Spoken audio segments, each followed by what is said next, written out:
Durham dominate with Dixon 100. Durham dug in ever so well against Sussex to earn themselves the draw last time out, something the Pears were unable to manage, defiant in their last innings, but ultimately vanquished by Notts at Trent Bridge, who'd at least been forced to bat again. The visitors winless, the hosts 2 points behind them in the table, an intriguing clash at New Road. Durham won the toss and elected to start the match with the bat, and for much of the first session of play they got their side off to a decent start. Both openers Dixon and Lees headed into this one on the back of match-saving hundreds. They'd put on 55 together when Lees fell to the pair's most potent performer last week, Ed Barnard. Stumps rattled, out for 27. Dixon remained and was now with Keegan Peterson, and the pair's solitary breakthrough quickly disappeared in the rear-view mirror. With a calm single off Josh Baker, Dixon was up to 50 off 99 balls, and Durham were just one run away from three figures, which they brought up before the break. The score at lunch, 100 for 1, the first session, Durham's. Dixon picked up where he'd left off after the break, the second wicket worth 50 after lunch when he worked Finch through the leg side for 4. And there was little to concern them. 150 was soon on the board, and in emphatic fashion too. Dixon dancing down, 6 of the best for the opener. And a similar shot, this one skipped off the turf before moving beyond the boundary, took their stand to 100 runs. Durham were dominating the session, and it showed. Peterson followed Dixon to 50 with a single off Baker. That's as far as he'd make it though. Gibbon with his first LV County Championship wicket on debut. Borthwick stayed with Dixon through to tea, a second consecutive 100 in the opener's sights. He just needed one more after the break. Sitting unbeaten on 99 over lunch can't be a comfortable feeling, so the relief was clear when Dixon went to his third century of the season with his 16th boundary. It was 100 and out. Barnard got his own back. Pollock with the grab after a bit of extra bounce did the trick.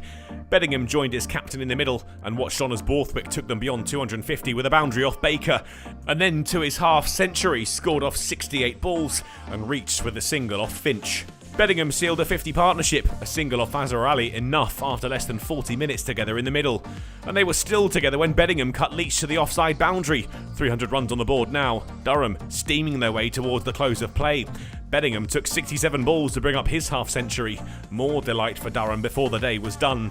And they reached the close, still unbeaten. Borthwick on 80, Bedingham on 69, and the score 339 for 3. Durham have earned themselves some freedom on day 2, largely thanks to Dixon's top order ton. The Pears need wickets though, and fast, if they're to hold the visitors back. But on the evidence of the first day, that looks easier said than done.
Ben, tough day really for everybody.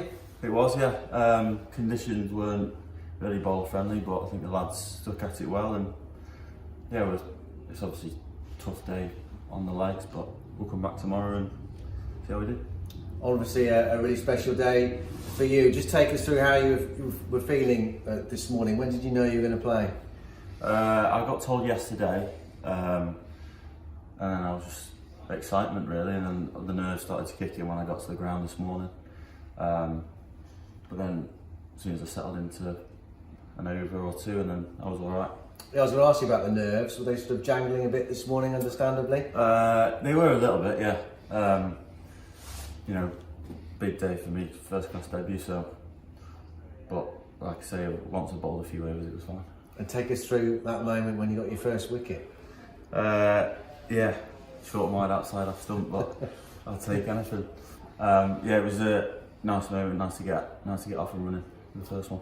And it was such a special moment because you've worked so hard. We all know your background and how you worked so hard to get here. You know, what a moment. Just sum up the emotions for us for that first wicket. Yeah, to get that first wicket is, you know, just to play today, first class debut is a dream come true really. Something I've been working towards for quite a few years now. So yeah, to get the first one, it's nice to get it off my back and see where we go from there. But one thing the coaching staff have been saying about you is how much you've got your head down, how much you've been determined to make an impact here, to fight your way through the hefty competition there is here for bowling places. Yeah, we've got a good team attack here, so there's always challenging for spots. So you know, I've just been trying to bowl well in the second team so far this season, and lucky enough I got the call up for today. So. Because they've got quite a formidable batting lineup as they're showing, haven't they, Durham? Yeah, I think they're top 6 of all in and around England. So yeah, they've got a good team, but I think the lads will fight back tomorrow. Yeah, you might get a chance of bowling at Ben Stokes, who knows? Yeah, I know. That'd be pretty cool, wouldn't it? But yeah, just looking forward to it. Yeah, and how are the boys feeling about the position? Because obviously it's been Durham's day, but come back tomorrow, midday, some early wickets, you never know, do you? No, you never know. Like I say, really tough day, but they've batted really well there. Credit to them. But I think the lads stuck to the line and lengths pretty well, and although the ball was going around the park a bit, I think we got our heads down and worked together as a unit. And you went for under 3 and over, you've got to be delighted with that. Yeah, I would have taken under 3 and over at the start of the day, to be fair. But yeah, just happy to be out there playing, yeah. Great stuff. Yeah, he has, yeah. He's the one that's got me into the game, so yeah, credit to him for like driving me about when I was younger. Did you always believe that you could fight your way through to get to this position? There was a part of the season last year where I was just trying to enjoy my cricket and then see where it went. But yeah, lucky enough I had a good season last year, and lucky enough I've ended up there. And what did the lads say to you out there when they all sort of jumped on you? Just a massive congratulations. Yeah, that was a massive moment. Yeah, loved it. And now it's giving you the hunger now to go on and get more and more. Yeah, so yeah, nice to get that one out of the way, and then hopefully we bowl again this game and try and get one or two more. You might get a lot of headlines if you get Ben Stokes out tomorrow. Yeah, it'd be nice, wouldn't it? It'd be really nice. I think a lot of people will want to come and speak to you if that's the case. Well, we'll see how that goes, but you know, yeah, that'll be a cool moment if I get the chance to bowl him.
day yesterday, with Durham winning the toss and deciding to bat first, using the most of the favourable conditions for batting. A lovely day yesterday. It's a bit cloudier today, a bit more wind, and possibly the threat of a few showers later on, but fingers crossed we'll miss those.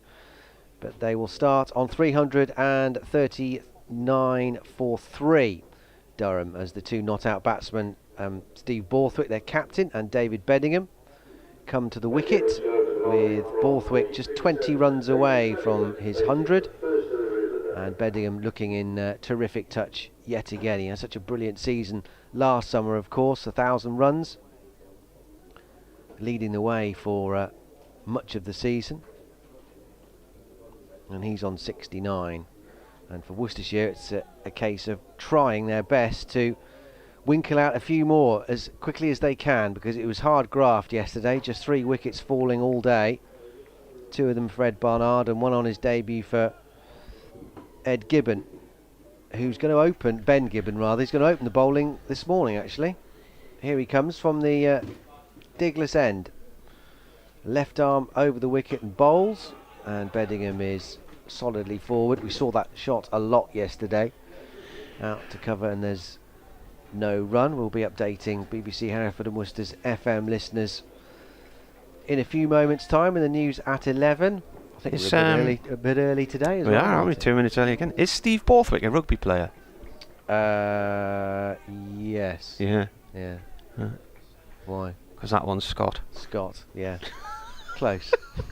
Scott Borthwick, Ed Gibbon. It's all in there somewhere. It's just got to get in the right order. Gibbon bowls. It's a full toss wide outside the off stump, taken by Ben Cox. That is his name, Ben Cox. Did he play for England, Steve Borthwick? He did, yeah. Yeah. Yeah. Is he any good at cricket? He might be. He's batting well today. He's got 80. Playing very well.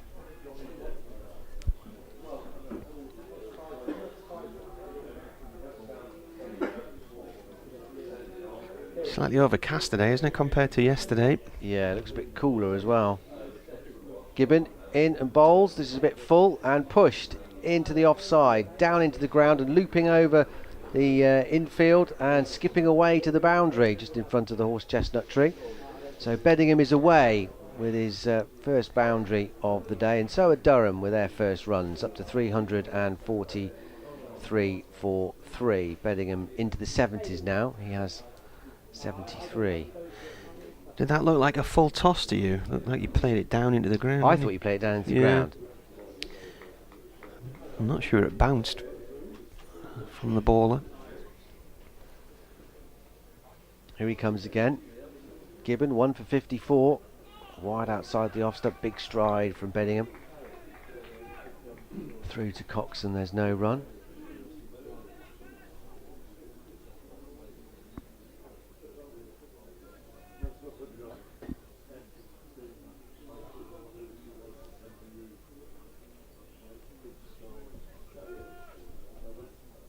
There's a man out at deep square leg, a third man. Everyone else is in the ring, as it were, on the offside. Here's Gibbon. On the stretch is Beddingham. More runs here. Steered that nicely through point. Libby gives chase. Finch will race round from third man, but he won't get there in time. The ball hits the boundary rope now. 4 more to David Beddingham. He's up to 77. Well, Durham have made a lively start in this first over of day 2. They've moved on to 347 for 3. A couple of boundaries to David Beddingham, who's moved up to 77. He's alongside the captain, Scott Borthwick, who hasn't added to his overnight 80 yet. Durham will just continue to bat Worcestershire into the ground here if they can. From the home side's point of view, they've just got to try and get amongst the wickets as soon as they possibly can. But it was hard graft yesterday. Lovely surface for batting. Another 4 through the covers for Beddingham. He's made a flying start this morning. The 350 is up for Durham. 351 for 3. So a chastening first over for Worcestershire. 51 for 3 now. Beddingham has accelerated past Scott Borthwick. 81 with that 3 fours in that over. Bowling at the new road end is Joe Leach.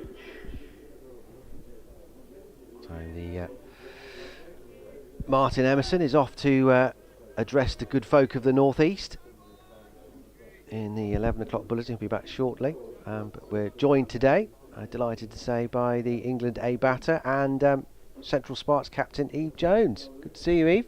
Morning. How are you doing? Doing okay. We're doing okay. Good to see you. Yeah, it's good to be here.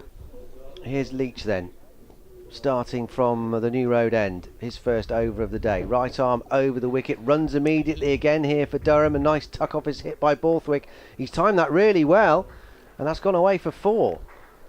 Thought initially that he might go for a couple, but that has absolutely accelerated towards the fence in front of the cathedral on that side of the ground, and he's up to 84, 355 for 3, and Durham really are getting on with it this morning. Yeah, they're starting where they left off from yesterday. They're looking in good touch, aren't they? Here's Leach then. Right arm over the wicket, in, bowls, and this is turned by Borthwick. Oh, and he slipped. Could be a run out here. Back he comes. He's dropped his bat. He's picked it back up, and he's ended up on his front. I think he was in. Ben Cox steps over him as he goes back to take his position. And the throw came in from Barnard D'Oliveira from mid-on. And that was almost a moment of comedy.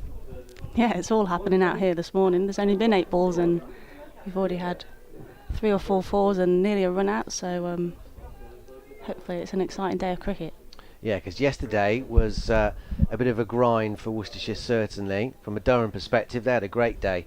Some lovely batting from the top order. Alex Lees will be a bit cross that he couldn't quite go on from negotiating a reasonably testing morning. The ball was doing a little bit early on. Few edges flying down to third man for 4. I was surprised when he was out playing on to Ed Barnard, and he had to see Sean Dixon and Keegan Peterson, and now these two, Borthwick and Beddingham, just pile on the runs. This is more runs through mid-wicket. That's a lovely timing again from Borthwick. It's gone for 4. Little bit too full from Leach and turned away, and this really is a rapid start from Durham. They are putting the pressure straight on Worcestershire here.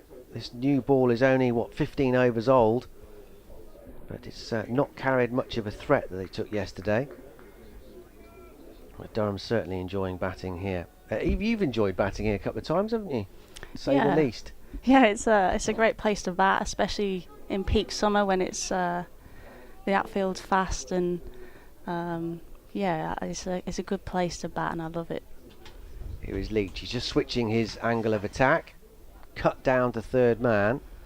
So he'll pick up a single. Nicely guided. And he comes through for a single. Was it like last year you got your 100 in the Rachel Hayhoe here? Yeah, I got 100 last year, but we still managed to lose the game, so it's not quite as special when that happens.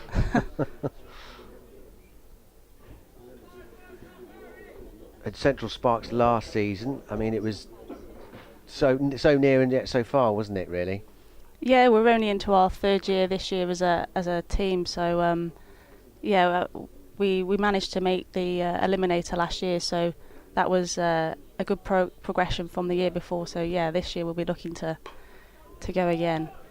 Beddingham covers up outside his off stump, plays this one out to the covers. It's fielded by Jack Haynes, and there's no run. Mostly based at Edgbaston, of course, but you've got a few games here. Is it 4 you've got here penciled in for, or inked in for this year? Yeah, I think it's 4 this year. I think that's a couple more than we usually have. So yeah, as a batter, my eyes light up at that. So yeah, I'll be looking forward to those fixtures. Here's Leach then. Turns 360 for 3. In he comes, bowls, and forward comes Beddingham. Won't get a run here as he plays it back up to the bowler. He fields on his follow through, takes his cap from umpire Richard Illingworth, and has a rather frustrated whack of his right leg as he walks back to his fielding position. It's been a difficult start for Worcestershire this morning. The ball's flown around to all parts of New Road. 360 for 3. Borthwick has 89. Beddingham has 81. Next man in is Ben Stokes, Eve, so that should be could be quite entertaining. Yeah, absolutely. I'm not going to lie, I'm looking forward to seeing him back.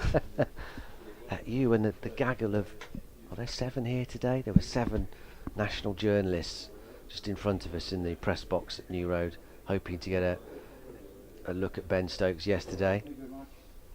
As Gibbon starts a new over to the left-handed Borthwick, and pushed out to Josh Baker at the covers, and there's no run. But just watched him from afar on the balcony, I think, yesterday. So they left disappointed, but he's due in next. So I'm not surprised to see that they've come back today. Right choice as England captain for you, Eve? I know the options maybe not as broad as the selectors would have liked. Yeah, I think they were pretty limited on who would be the right man for the job, but... Big appeal and he's gone. Gibbon has struck again. Borthwick has gone this time for 89, playing around his front pad, maybe kept a little bit low, and Worcestershire have struck reasonably early. It's been a fast start from Durham. They've rattled the scoreboard along, but Borthwick, who's eyeing up 100, hasn't been able to convert. He's only added 9, and he's been snared by Ben Gibbon, who's picked up his 2nd wicket on his debut, and Durham 360 for 4. Huge wicket for Ben Gibbon. I think he's been really impressive on his debut. That's just what Worcestershire need at this stage. Yeah, looking at the replay, it just got that angle. It didn't seem to do much. Went slightly wider of the crease, left arm over the wicket to the left-hander, and Borthwick just was guilty of maybe leaning over a touch and just playing around it, and that looked a good decision. Looked like it was taking out middle stump on the angle. Here we go then. Here he comes. England's new men's test captain, Ben Stokes. Platform is set. 360 for 4. This will be a good challenge for Ben Gibbon on debut. Bowling at the New England captain, he'll obviously want to impress. Well, we spoke to him last night, obviously, after yesterday, and asked him about Ben Stokes playing tomorrow. And he sort of eyes lit up a bit, and he played it down. He just said, yeah, it'd be cool to take him on, really, and try and get him out. And he's got his chance fairly early here, into his 2nd over of the day. And he's got to look at Ben Stokes now. 2 slips go in.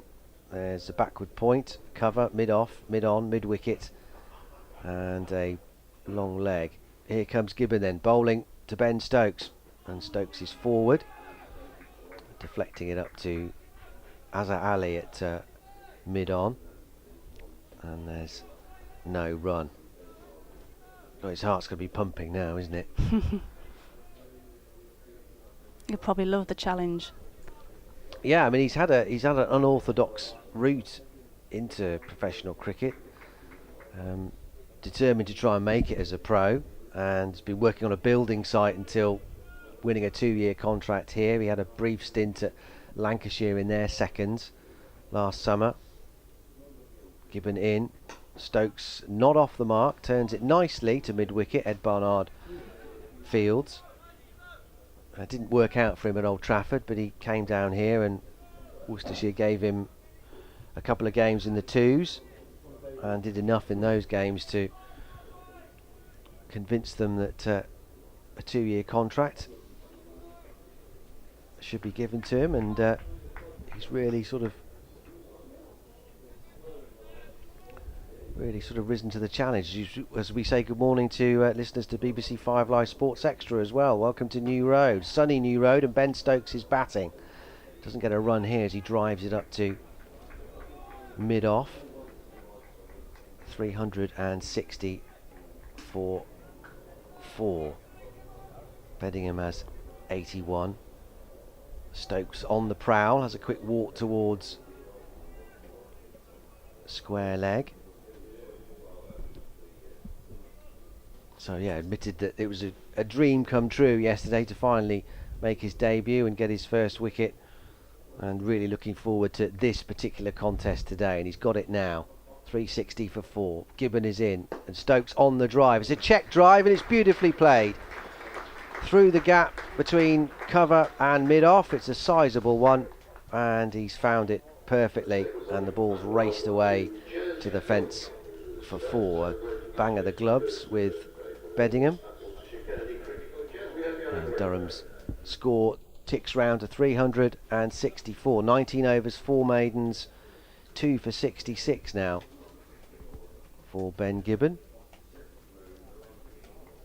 I first come across Ben Gibbon a few years back at Ellesmere College, where he went to school. So it's really good to see his journey and how he's managed to get to this stage now. So he's had a great start to his first class career, hasn't he? Yeah, and he's done well for Cheshire in the national counties. As Leach starts a new over from the New Road end, he's in and bowls. Beddingham stylishly just takes him for a couple through mid-wicket. They'll come back for the second. They hit the gas and they get there. The throw is a bit wayward from Ed Barnard. Had it been more accurate, I think they would have been back. Stokes was in his ground. We know how quick he is between the stumps. 366 for 4. Beddingham up to 83. Yeah, it's just refreshing in this day and age that you get someone who comes through in a sort of an unorthodox way, as it were, like not necessarily through an academy. Each bowls, more runs here for Beddingham. Out into the leg side. In comes Barnard. And they've been very impressed. Alex Gidman here, the head coach, has challenged him to sort of embrace the training, the step up this winter, which he's done at Malvern College, and said, you know, the place is there if you're going to fight for it and you know, try and make it yours, and that's what he's done. And there's some competition at New Road for bowling places. The door has opened for him slightly here with the injury to Dylan Pennington and the unavailability of Charlie Morris for this game. He found out the night before match that he was going to make his debut. Leach switches to round the wicket to Stokes. Doesn't get a run here. Yeah, he certainly took his chance in second team cricket, hasn't he? And he's been rewarded for that in this game here. Yeah, it was great to see him as well take the wicket yesterday. He was mobbed by his teammates. I'm surprised that he got it the way he did, actually, because Keegan Peterson had played so well and carefully, and then just trying to guide him down to third man in a deliberate manner just succeeded in turning him into the gloves of Ben Cox. So he was really cross walking off, having just brought up his 50. But this is the duel that everyone's come to see. Ben Stokes in action, bat in hand against Joe Leach, and leaves this one outside the off stump. Through it goes to Cox, and there's no run. He's got quite a sizable in tray, hasn't he, Ben Stokes, in terms of trying to turn the England men's team's test fortunes around. The lowest, I think, world ranking in 27 years, something like that. So he's got a lot to do, but if anyone can, he can, I guess. Yeah, I think he's a good man for the job. I think he's already said that he wants Jimmy Anderson and Stuart Broad back in the mix, which is, I think, is good for English cricket. He won't get a run here. I think it's going to be a leg by. Stifled appeal from Joe Leach. So coming back for 2. This will be interesting from umpire Richard Illingworth. Is he going to signal leg by or no? If it wasn't bat, maybe. Oh, it is. Eventually, we get a tap of the knee. So a couple of leg bys.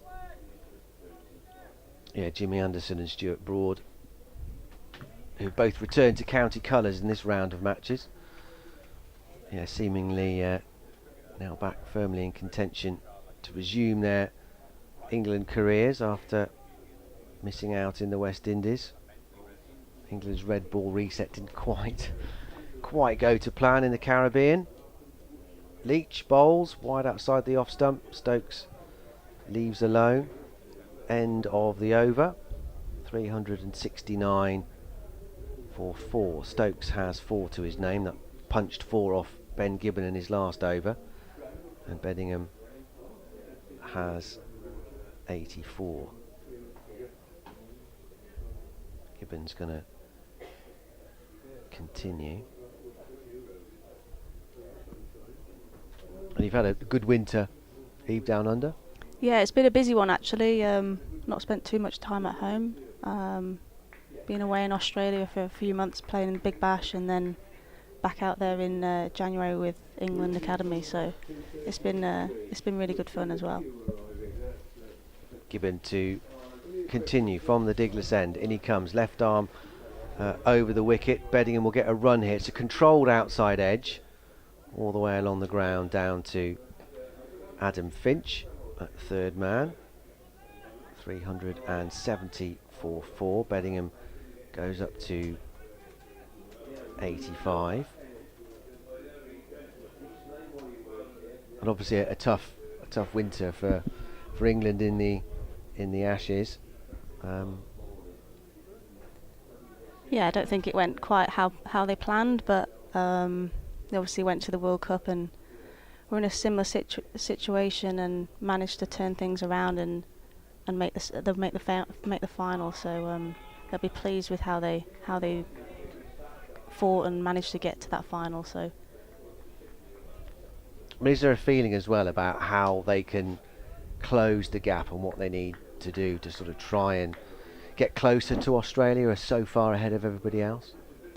Yeah, I think the Aussies are certainly a few years further along the line than us. I think, especially in the regional domestic competitions, we've only been professional for 2 to 3 years now, and that's only 6-7 players in the squad. So with the Aussies being, I don't know, 5, 6, 7 years into that.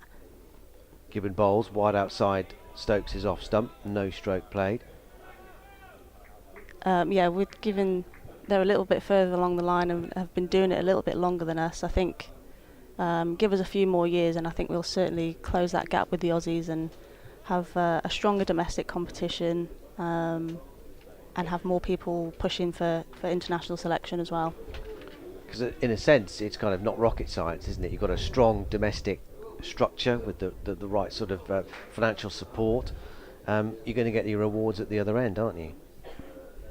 Gibbon in and bowls to Stokes, short of a length, goes up onto his toes and plays it down into the ground, then does the fielding for Worcestershire, lobbing it to Jack Haynes, and there's no run. 370 for 4. Yeah, I think the competition in England has certainly improved so much in the last 2 years with us finally getting the funding and the support that we've been desperately craving for the last few years. I think women's cricket especially last year just had a breakthrough year. The 100, I think we actually surprised people with the standard that we're playing at now, and it certainly showed with the amount of support we received. Gibbon bowls, and that's driven on the up from Stokes. There's a misfield at cover by Josh Baker, so they do run on a misfield. Through they come. Stokes up to 5, 371 for 4 at the end of that over. Gibbon now 20 overs. Oh, there's 1 ball to go, beg his pardon. 2 for 62 so far. Last ball of the over. Beddingham on 85. So he'll be thinking, no doubt, about a second Championship 100 of the summer. Gibbon bowls to him. And safely behind this one, driving it up to cover, and there's no run. That is the end of the over. 20 overs, 4 maidens, 2 for 68 now for Ben Gibbon on debut. 371 for 4, Stokes 5. Beddingham has 85. So the 100 last year, obviously it's an inaugural year. What was that like as a showpiece event to be part of? Yeah, it was absolutely unreal. We'd never experienced a competition like that in the English domestic setup before. Yeah, just the support we received was just phenomenal. The standard of cricket was really high. Leach in round the wicket, bowling to the left-handed Stokes, won't get a run here. Pushes it out to Haynes at cover. And there was so much buzz around it, and if you go on social media, it's just being talked about so much. And as a player, that was really good to see. And it was also good to see how many families turned out in the crowd as well. And hopefully we inspired lots of boys and girls to start playing cricket as well, which is part of what the 100 is about. Because it's fair to say there was a lot of some criticism, some naysayers about the competition and whether it's needed and is it going to work, and that's thrashed back past Leach by Ben Stokes. A touch agricultural, I think it's fair to say. Not out of the coaching manual, that one, but effective. Didn't get all of it, but it's sped away to the fence just outside the V area, past Joe Leach's right hand. Nowhere near a half volley, but smashed on the up. And Stokes goes up to 9, 375 for 4. So he looks like he's in the mood if there's anything remotely in his arc. What sort of replies Leach got here? Past the umpire and bowls. Just cramps Stokes for room. A touch. And just turns it out to D'Oliveira at mid-wicket. And there's no run. But sort of, yeah, so it kind of proved all those people wrong, didn't it? The 100, about the impact it did have, and reaching the people that perhaps don't necessarily naturally go and watch cricket. Yeah, I think obviously there was a lot of speculation at the start of it, whether it would be a success or not, and obviously everyone's entitled to their own opinions, but I think hopefully we managed to sway some people to actually enjoy the cricket that was played, and I think there was some really good games on offer to watch. I think throughout the men's competition and the women's competition, there's been a lot of positive feedback. I know there's always going to be some negatives there, but I think on the whole it was a really exciting time for English cricket.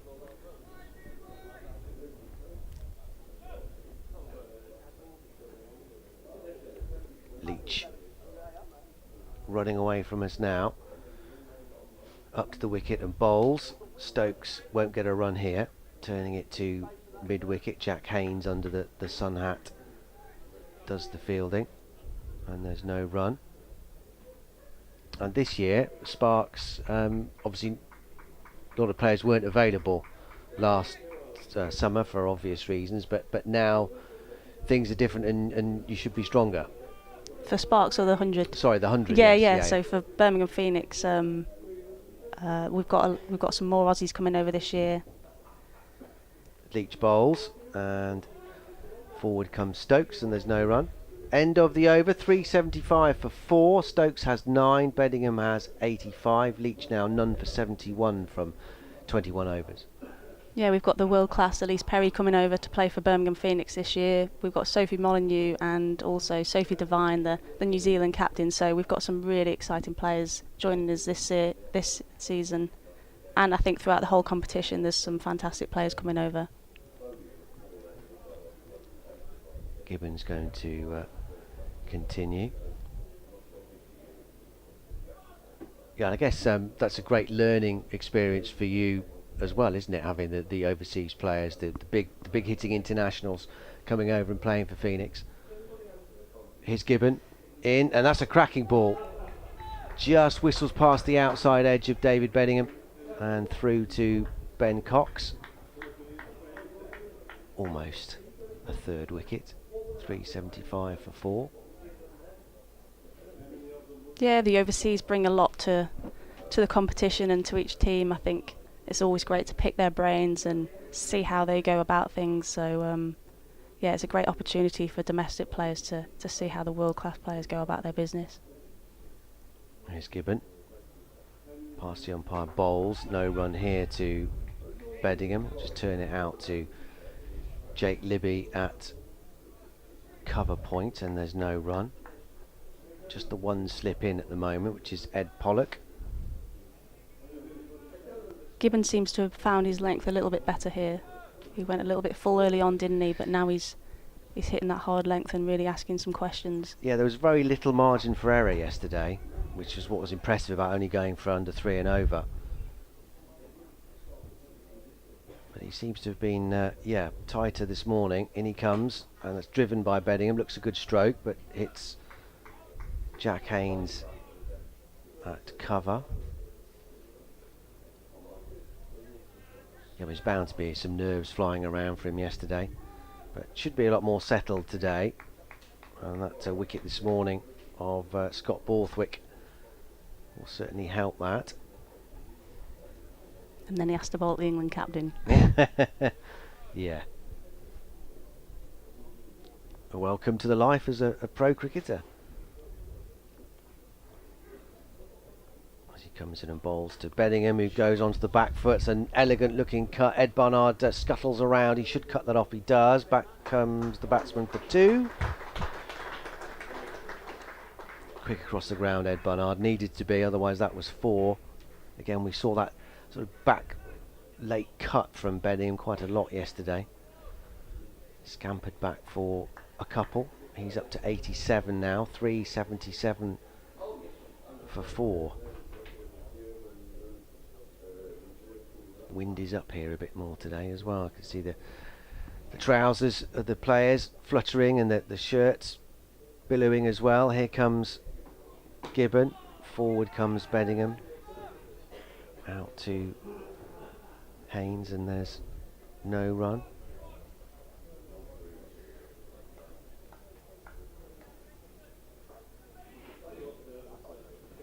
Cloudy this morning as well.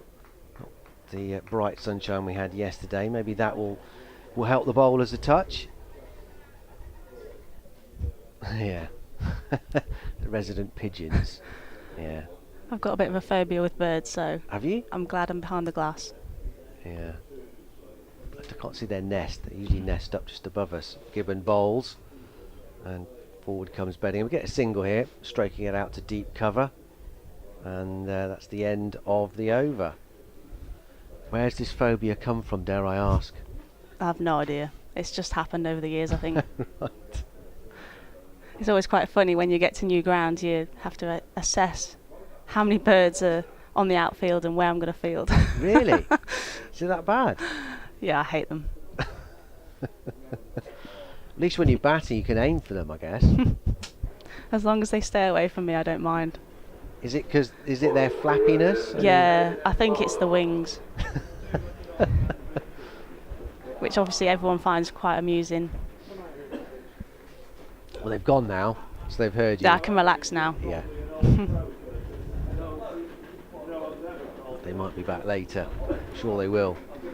Cooing into the effects mic. There's been a change of bowling here. Joe Leach has disappeared from the attack, and Ed Barnard has replaced him. 2 for 66. Here he comes. We'll be updating listeners to BBC Hereford and Worcester shortly. Wide outside the off stump from Barnard.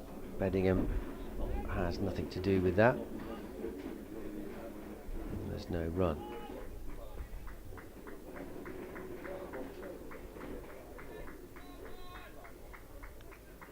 How do you enjoy being a captain, talking of Stokes? I mean, I know Stokes has had captaincy experience, but is that a role that you like? Yeah, I like the responsibility. I like to try and lead from the front as much as I can on and off the field. Barnard bowls, wide of the off stump. No shot played by Bedingham. And yeah, it's a good challenge, isn't it? I think there's always so many different scenarios that you're going to come across, so I really enjoy the challenge of the different tactics and working out how we're going to get different players out. Yeah, how have you found the difference between obviously 50 over cricket and 20 over cricket? I mean, for a captain that can actually be quite a stressful situation, I'd imagine, as Bedingham goes onto his back foot, punches it out to deep cover, and they'll just pick up a single when the ball's flying around everywhere and you're trying to plug gaps and players are just teeing off everywhere. Yeah, I think obviously 50 overs you've got a bit more time to try and work things out. Obviously you've got to be a bit more on the ball in T20 cricket, so I think going into game being really clear on who you're coming up against and the plans you want to set against certain players is really key. So we have chats with our bowlers about different plans we're going to have. We usually try and keep it nice and simple, try and focus on what we're trying to do more so than the opposition, but we do have a few plans here and there for different players.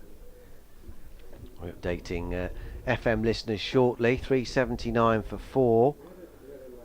Here comes Barnard. Right arm over the wicket bowls. Stokes covers up on about Midland leg, deflects it out to Brett D'Oliveira at mid-on.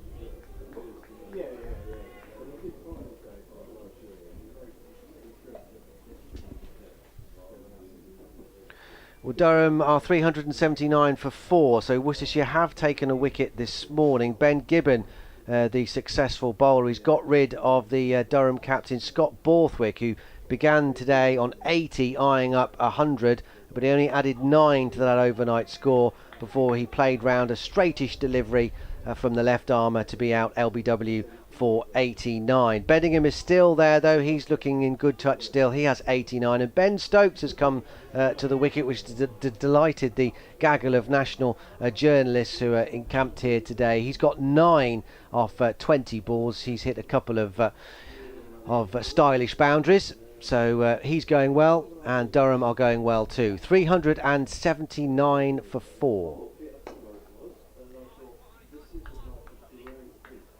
Nicely timed again by Stokes, but straight up to mid-on, where it's fielded by Brett D'Oliveira. End of the over, 379 for 4. Stokes has 9, and Beddingham has 89. Barnard 21 overs, 3 maidens, 2 for 67, and Gibbons going to continue 21 overs, 4 maidens, 2 for 71.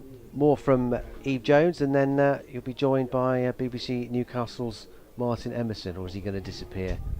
No, he's just getting his kit. Yeah, Stokes is looking in good touch this morning, isn't he? He's playing really positively, and I think that's the way he can go about his business with the score on 379 for 4.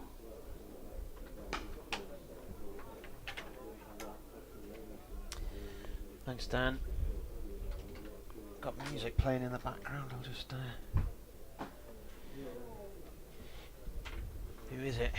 It's Lulu, isn't it? Yeah. She still remembers. So then, Durham have been going about their business this morning. 12 runs in the first 7 balls. It was 16, I think, in the first 7, wasn't it? 4 fours, didn't they? Beddingham is on 89 from 104 deliveries as the bowler comes in. That's gone down the leg side, taken high to his left-hand side by Ben Cox, the keeper. Ben Stokes on 9. There's a sort of different group of reporters and whatnot here today. We've got 1, 2, about 4 national lads. Different photographers from yesterday. Television cameras here as well. All trained on Ben Stokes, who at the moment is leaning on his bat at the non-striker's end, because it's David Beddingham who is facing here Ben Gibbon, the debutant, the left armour. Left arm over to Beddingham, plays that up to mid-off, no run there. There is a suggestion that we could have a bit of rain around about 5 o'clock. Durham's next target though is, where are we, 21 more runs for the 400 and the final batting point, and they have got about 5.5 overs in which to do that. Bit of a delay to proceedings here as Brett D'Oliveira has gone over to have a chat to his bowler. David Beddingham's walked away from his stumps. He's now ready to resume play. Pigeons are back. That one's a pretty monkey looking thing, isn't it? They all are. Given in bowls driven by Beddingham up to Azhar Ali at mid-off, no run there. So you're scared of pigeons, eh? I am indeed. I don't mind if they're far away from me, but it's when they get close up and start flapping the wings, it's a no-go. It's a bit raggy looking. Looks a bit strange. Might be a young one.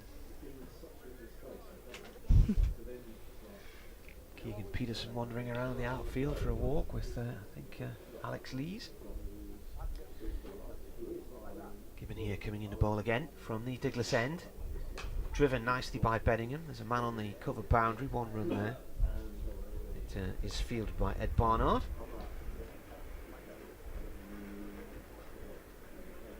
It's overcast at the moment, and it's cooler than yesterday. It was warm yesterday morning from the off, and it was quite nice and sunny and warm. Yesterday it feels a bit cooler today. There's a bit more of a breeze as well. And weather drifting down from the north later. Got this cloud with a bit of a sort of thumb hanging off the bottom of it, and that thummy bit might reach us about 4:30, 5 o'clock. Stokes has got a fairly open stance here as he faces this left armour. Left armour to left-hander. Pushed out into the covers. In fact, actually dribbles off towards point. I think that's the bait trolley. It's a busy bait trolley this morning, back and forth. It's gone. End of the over then, 380 for 4. Durham electing to bat yesterday. Have had decent partnerships all the way through. 55, 123, 44 and 138. Disappointing to see Scott Borthwick out LBW this morning for 89, just trying to turn a delivery from Gibbon through the leg side. It came in low and thumped him in the pads. It's the kind of pitch when you get in, you wanna go on, don't you, and score big runs. There are runs to be had here, aren't there? Benningham's on 90 and he is on strike. He's looking for his 13th century. He's had 12 so far, and 18 times he's got past 50 in first-class cricket. Barnard is bowling to him, right arm over, comes in from the new road end, cut nicely by Bedingham, out to Leach on the cover boundary. Leach has his back to the cathedral. 1 run. David Bedingham last year just missed out on becoming the first batsman to 1,000 runs. Tom Haynes of Sussex pipped him. But he was the first last year to 700, 800 and 900. He was in a battle with Jake Libby. They were sort of neck and neck around about this time last year when these two sides played here. And then Libby fell away a little bit. Stokes on strike now. Comes in to face this one, plays it down into the ground. This is his first appearance with a bat in his hand for Durham in the county championship since July 2018 in a red hot week at Cheltenham. Didn't get many runs in that game, but I remember he took 5 wickets in one of the Gloucestershire innings. Durham lost that week. It was a really sticky hot week where the temperature never dipped below 20 degrees even on an evening. Walking to the ground on a morning, I was going down the back lanes to try and find the shelter of from the walls of the houses because it was so hot. This is pushed out by Stokes into the covers. And that was the last time him and Mark Wood played together for Durham as well, because Wood injured his ankle in that match and had to have a runner in the second innings. Where's Mark Wood at the moment? He's it was elbow this time, wasn't it? Yeah. So he's recovering from an elbow up. Still Brighton recovering. Carson's not far away from coming back as well. He's playing for the seconds this week. He's been playing for I think Barnard Field in the North East Premier League, which is the club that Ed Barnard has family links to. I think his uncle's chairman at Barnard Field Cricket Club, something like that. Here he comes, ball in hand to bowl to Stokes. Stokes plays the ball out towards mid-wicket, no run. So, I mean, yeah, you've still got Wood to come back, Cars to come back. Ben Raines, the player who has missed out this week following the inclusion of Ben Stokes, and Stokes will play for Durham in the next 2 county championship matches. That's the plan. So against Glamorgan at home next week, and then at Lords the week after that, and then England meet New Zealand, I think June the 2nd, the first test starters. Barnard bowls, driven out towards mid-wicket, and just slightly wide of mid-on from Stokes for a single. Is your schedule about to get chaotic now with loads of motorway miles and whatnot? Or? Yeah, I think as of the start of this week, it's gone a bit crazy. So a lot of miles on the road. At the moment, we're playing warm-up games, we're playing 2 T20s in a day. So right. Add the travelling on top of that. There's some long days, but yeah. We start officially next Saturday down in Cardiff. The bowler, and played off the back foot this time by Bedingham. Cut off in the covers, no run there by Josh Baker. And that is the end of the over. So Durham 382 for 4 here on BBC Radio Hereford and Worcester, and BBC Radio Newcastle. Are you playing at Sophia Gardens or somewhere else? Yes, we are. Not played there before, so that'll be another one ticked off, which is always exciting to play at a new ground.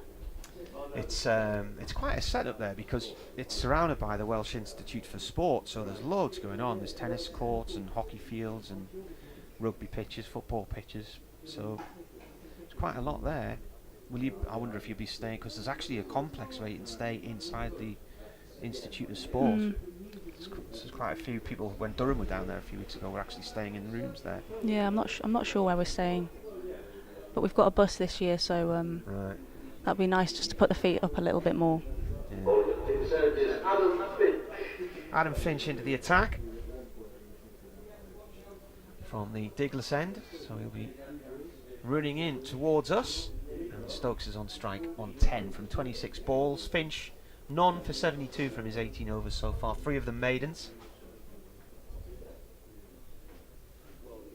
Dropping the man out towards deep square leg. And fine legs coming a little bit wider, right down below our commentary position, Ben Gibbon. Finch right arm over and driven by Stokes up towards D'Oliveira at mid-off, 1 run. Throw back towards the keeper. The sun's trying to poke out now, so I'm going to stick my sunglasses on. It's quite bright up here actually, isn't it? There's a bit of glare, isn't there? I took a photograph last night. I went back into the hotel and at 8:15 the ground staff was still out on the field doing the grass cutting and putting the covers in place and whatnot. And I just said, basically tweeted an appreciation of ground staff because they do long hours in the summer. They're there early in the morning before the day's play. They're there all day and then quite late into the evening. As Finch comes in the ball to Beddingham. Beddingham drives out into the covers for 1 run. Yeah, they're the unsung heroes, aren't they? They do a lot of work. Somebody pointed out, well, they don't really do much during the day while the game's on. I thought, ooh, that won't go down well. Anyway, Andy Mackay, who is one of the ECB's grass experts, if you like, he said 13 hours is the norm for county championship matches for the ground staff. Wet days can be pretty tough. Plenty usually goes on during the game as well. Set Finch bowls to Stokes. Stokes drives up to mid-off. Dot ball. So while the match is going on, there's plenty of other things to do, from servicing the pitch during the breaks on play, keeping the machines in tip-top order, working in the nets, etc., and always on call, even when eating. Now, I've been to a few grounds where the eating bit isn't necessarily true, because there can sometimes be a little bit late coming out when it's raining, depending where they are with regards to food. But Finch in, bowls. Stokes tries to drive and it's out into the covers, and he raises his head in the air as if to say that was a better shot and they should have got runs. But he has found, I think that's Barnard fielding in there. No run. He said if the weather's good, then you sometimes get away with a 12-hour day. So he goes under the name of Grass Junkie, the England Wales Cricket Board Pitches and Grounds Advisor. Grass Addict. Cricket worshipper. There you are. 2 balls for the over to go. One of them is this one, and it's short, and it's pulled by Stokes out towards deep mid-wicket for 1. So anyway, appreciation of what the ground staff do up and down the country. I've got a few people talking. Especially at Worcester, when they seem to flood every single year. It must be a really difficult task. And the other thing is when the ground floods, and this is an issue, you know, quite a lot of club sides in the Derbyshire area about 2 or 3 years ago, when we had those floods in February 2020. And South Yorkshire, as bowler comes in, chopped into the ground by Beddingham. He wasn't sure where that one had gone at all, and it's just rolled away on the leg side. No run, end of the over. 385 for 4. Yeah, because the field then becomes contaminated if you get flood water on it, you don't know what's in there, so they've got to then decontaminate the field in some of the clubs. I know there was there was one club sort of near Bakewell around that area in Derbyshire where they were looking at having to dig up the entire outfield and relay it all because there was just so much damage. But Keswick as well in the cricket ground there on the banks of the river, that got really badly damaged a few years ago after Storm Desmond, and I mean there was just hundreds of tons of rocks and rubble washed onto the site from the river. So that's another job in itself when you have issues like that. Barnard to start his 23rd over. He's taken 2 for 69 so far. And get after that. That's just been walloped by Ben Stokes towards the hotel for 6. That was just so casual. I feel like that's been coming for a couple of overs. He's looked to get on that front foot and punish that full ball, and he's just picked that off very easily. He's put it behind the hotel. It's gone at the gap where the end of the hotel is to the scoreboard. It's gone down the path around the back of there near the car park. Oh, they've got the ball back. I think that ball's going to need examining because he absolutely hammered that. That was just like a net shot, wasn't it? Durham put a video of him out the other day, and I'm sure he was targeting my my commentary room at Durham, just hammering balls towards the media centre. But that was a thwack and a half. Makes it look so easy. Yeah. As Barnard comes in and bowls, and he's pulled that out towards deep mid-wicket, and Leach is out there and dives and can't get it. And it's gone for 4. That was a bit of a risky shot because Leach was interested for a while. That was in the air. Obviously what's going on here is, I'm just looking at the scoreboard, 395 for 4, 5 away from a batting point, and 107.2 overs, so the cut-off's 110. So he's trying to push things along. Durham now within touching distance of that final 5th batting point. I'm just wondering if Leach got a hand on that there.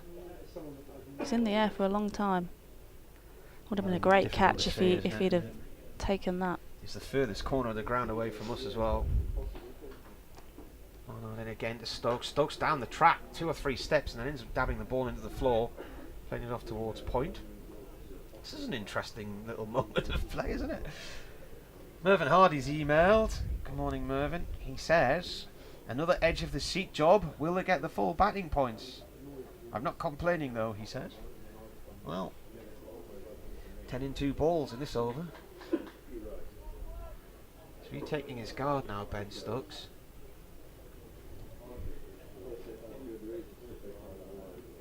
The umpire is Richie Dillingworth, who's just giving him his guard. He's got a very open stance again now. Keeper standing up as well with a helmet on as Barnard comes in and bowls. Stokes looks to push this out through the leg side. I think that was an inside edge onto the pad there. No run. I think Cow Corner looks in danger here. He's looking to be really expansive through that area. How does Barnard try and counter this? So 22 from 34. Ben Stokes, and he's hit 6 and 3/4 so far. He's having a look around the field now. Brett D'Oliveira has just whispered something to Barnard, some tactic. Bowler comes in. Stokes pushes it out through the covers. That might go for 4. Got a bit of top spin on it. There's a chase towards the boundary rope, slowing just. Oh, good stop in the end. Right as the ball was about to hit the rope there. Is that Jack Haynes, I think, chasing that one? Did well, stopped a 4. Just seemed to hold up a bit at the end then, didn't it? I think once it got off the square, the grass is just a little bit fluffier perhaps, just slowed enough. Was Jack Haynes.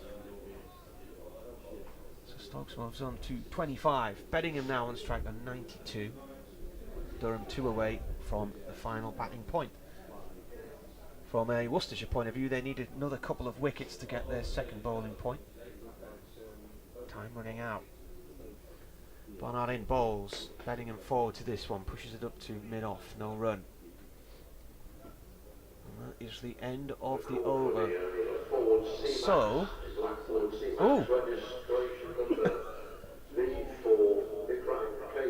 we were discussing forward to C-Maxes a little bit earlier, weren't we? We know somebody who has one of those. that your card, Dan? He's shaking his head.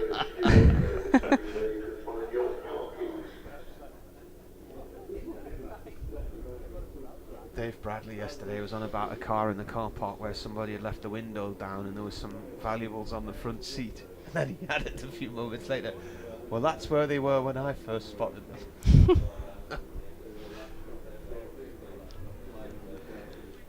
Dan says that's not his car. Right, so here we are. 2 overs to go for this final batting point. 2 runs needed. And a few weeks ago, Durham missed out on the final batting point by 2 runs. Can they get over the line today? Finch to Stokes. Ooh, that's walloped. Is that another 6? Yes, that's the batting point.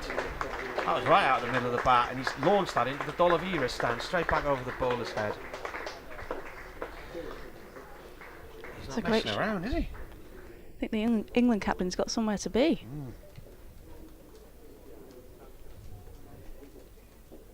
He seemed really positive this morning, as he usually is anyway. But he seemed to come out with real determination to score quickly.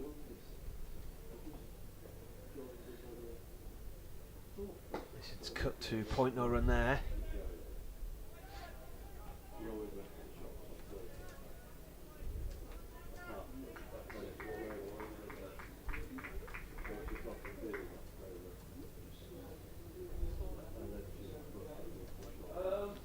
Durham really in control here. Beddingham's on 92 and Stokes is on 31, and they've just cruised past 400. Yeah. Be interesting to see how Worcestershire fare on the track, because it does look to be a good batting surface. Pitch again to Stokes. Stokes guides this one behind point down towards the 3rd man boundary in front of the hotel for 1. So the final batting point came up in 108.1 overs.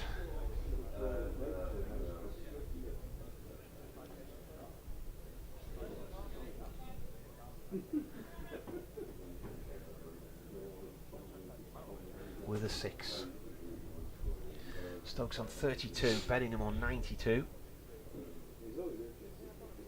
And the cricket writers have got something to write about, haven't they now? Finch coming in, 4th ball of the over to Beddingham. Beddingham defends. Ball plays out to the cover area where it's collected by Ed Barnard.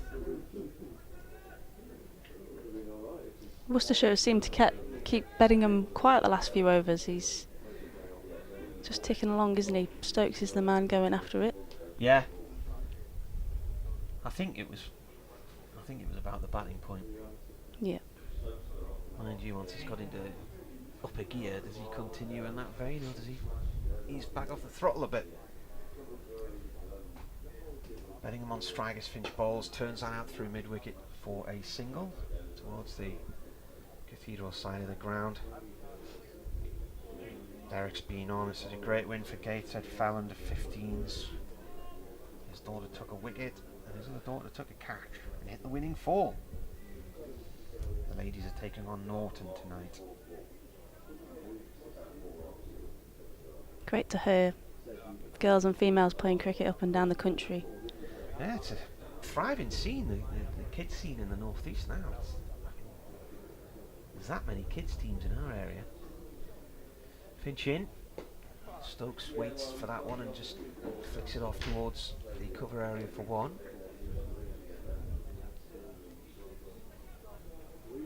Yeah, my 2 older daughters have started their cricket practices and playing in a few games, and the little one's about to start back on the All-Stars thing.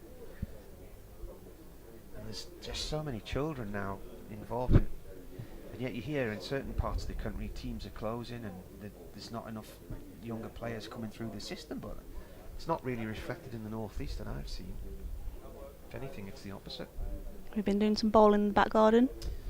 Yeah, and in the street. I got one of those dog stick throwy things, you know, but they're frightened of it. Yeah, I probably wouldn't get that on them if they were at All-Stars level. No. Maybe save that for 10 years. Yeah, that's the 2 older ones with that one. Yeah, they're quite good devices, them. Yeah. Save the shoulder. They're quick, aren't they? Yeah. Nice springy action.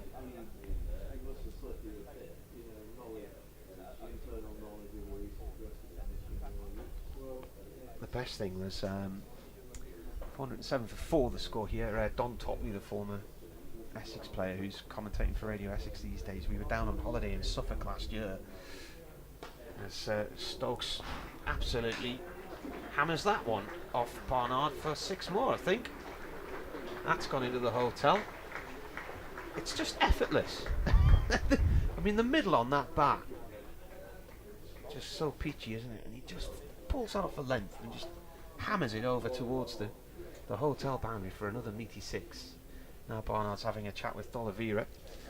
I'll have to swap seats in a minute because I'll have to go and do an update for Eddie Newcastle. But yeah, we were down in Suffolk on holiday last year, and it just by sheer chance, where we booked happened to be near where Don lived, and he took the girls for a net session in his back garden with a bowling machine. It was brilliant fun, and I think they really enjoyed that.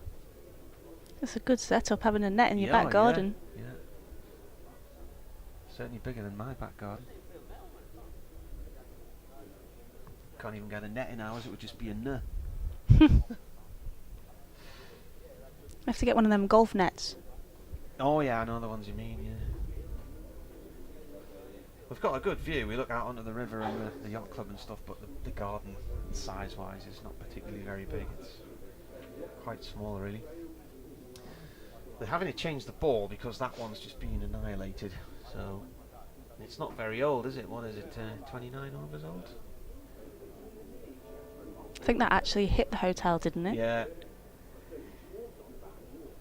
There's lots of marks on the hotel wall which look like they're scars off balls, but I think it's probably where they've cemented over some joint work or something. It is midday, so I'll have to head next door now, and we'll bring Dan back in. I'll talk to you all again shortly.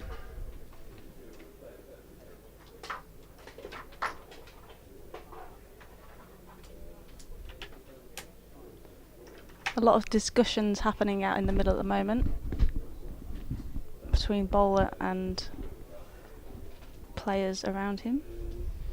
Well, it's all been teeing off, hasn't it, the last 20 minutes or so? You missed all the good action. I did. Had a bit of a fight with the coffee machine. As Ed Barnard comes in round the wicket, big appeal for LBW against Stokes. Umpire Illingworth says no. Barnard stays down on his haunches for an elongated period, and then just to add insult to it, Richard Illingworth comes down and just checks his follow through. An early warning to Ed Barnard to get off the pitch. Probably missed a replay of that now. Looked close from where we are, but we're nowhere near behind the bowler's arm. It's tough, isn't it, from where we are? We're on an angle. For the left-hander, we're sort of at deep extra cover, aren't we? So yeah, not ideal to see where that would have hit. Maybe a bit high was the initial thought, but Barnard denied. Stokes on 39 off 41. In he comes, it's upish. It's just away from Baker at point. That was in the air a little while from Stokes. It's fielded out at on the boundary at cover point.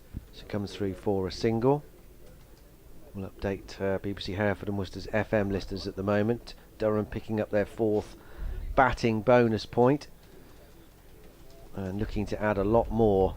And Stokes in this mood, threatening 600 plus is a possibility. 4-14 for 4. 1 wicket only for Worcestershire this morning. Here's Ed Barnard switching back over the wicket to the right-handed Bedingham, who's 7 away from yet another 100.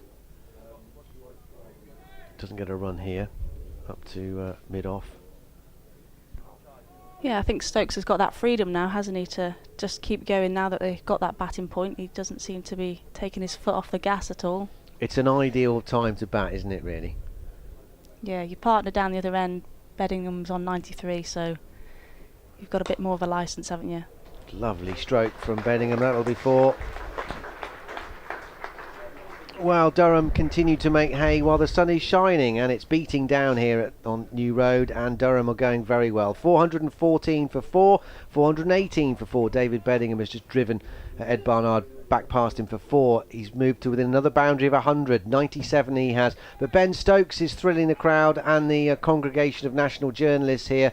He's really teeing off 40 from 42, propelling Durham to their 4th batting bonus point, and he's enjoying himself, the new England men's test captain. 418 for 4. Ben Gibbon, the successful bowler this morning, getting rid of Scott Borthwick for 89. But Worcestershire need a lot more than that. 418 for 4, Durham, after 110 overs. Yeah, Beddingham just 2 away from his century now, so he's ticking things along really nicely. He hasn't looked in any trouble at all. And I know it's a nice surface to bat on, but even so, I can't remember a false shot he's played. Yeah, he's made it look really effortless, hasn't he? From ball 1 this morning.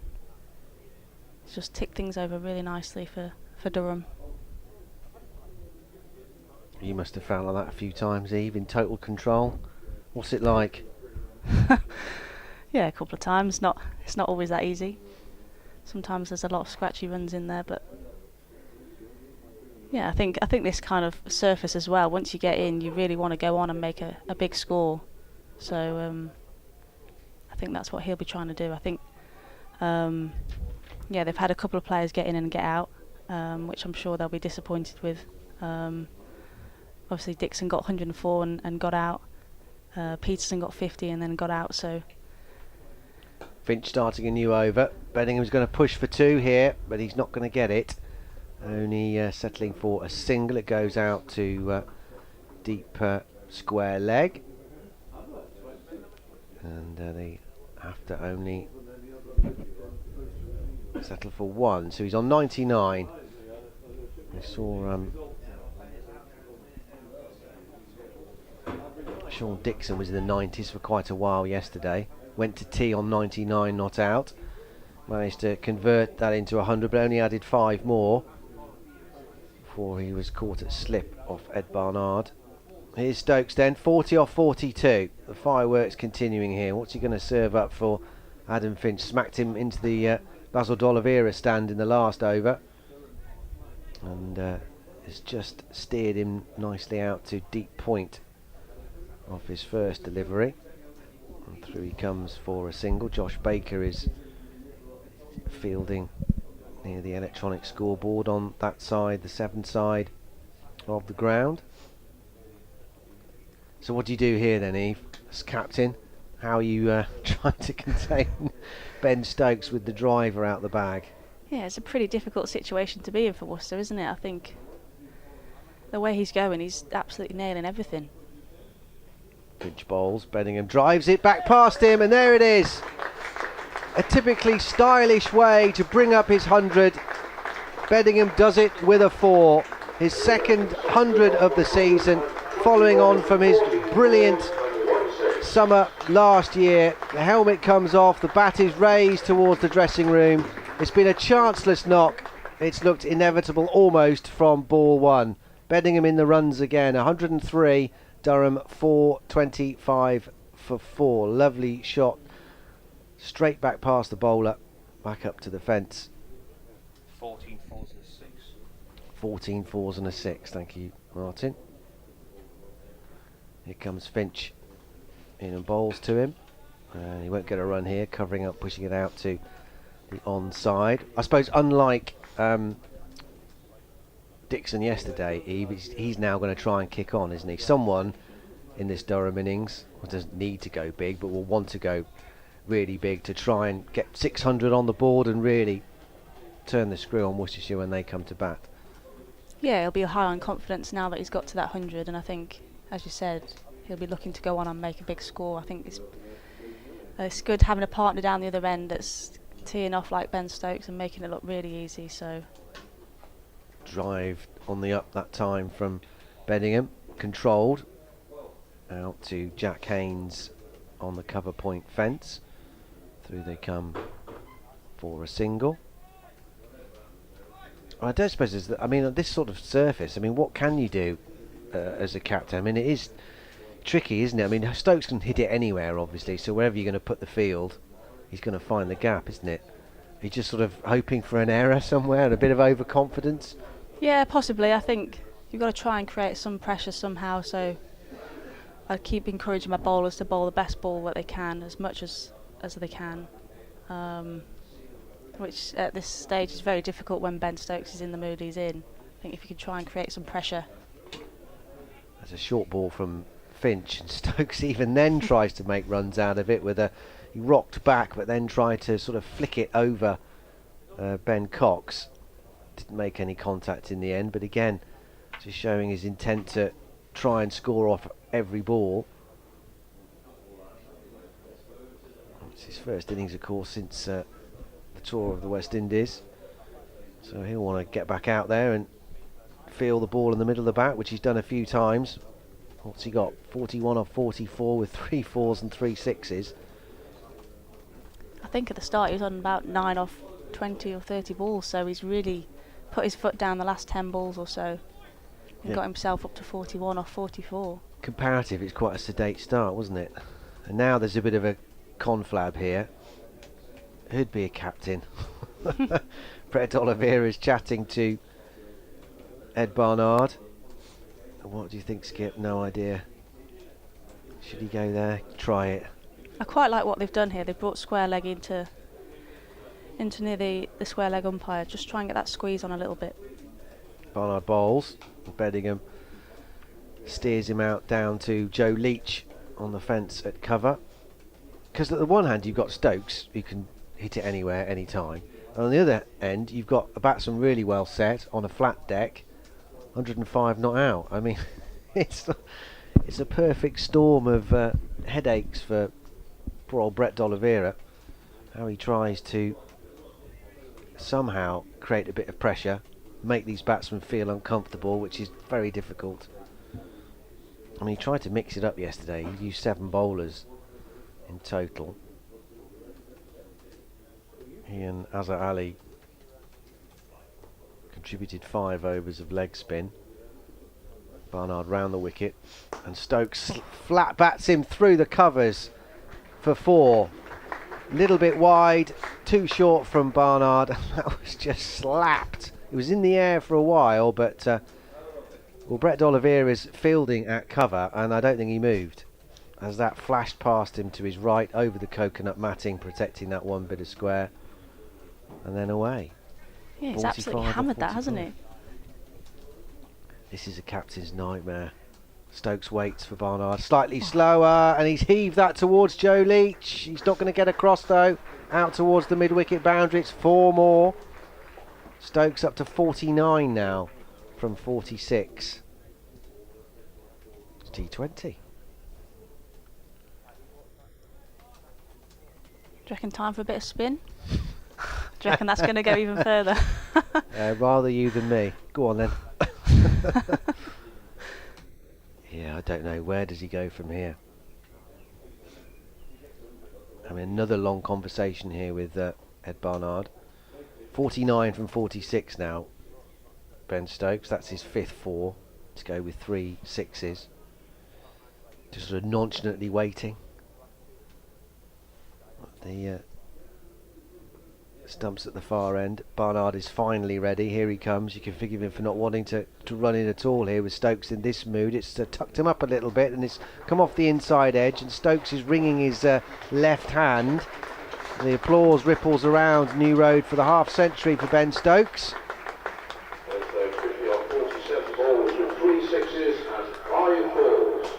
Terrific knock from England's new captain.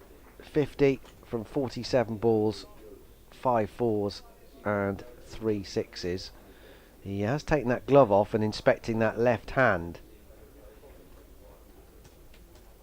which is from England's point of view a bit of a worry. That's not what they want to see. Ben Stokes picking up an injury. He has had finger trouble, of course, in recent times, in his stint in the IPL. But gloves back on. He's at the non-striker's end now, as Beddingham will just guide this next delivery from Barnard down to 3rd man. Azhar Ali fields, and they come through for a single.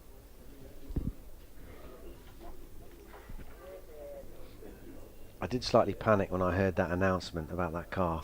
I won't lie. We did both look at you straight away. But the good thing is I'm not in my car today. Borrowed one. So it's not mine. It's definitely not mine. Your heart always stops, doesn't yeah. it, when you hear that? I was thinking, is it a bit like you, Eve, when you see a pigeon or it gets too close? It's that initial moment, isn't it? Yeah, terrifying.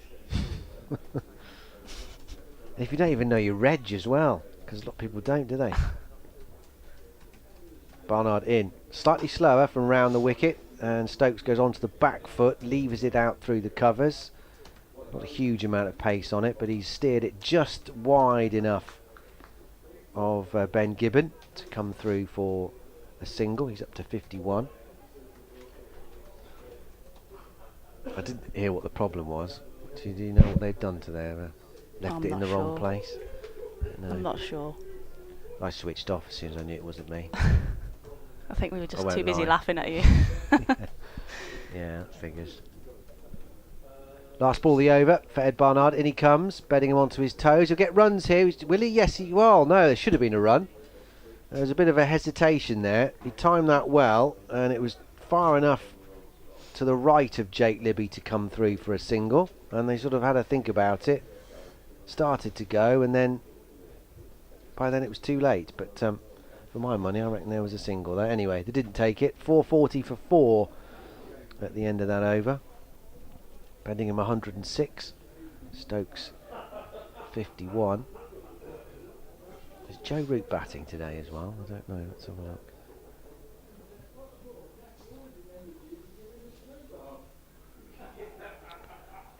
Let's have a look. Give me some other scores. No, they're not batting, are they? Of course they're not.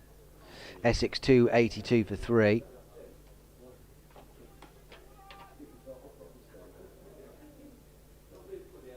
Cook got 107 yesterday. Paul Walter is still there on 112. 284 for 3 is the Essex score as Stokes goes big again. Crikey. He's whacked that over cover. The first ball from Adam Finch's new over. Has it gone all the way? The umpires are just deciding it has. Up go the arms from Paul Baldwin. The burger stand's in cow corner now, isn't it? It's in danger. Dear me. That was just a heave over cover. 57 from 49 now is 4-6. Well, this is what they all turned up to see yesterday. Yeah. That was a mighty smite. He's got a juicy middle on this bat, hasn't he? A 6 over cover, yeah. That's some shot.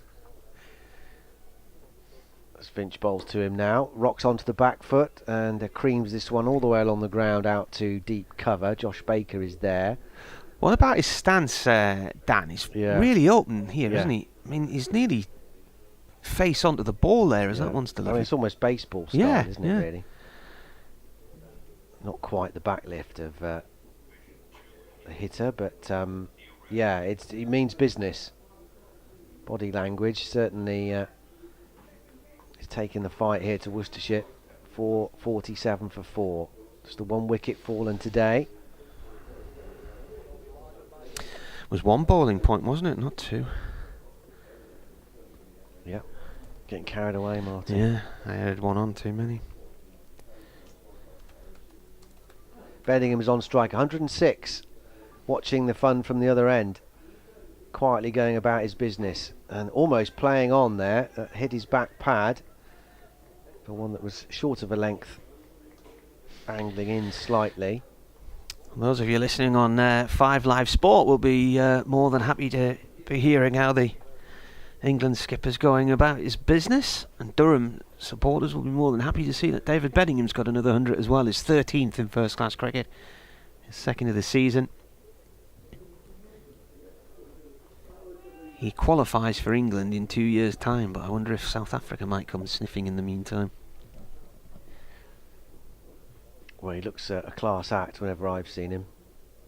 He's waiting for Finch now in, inside edge, but no danger, out trickling to mid-wicket. It's fielded by Ed Barnard, no run. There's quite a few emails, been coming in, which I'll try and get through. What would he like to do? Did you get a sense of that, Martin? I don't know. I was asking that question yesterday about Sean Dixon. He's had some big knocks this year. I don't know how much of a tie he feels to South Africa. He waits for Finch. That's a lovely drive off the back foot again, controlled out to Haynes at cover point. Through they come for a single. Doug's been on with an email. Girls cricket, he said, Big Ben is striking it well. He gives it a canny whack. And he said his granddaughter Millie likes playing the game. She plays at the same club as his son Andrew in the northeast. Ian Clark has emailed re-flooded cricket grounds.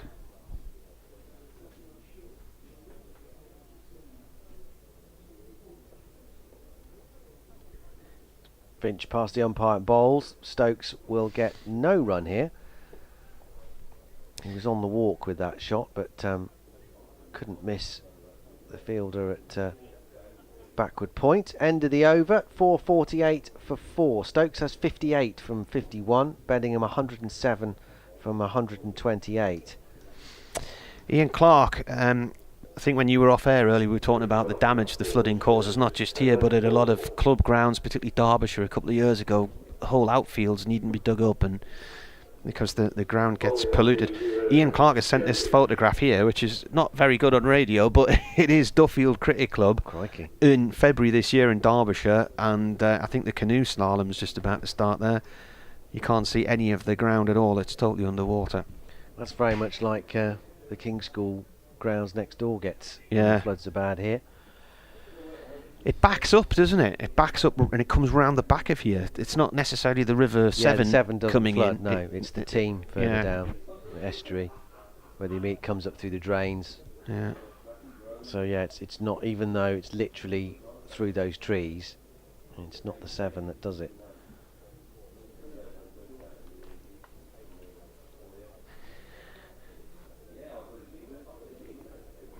Oh, we've been relegated by Mark Stoker. He says, sorry Marty, you've been relegated to the laptop because the Giro has started, but I am endeavouring to watch both. So he's another Giro d'Italia. Yeah. Where's it starting today? Where's the race beginning? New Road, Worcester? No. Oh. Leach starting a new over, in and bowls.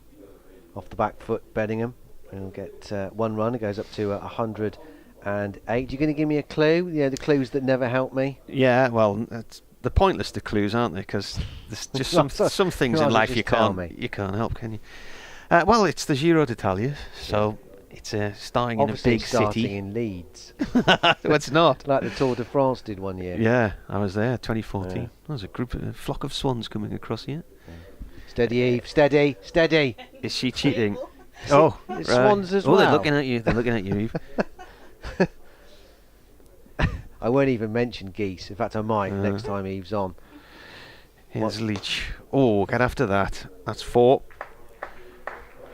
It's just brutal, this, from Stokes. I mean, that was a not too bad a ball. He's just absolutely thumped it through the covers for 4. And that was really baseball bat styley, wasn't it? Well, that's the thing. Most of his boundaries, I mean, they haven't been to bad balls. He's just kind of trusted his eye and his technique, and he's just whacked it. Yeah. Leach is walking back to his marker with his hand on his chin as if saying, what am I meant to do about that? I don't think there's anything you can do, really. Yeah. Because he's good enough, obviously, to find the gaps, isn't he? Yeah. Put a fielder out there, he'll thread it through somewhere else. 62 from 52 deliveries now. Durham 453 for 4. As Leach from the New Road end comes in again, right arm over. Short one to Stokes, he just lets it go through. Paul Bennett says, what is the collective commentary box wisdom on Durham's objective for the day? I'd love to see us going for 700, but I doubt we will. A declaration in session 3 seems more likely. Subject to that option being still available. Will Stokes build an innings or have a brisk entertaining thrash? I think it's the latter so far. Yes, and he says, let's face it, he has nothing to prove. That was sent at 11:23, so that was sent an hour ago. Right. Fair enough. Yeah, we have the answer to that one now. Leach again comes in and bowls. Stokes flicks the ball off the hips out through mid-wicket for 1. Mervin's been back on.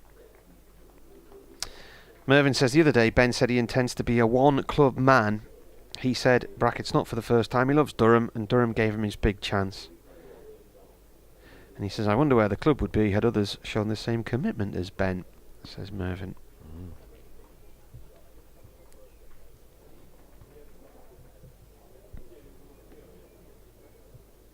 Well, the answer to where Durham are going depends on how long he stays in, really, doesn't it? Bedingham on strike here on 108. Ball goes towards point. I mean, what have we got? 35 minutes till lunch. I mean, if he stays in, he could be at 100 easily, couldn't he? What's Durham's highest So we score could be against close Worcestershire? to 500 at lunch. Oh, 634 for 8 at New Road in 2009. Now, I was here for that game. That was when Durham won the title and they completed the season unbeaten, retained their title, and Worcestershire went through that entire season without a win and went down. Leach comes in and bowls. This is defended. Oh, and it's actually run away for a single up towards the bowler's end. And the reason why Durham batted and batted in that game was because quite a few of the bowlers were ill, because they'd been celebrating the county championship victory for a few days in the pub and needed to lie down. So Michael Di Venuto broke the record for the most first-class runs in a season during that game. His 113 took him to 1,600 in the campaign. Shivnarine Chandapal scored 201 and Dale Benkenstein 109. The match ended in a draw. I think that's Durham's second highest score. Going to see some spin now. Good luck. Yeah. This is like that moment when they're getting on the bus in The Great Escape and the German says, good Yes. luck. Thank you. Yes. Josh Baker's that man. This is where New Road might not be big enough. But it's David Beddingham's going to face to start with. 109 from 131, 455 for 4 Durham. Well, yeah, I mean, they'll be looking at, they'll probably say an hour after lunch and see where we are, won't they? As a sort of basic guide. Yeah, given that you might lose a bit of time this afternoon to the weather. Could be a bit of rain. Yeah. I mean, it's obviously good to bat on. So they might need time to bowl Worcestershire out twice, a bit more than they would normally. Paul's with us for the day, he says. Paul Wilson, greetings from a slightly overcast and warmish Costerdale Hartlepool. Excellent start by the Durham batters. And he said I should be with you until the last ball today because I've got no band to go and watch tonight. Full uninterrupted listening for Paul Wilson. No chippy dinner to go and Does collect Paul either. watch music every night then? He watches a lot of bands. Does he? Yeah. It's the place to be, the Hartlepool Riviera. Sounds the music it. scene. Sounds it. Here's Josh Baker then with the unenviable task of trying to stem this Durham torrent. Stokes is at the non-strikers end. That's the only bonus at the moment for Worcestershire. In he comes. Forward stretches Beddingham. Back to the bowler. And there's no run at the moment. He's got one slip for Beddingham. There are fielders out at on the fence at cover, at long off, and at cow corner. And that's edged and very nearly played on. It's hit the keeper's foot, I think, hasn't it? Yeah, that came off the bottom edge and very nearly went into his stumps and almost, I guess, rebounded off Ben Cox's shin back onto the stumps. He'd have been in. But a moment of alarm. There's been few of those for Beddingham. It's in the air and I think it's parried up over the bar by Brett D'Oliveira. That was a chance. That hurt. Scuffs the ground in annoyance. That would have been a really good catch, but he's such a brilliant fielder, D'Oliveira. You can understand why he's frustrated that one didn't stick. That went like a shell, though. Yeah, it went really, really quick. It was high to his right, and he's just kind of parried it up and over and away. Still ringing that right hand. Chance. Technically a chance. Baker could have had 2 wickets and 2 balls, couldn't he? 110. Here we go then. Where's your car? He's parked her car at Cow Corner. Why would you do that? It'd have to be over over there, yeah. There's no concrete trees to protect you. Baker bowls, sedately pushed back by Stokes. Tell you what, the Durham bus could be in the firing line here as well, couldn't it? Behind the D'Oliveira stand. Yeah. There's a bit of a breeze blowing from that direction. It might Certainly not be reach the paying bus. attention if I was in those seats in front of the marquee. Yeah. Definitely. Stokes down the track. Ooh. Baker saw him coming though. Dropped it a bit shorter. Stokes couldn't do anything with it and just pads it back to the bowler. Last ball coming up for Baker. 4.56 for 4. Stokes has 63 off 56. What's he going to do with this last delivery? Baker bowls to him slightly quicker and strokes out to mid-off. No run. A tumbling Azhar Ali does the fielding. Do you know what? We End the were over. wishing Baker all the best there. He's won that over, hasn't he? Nearly had 2 wickets and 1 run from it. Yeah, it wasn't much in it for him yesterday, No. understandably. Back to emails. Kevin Ramsey says, it's great to watch and hear the Durham performance this morning. In this session, England captain is playing beautifully. We needed this after the last 2 games. Looking forward to the playoffs at the Stadium of Light tonight. We'll give them a shout for you, he says. Kevin Ramsey from Aycliffe in Durham. There's going to be about 43,000 at the Stadium of Light tonight for Sunderland against Sheffield Wednesday. Leach in, right arm over to Dixon, to Beddingham, out towards mid-off that goes. Division 3 football, nearly 43,000 there, incredible. What are you going to be like if they don't go up? I'm just resigned to the whole thing. It's Right. been years now. It's just ambivalence, I suppose. I don't know.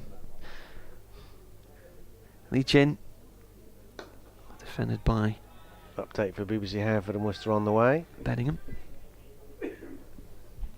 Well, it's still the Ben Stokes show here for Durham. 456 for 4, and the England Test captain is on 63 from 57 deliveries. It's been a showcase of stroke play from the England all-rounder.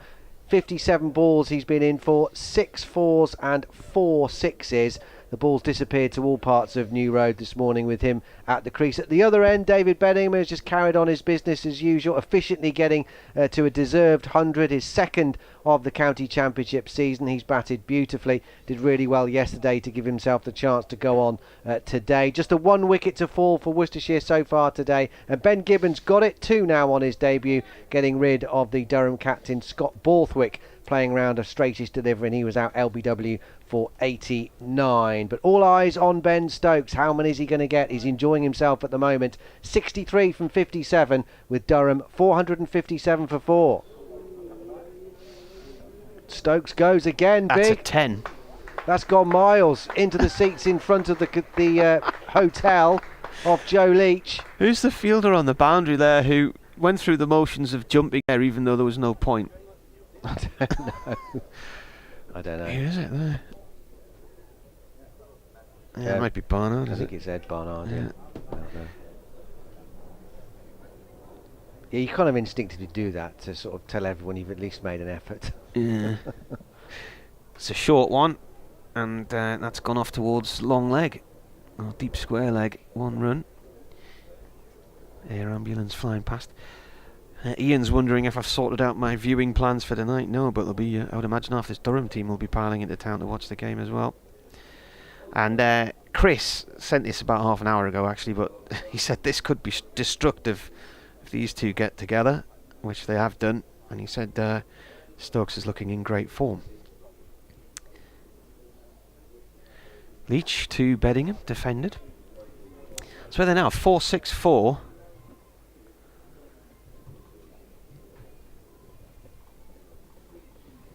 Drinks being brought out for Ben Stokes. He's on 70. Beddingham on 111. Changing his bat? I think so. What he's gone for now, the bludgeoner. Are you doing a 12:30, Martin, or not? No. You're not? Okay. No. In that case, I shall make way and Eve can come back. Well, he's got all kinds of advertising on these bats. An energy drink supplier among them. Will this one be as destructive as the last one? That's a big question. Josh Baker from the Diglis end. And he's coming to bowl left arm round to Stokes, who's launched that into the D'Oliveira stand, and it's smacked into a seat about halfway up the stand, and it lands just in front of a man who appears to be wearing a Sunderland top. And there's 3 people there who are quite relieved that ball landed in the seat next to them. Got a couple of those big cool boxes up there as well, ready for lunch. Stokes 76 from 60 now. Baker in, and that's more of the same. That's gone towards the ladies' pavilion for 6 more.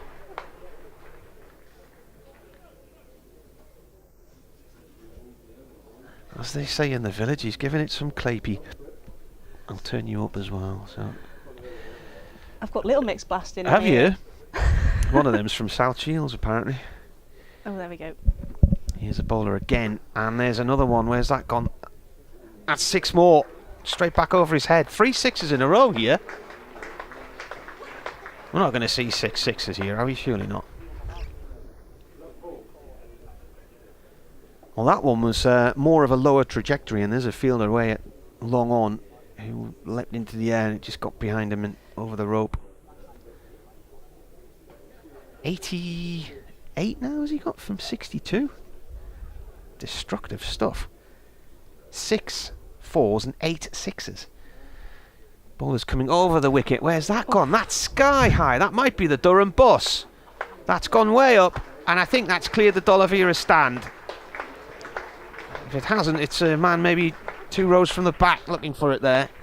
4 sixes in a row here from Ben Stokes. I think he used that previous over to line him up, didn't he? So wow, some unbelievable striking. Well, we wish Josh Baker well in the previous over, and he only went for a run. But this 18-year-old now could be finding himself making a bit of history here. 4 sixes in a row from Ben Stokes. And he's up to 94 now, with just 63 deliveries. This is absolutely destructive stuff from the England skipper. Baker's going to come round the wicket again instead now. Stokes waits. The bowler comes in. And that's another 6. I think that's gone towards the bus. That is into the stand. In the family stand just in front of the Durham bus. That's 5 sixes in a row. That's his 100. He's got to his 100 in 64 balls. 10 sixes. Incredible stuff from Ben Stokes, the England skipper here. And there's still a ball left. 5 sixes in a row. What is going through the head of Josh Baker here? I don't think Stokes has mishit one all innings, has he? It's just unbelievable striking. This is unbelievable. There's a conflab going on now.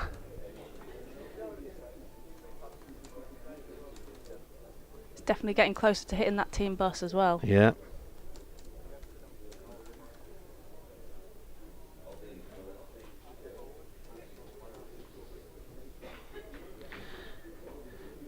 Can he hit a 6th? Garfield Sobers did it all those years ago on the TV. Baker comes in and bowls. Stokes drives. I've lost track of the ball. Has that gone for 4 or 6? It's a 4. Just lands inside the rope at the far end of the ground. Stokes whacks his bat on his pad. Well, he changed bats, didn't he, for that over? He's hit 5 sixes in a row and a 4. That is absolutely brutal cricket. He looks really disappointed in himself for hitting that 4, didn't he?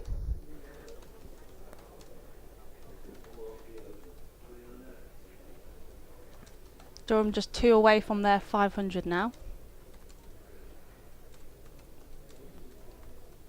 And Stokes has nearly caught up Beddingham, who's on 111.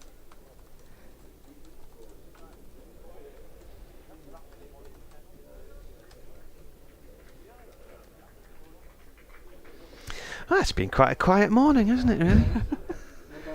I didn't even write his stats down for his 100 there. He got there with the 6, didn't he? So what's that? He's 64 balls.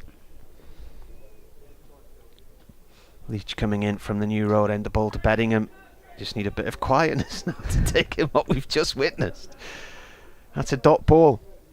So what was that? That was 10 sixes and 6 fours, I think. Wowzers. And Durham are now 2 runs away from 500. In comes Leachy balls. Gone down the leg side this time. There's a little bit of a waft of the bat from Beddingham. They got to 400 and that final batting point on... Where have I written that down? 108.1 overs. So they've gone from 400 to 498 in 9 overs, is that? Yeah, 9 overs. Wow. Unbelievable. In comes Leach, and Beddingham plays the ball off towards point, no run there. They don't even play like this in a T20 here. They can't win on this ground in T20s for love nor money. They've won once on this ground in all the years they've been coming here. How many times has Stokes been playing though? Well, he's played in a few, but I'm now being asked the question, is that the fastest 100 for Durham in first class cricket? I'm going to have to look that up now, aren't I? This is turned away down towards fine leg by Beddingham for 1. Oh, where's that going to be in here? Records, first class records. That's list A. Is that your Durham Bible? Yeah. Centuries.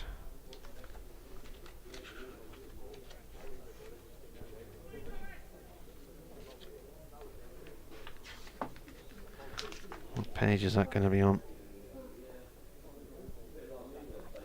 Leach in, bowls. Stokes down the track and looks like he's casting a fly rod there as he plummets that into the mid-wicket boundary for 6 more.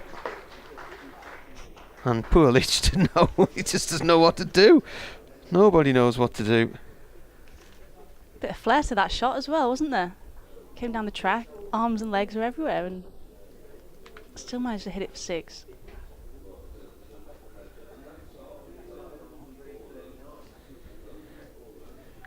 Yeah, that is the fastest 100 for Durham in first class cricket. 64 balls. It beats Paul Collingwood's 75 balls against Somerset at Taunton in 2005.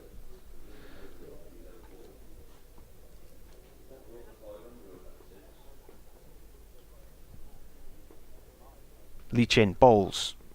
Stokes thwacks that towards deep square leg for 6 more. And he moves on to 116 from 67 balls. And if this was a boxing match, somebody would be picking up a towel right now, wouldn't they? He's trying to hit every ball for 6 and he's doing pretty well at it. He'll be pleased he changed that bat a couple of overs ago because he's been unstoppable the last couple of overs.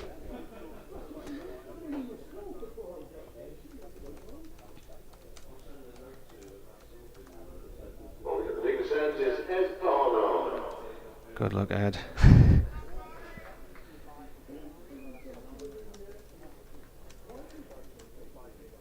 Yeah, I think they've just hit Josh Baker out the attack there, so Ed Barnard coming on for, well, we'll see. Hopefully try and stem the flow of runs here.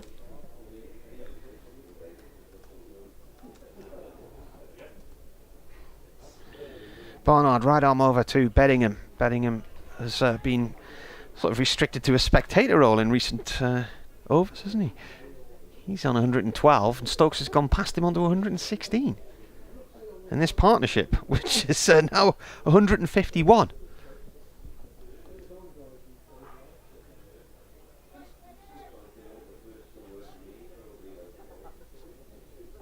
151 in 119 balls.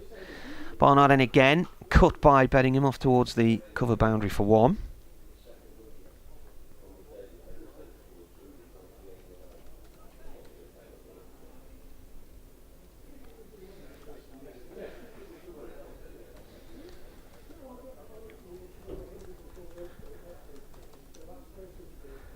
I think pretty much everybody's out on the boundary at the minute for Stokes, but I still would back him to hit the ball out the ground like he has been doing. Well, that's the thing. I mean, he's picking spots where there are fielders, but he's just putting it beyond them, isn't he? I mean, 7 on the boundary. Barnard in again. Stokes looks to flick off the legs. It's hit his pad and rolled away from him. A rare dot ball. So this innings, by the way, from Stokes, 117 deliveries. 116 runs, 68 deliveries, 12 sixes and 7 fours. The sixes column's probably some kind of record as well, I wouldn't be surprised. Is that in the Bible? It will be somewhere. Barnard in again, bowls, and that's cut by Stokes off towards the cover boundary for 1. I wonder if he'll be doing interviews later. All those people who came yesterday and have gone home today and never saw him. Yeah, you'd be pretty gutted, wouldn't you, if you rocked up yesterday to see him. Beddingham was 81 not out when Stokes came in, apparently.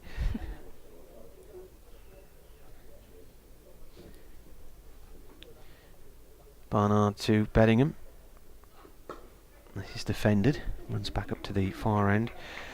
Can't see most sixes on this list here. Highest score in each batting position.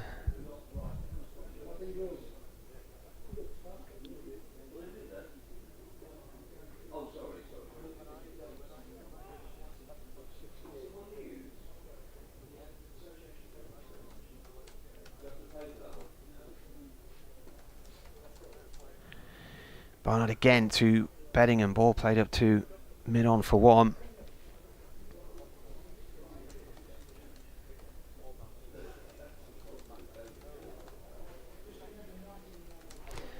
.514. We missed the 500 bit, I think, didn't we?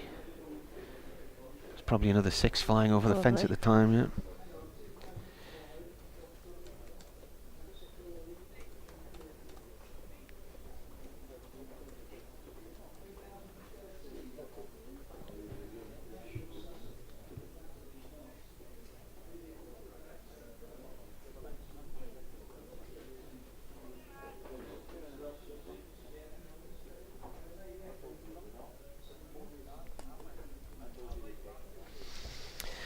Chris Sharp says the Yorkshire game wasn't going anywhere, so at 12:30 I switched to your commentary for a bit more entertainment. The chin bowls, and this is played by Beddingham down towards the point boundary for 1, and he said, "Wow, has Ben Stokes delivered some entertainment?" Yeah, the crowd have got their money's worth today, haven't they?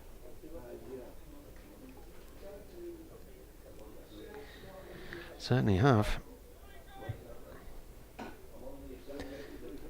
Oh, I'm just going to retweet the Stokes over. As Leach comes in now to bowl to Stokes.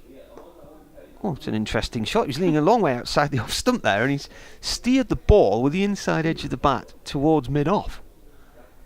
And I don't really think he knew where that had gone at all, because he was looking behind him initially.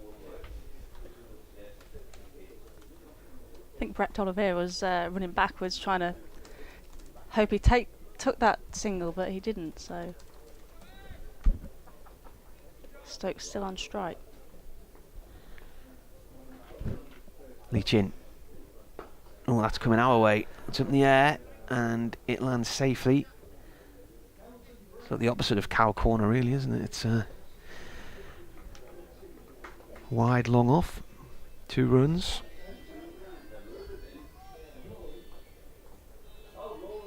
I thought that was going a bit closer to Jack Haynes then, but he's Just looped away from him, still. didn't it? I think we've got this bit of a breeze crossing us from the right-hand side here, haven't we? And so I think that probably just steered the ball away from him slightly at the end.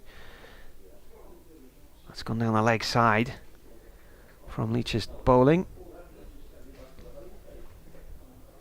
Probably not a bad plan at the minute. Just pull 6 down the leg side Yes. to Stokes. Yeah, dot balls, they all count. I saw them do it. The Aussies do it to England in the Women's Ashes over in Canberra. At the end, when it was getting a bit close, they just kept slinging it down the leg side. The English batters didn't know what to do. So you could just get away with it. Leach again, and that's a short one, and that's hooked out towards cow corner, and that is 6 more from Stokes. There's a man out there diving through the air to try and stop it in the shape of Josh Baker, and the ball has landed behind him on the tarpaulin for 6. It's a good effort out there. It was a bit of a teaser, wasn't it? Yeah, it was hanging there, wasn't it? On the River 7 side of the ground. Mervyn says all that's needed now is for Chris Rushworth to reap the rewards his tireless effort richly deserves. Chris Rushworth, when he eventually has the ball in his hand at some point later today, you'd imagine 1 wicket away from 550 in the championship for Durham. But at the moment, Durham 523 for 4, and Stokes has 125 of those. And where's that gone? That's gone out the ground again. That's down to our left. The brutality of this is quite something. It really is. Leach just launched back over his head there. The ball hit the sheeting, which is hanging from the roof of the stand we're in, across to our left. Yeah. He wants another bat now, does he? Oh, yeah, he's only scored about 400 with that one in about 2 minutes, so another bat's been brought out now. Hasn't broken the bat, has he? I'll have it. Send it to Mike. Send it me. He's just knocking them all in, I think. Elizabeth says, having hurt my leg earlier this morning, what a tonic to be able to sit and watch Ben blasting 6s and David Beddingham giving great support from a dull and wet Hamilton, but a very happy viewer.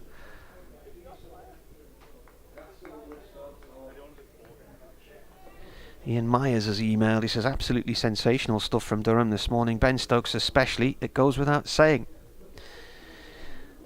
At Barnard to bowl his 27th over, right arm over to Beddingham, who cuts the ball out through the covers for 1.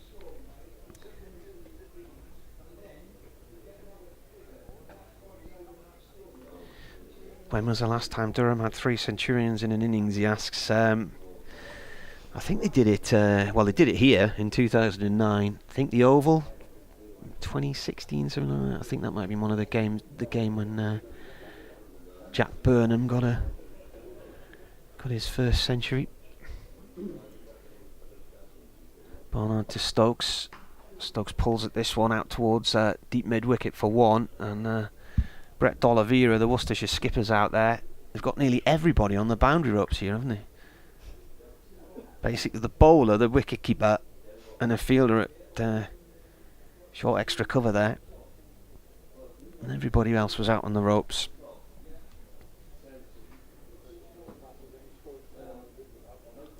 Anything to get Stokes off strike, eh?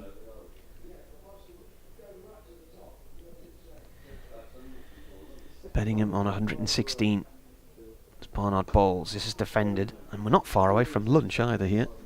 531 for 4 Durham here on BBC Hereford and Worcester, BBC Radio Newcastle, and 5 Live Sport.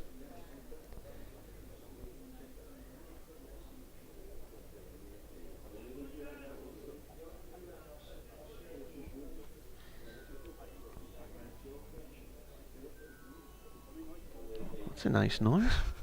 It's very soothing. Yeah. Barnard bowls to Beddingham. He plays this out through the covers again for 1. I feel like somebody's about to put a spell on us. We've had a spell put on us by Ben Stokes' batting. I think he's got another 3 bats lined up just in front of us on the boundary edge, so they're all ready to go.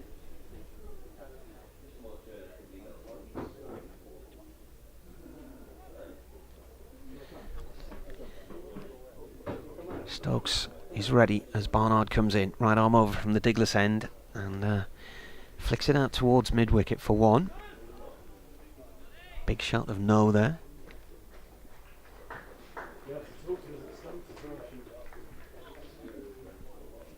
Well, Gareth Copley's here, one of the cricket photographers. He'll have had an entertaining morning. No doubt you'll be seeing his pictures on the BBC website and all around the cricketing world, in newspapers and stuff tomorrow and online today. Bettingham 117. This is his 151st delivery, and he plays this into the covers to D'Oliveira. And that is the end of the over. 533 for 4. If you're just joining us, where on earth have you been? Ben Stokes earlier got to his 100 in 64 balls, a new record for Durham for the fastest 100. And in the over he did it. He hit 5 sixes in a row off Josh Baker, and then trying to get a 6th six on the board. The ball just landed inside the ropes at the bowler's end. It has been brutal.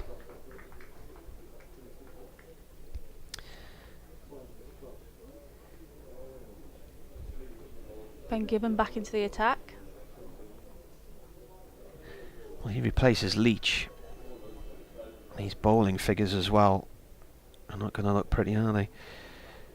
Leach, where is it? None for 114 from 25 overs, 5 maidens. Gibbon, 2 for 72 on his debut. 22 overs he's bowled, 4 maidens. Barnard, 2 for 115, 27 overs, 3 maidens. Finch, none for 99, 22 overs, 3 maidens. Baker, none for 107, 20 overs, 1 maiden. One of those overs going for 34 runs. D'Oliveira, none for 10 from 3. Why hasn't he bowled himself more? And Ali, none for 9 from 2.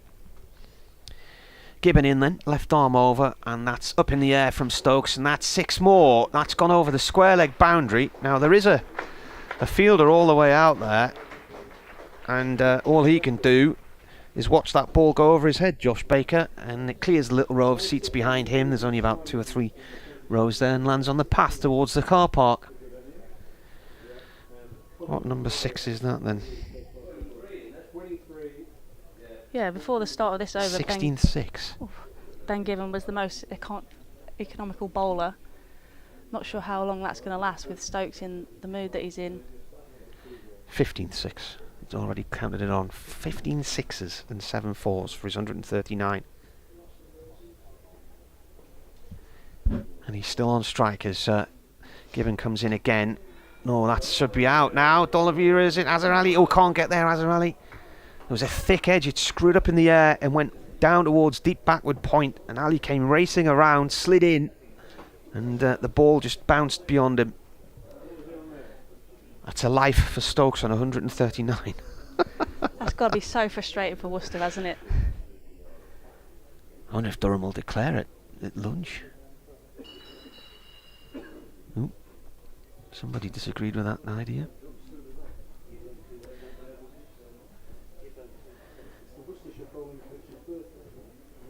The Worcestershire bowling coach's birthday, apparently. Somebody's just sat outside. Extra cake at tea then. Yeah. That's left alone outside the off stump.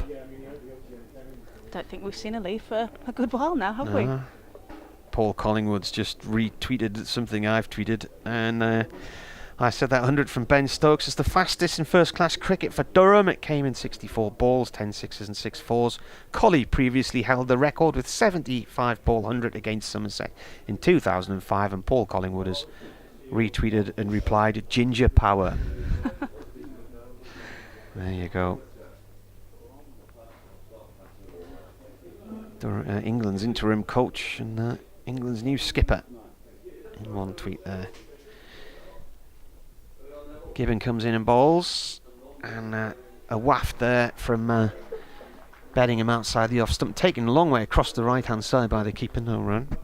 Oh, it just kept going, that one, didn't it?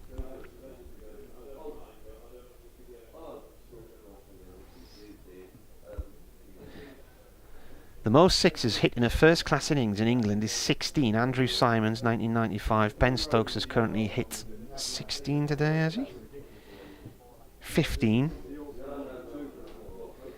Graham Napier equalled it as well. This is from Dan Norcross from TMS. So, in comes Gibbon to Bedingham. That's played off towards the covers.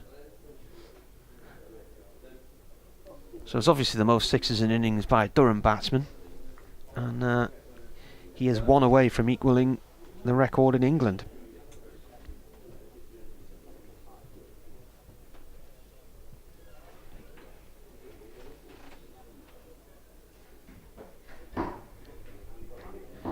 Well, we're coming up to 1 o'clock, so I'm going to leave the commentary now so Dan can take the good news to his local listeners in a few minutes in their 1 o'clock update.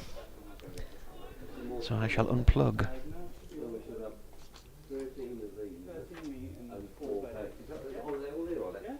Thank you. Gibbon bowls and Stokes clubs it out to mid-wicket for 1 run to finish the over. Hi again, Eve. Hello. What have I missed? Not much. Not much. Not no. much, no. I feel it all happens when you're not here. Yeah, perhaps I should just leave.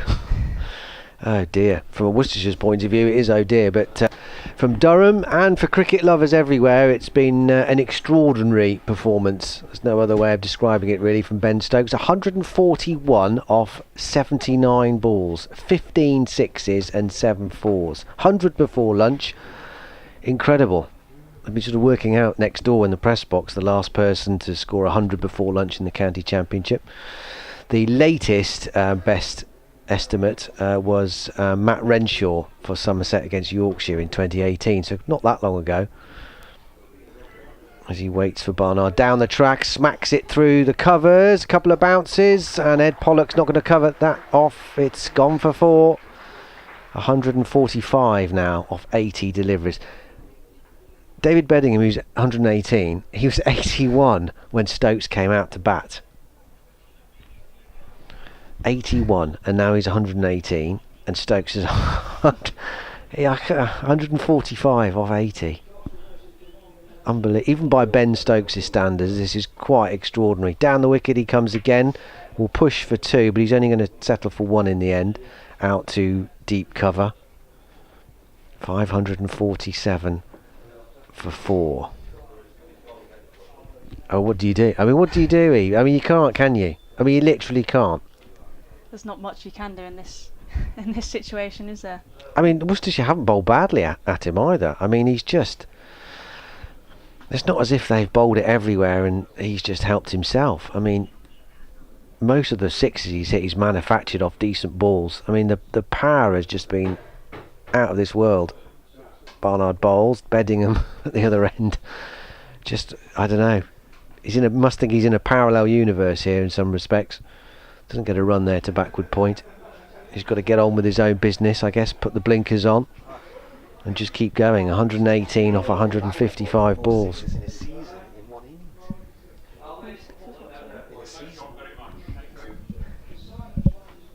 Wow, so we just found a stat from the Durham Bible. So the most sixes for the whole season is by John Morris, and that is a total of 19 for the season. So right, so he's already threatening that. He's 15 in 1 innings. So you might break the record for the most number of sixes for Durham in a season in 1 innings before lunch. No, not quite. It's lunch now, isn't it? That's some reprieve for Worcestershire at least. And how long will Durham go on? That's the next question. As Barnard bowls from the Diglis end, and forward comes Beddingham with a gentle push through the covers out to Jack Haynes on the cover point boundary. Come through for 1. This will be the last over before lunch. We're a little after 1 o'clock. Last ball coming up. what do you reckon, 150 before lunch? Yeah, 1 blow away, just needs a 4. You wouldn't bet against it, would you? Field is spread. Absolutely everyone on the boundary virtually, and that's his smack back down the ground, all the way along the ground though. It won't be a boundary that he needs for 150 before lunch. Just a single down to long off, and that is lunch.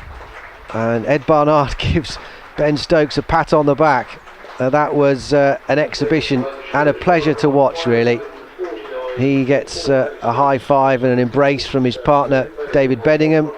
A terrific morning's work, quite unbelievable.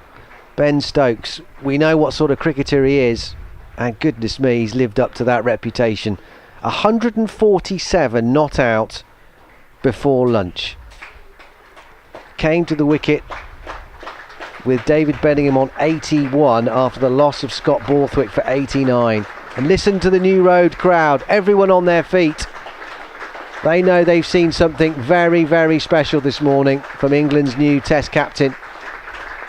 He raises his bat to the crowd as he makes his way up the steps of the Graham Hick Pavilion.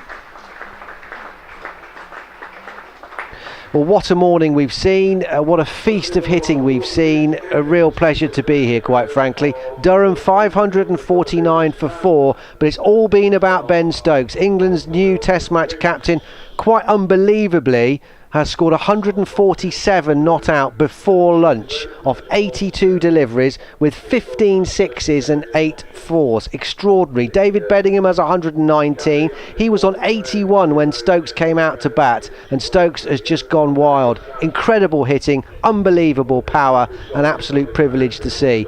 549 for 4, the only wicket to go this morning. Ben Gibbon removing Scott Borthwick for 89, but it's all been about Ben Stokes, and I have to say it's been absolutely glorious. 549 for 4, Stokes 147 not out at lunch. Incredible. Well, that's it. I think we all need a bit of a lie down.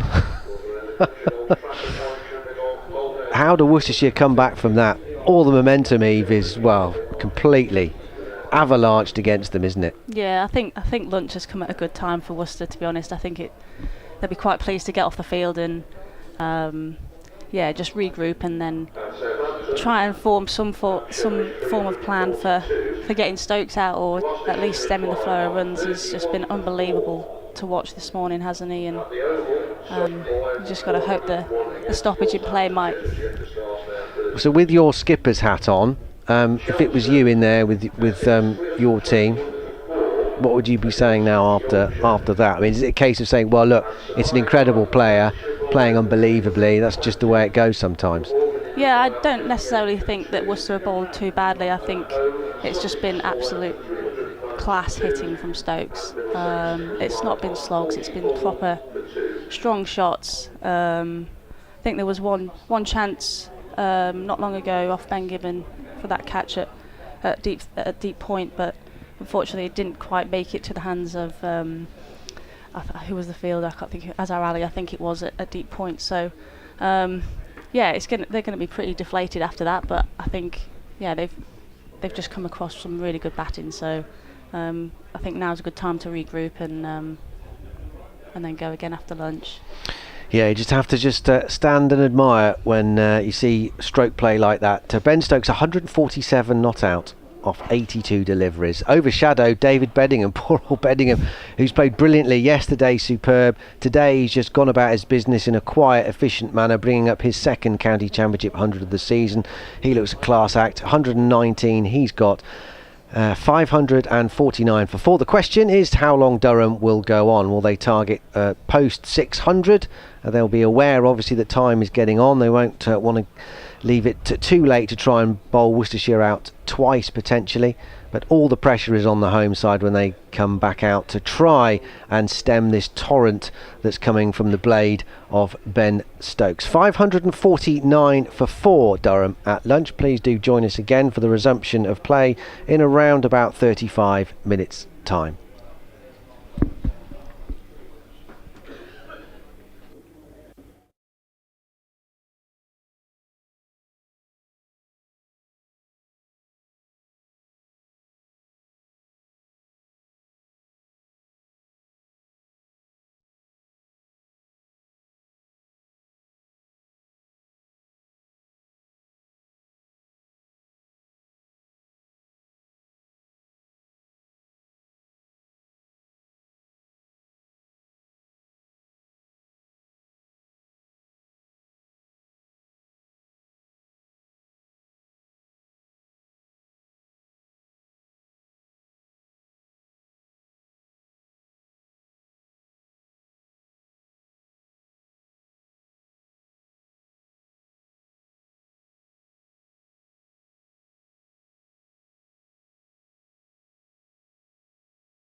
Well, good afternoon, everybody, and welcome back to New Road for the resumption of the afternoon session.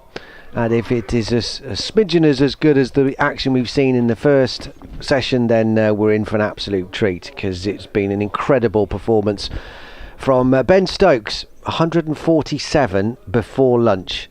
82 balls only he's faced, and he's propelled Durham up to 549 for 4. Absolutely mesmeric stuff. Incredible. David Beddingham at the other end has 119. He's completed his second championship 100 of the season. As Stokes takes the first ball after lunch and smacks it high. That's gone again. First ball after lunch has gone for 6. Picking up where he left off, and what a way to get to his 150. He got to his 100 with a 6 in that innings, that over of 34 against Josh Baker. And the first ball after lunch, he smacked back over Adam Finch's head and almost into the hotel. 150 is up. 83 deliveries. That's his 16th 4. So the records are tumbling. He's now equalled the highest number of 6s in English cricket in an innings. Needs one more to set his own mark. He's flat batted that out. A couple of bounces out to Ed Pollock at the long off boundary, and he comes through for a single. So he joins Andrew Simons, who did it in 1995, and Graham Napier in 2011. Napier did it in an innings at Whitgift School. 16 sixes Stokes now has.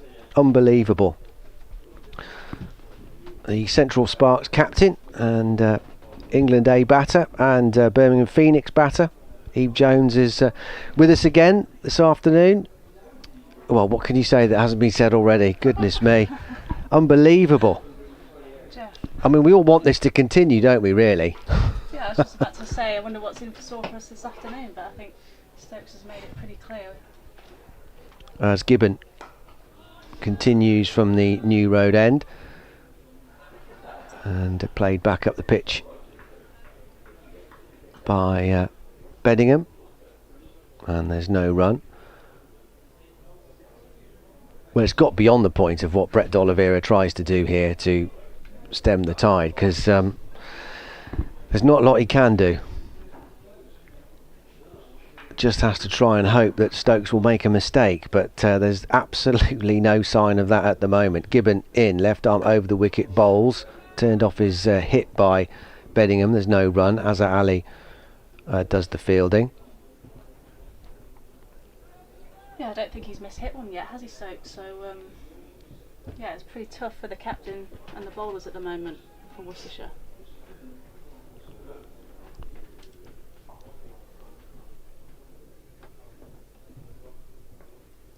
Yeah, who'd be a captain? Gibbon bowls. On the drive is Beddingham. Hasn't quite timed that, and comes off the inside edge, and Azhar Ali fields. 16 sixes, 8 fours, 84 deliveries, 154 runs. So that's 100 in sixes as well, isn't it? Is that right? So Ben Stokes is also trending top of Twitter at the moment. So 96 in sixes, not quite at the 100 yet. A single to end the over from Beddingham. that's a good effort to be trending top of Twitter, isn't it? It is, for only a couple of hours work. Yeah. Yep, there's the proof.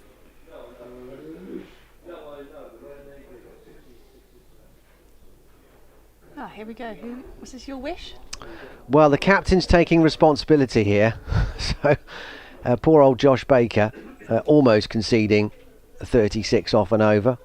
5 sixes and then a 4 to finish. And the over that Stokes brought up is 100. But the captain, Brett D'Oliveira, is coming on from the Diglas end. Baker's figures 20 overs, none for 107. D'Oliveira into his 4th over, bowled 3 overs for 10 yesterday. But at the moment it's the calm before the storm, you'd imagine, because he's bowling to David Beddingham. Well, that's a rank long hop delivery. It's carved out towards long on, and that's gone all the way from David Beddingham for his 2nd 6. So he moves up to 126, 563 for 4. How many will Durham be happy with before a declaration? D'Oliveira bowls to Beddingham, who steers him up to long on. Through they come for a single. Might be down to how long Ben Stokes is batting. Maybe declare when he gets his 200, who knows. 564 for 4. So I've got a stat here. So Durham's highest total at New Road against Worcester is 634 for 8 back in 2009. So 634 for 8, so that's obviously potentially in danger. Stokes has completely lost touch now. He's tried to whack that somewhere over the Graham Hick Pavilion, inside edge onto his pad and trickled round the corner. He has picked up a run though for it. That's the first one he's mishit. D'Oliveira bowls onto the back foot, goes Beddingham. Elegant punch up to long off. They'll come through for a single. Beddingham's in a nice position here, isn't he? I mean, he's got his 100. All he has to do is just sort of knock it into a gap, give Stokes the strike and settle in at the other end and watch. D'Oliveira bowls. Stokes launches him long. That's going to hit the white sheeting behind the bowler's arm, 3/4 of the way up the Basil D'Oliveira stand. Another effortless 6. And there it is. That's the record. Ben Stokes hits his 17th 6 to set a new English record for the highest number of 6s in an innings. Incredible.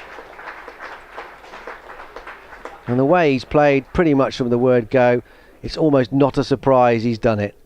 Wonderful stuff. Minimal effort again, just muscled it back over the bowler's head. End of the over, 572 for 4. Stokes 160. Beddingham 128 at the other end, waiting for Ben Gibbon. Pushing it off the back foot up to cover. And there's no run. yeah, I feel Beddingham's innings has gone a little bit under the radar here, hasn't it? I don't think he'll be too bothered, will he? He's also played really well though, hasn't he? Yeah. I mean, great year last year, obviously, and he's continued his form.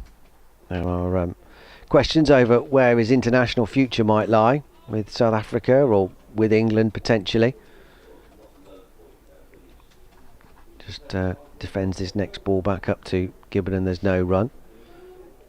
Yeah, I think I read somewhere that he could qualify for English selection in 2024. So Which is on the horizon, yeah.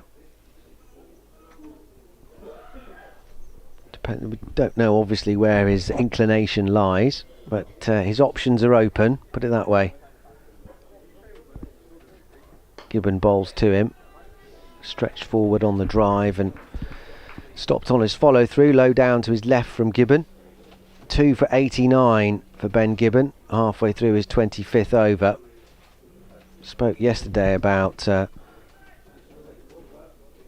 looking forward to taking on Ben Stokes. I'm not quite sure he had this in mind though. 572 for 4. Beddingham on 128 will drive it out to mid-off. Won't get a run though. He'll stay on 128. Stokes at the other end, 160. We feared New Road might not be big enough, didn't we, when he gave us a taste of what to expect pretty much the word go. And it's proved that definitely the case. As Gibbon bowls, left arm over to Beddingham. It's another lovely cover drive from him. Away it races for 4. Beautiful shot again from David Bedingham. He goes up to 132. That's his 15th 4. A bit in the slot that from Ben Gibbon. Yeah, no protection out on the cover boundary, so good gap for him to hit.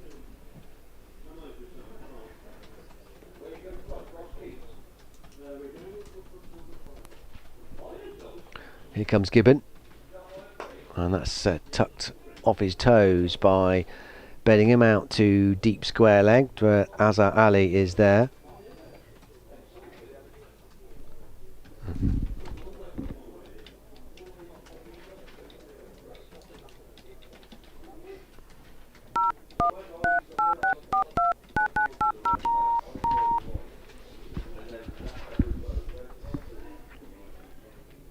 End of the over, 557 for 4.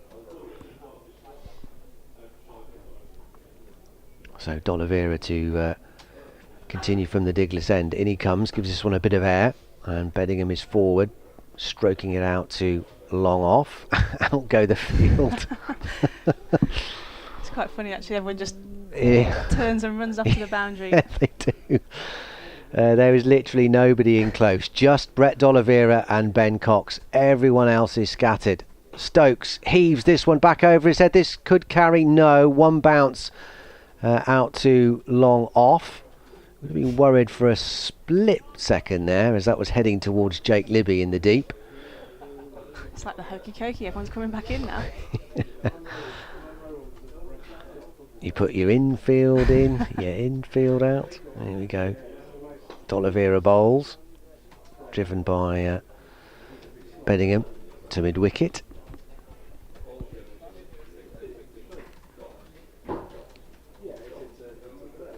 D'Oliveira past the umpire, bit more air and smacked out on a couple of bounces to Libby at long on for the right-handed Bedingham. Will only be a single though. Out they go again. Perfect formation.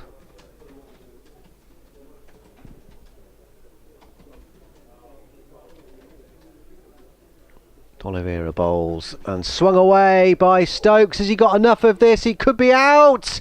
He is taken. Finally.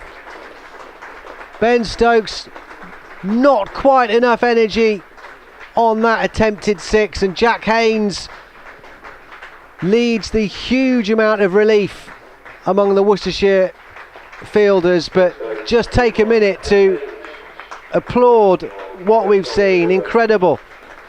The Worcestershire supporters, along with the Durham fans, all get to their feet. The Durham coaching staff on the chairs around the boundary rope, applauding, and Ben Stokes, big smile on his face, acknowledging they're all out in front of the marquee as well.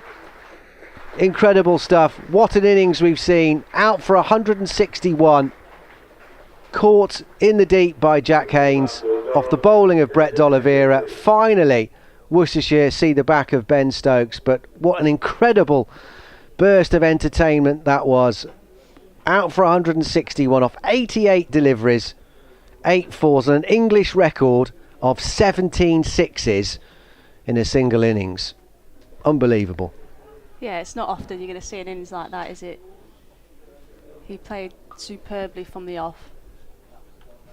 I think there's a sigh of relief in the Worcester camp now. Yeah, not half. 580 for 5. I mean, again, it was a bit of a surprise that he didn't actually nail that one, because it was heading towards the marquee and it just held up, didn't it? Underclubbed it, as they say.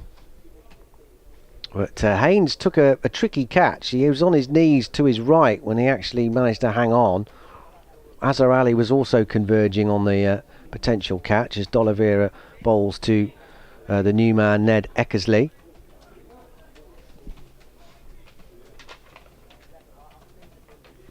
End of the over. 5 overs, 1 for 27. 220 Partnership of 220 for the 5th wicket. Got to Got to be close, hasn't it? A record partnership. Talking of ground staff earlier, I think Ned Eckersley was a former member of the MCC ground staff, so another appreciation for the ground staff out there.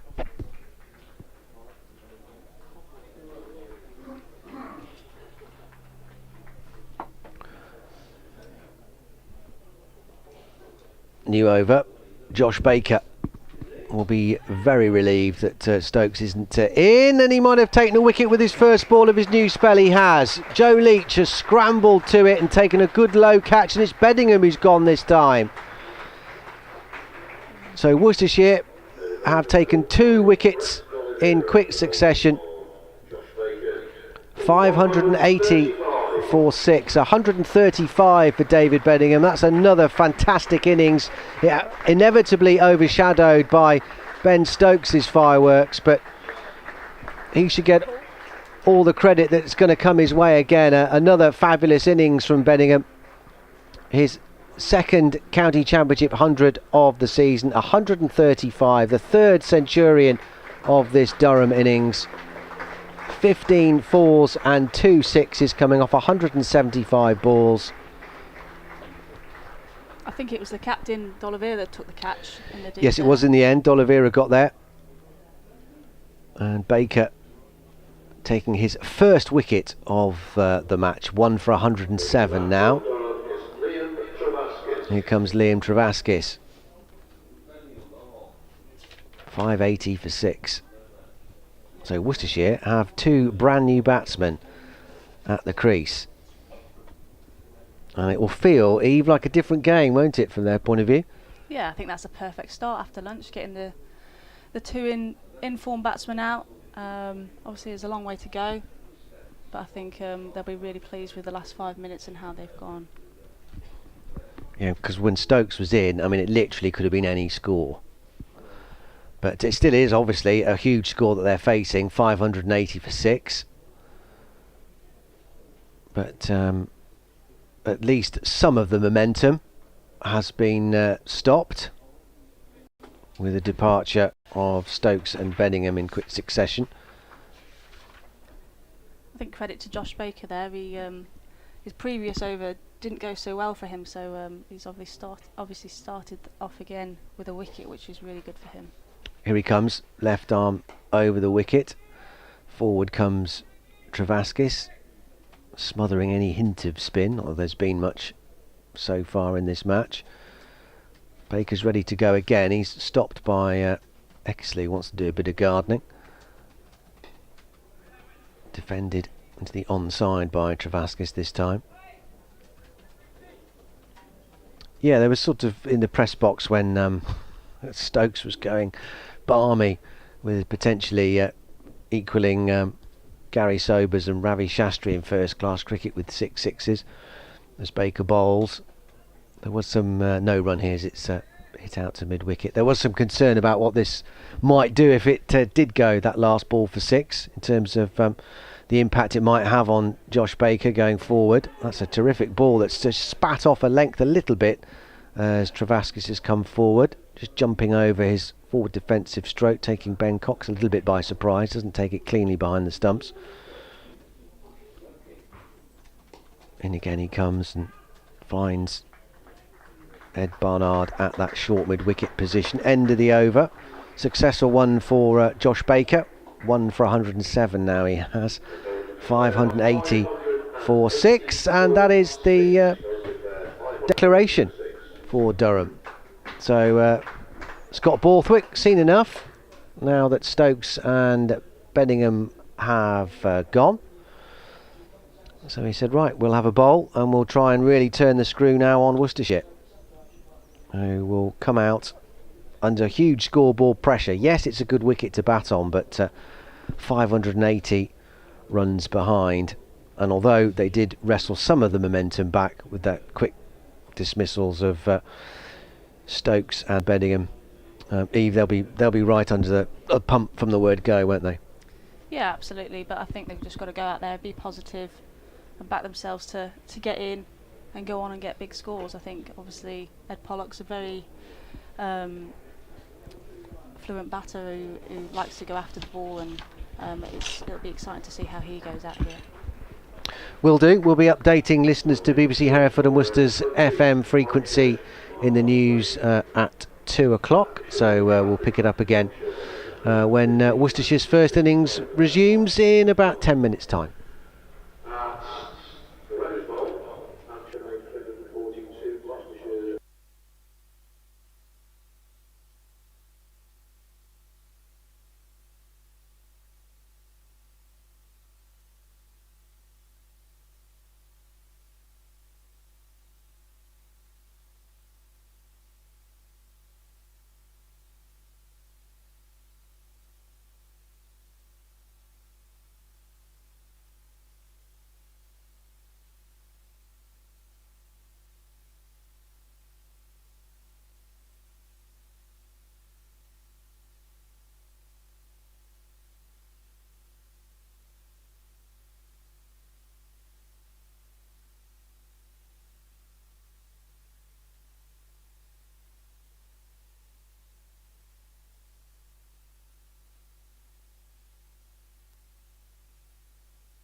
There is some relief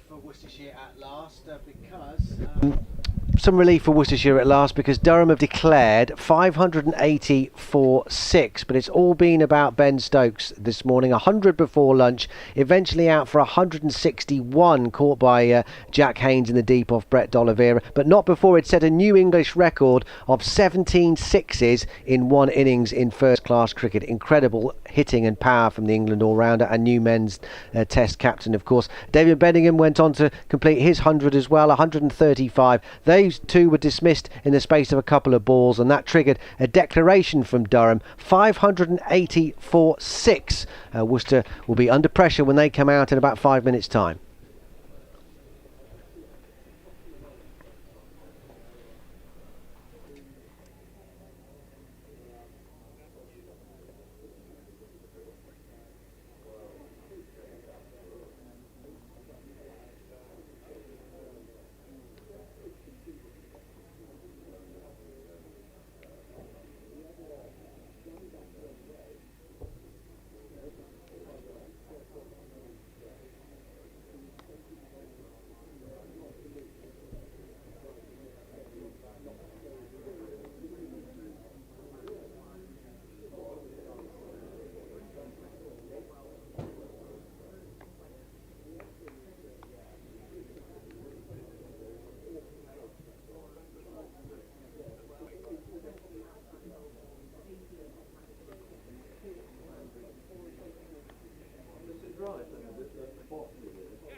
Well, welcome back to New Road in Worcester. Mammoth task ahead of Worcestershire now. They are 580 runs behind.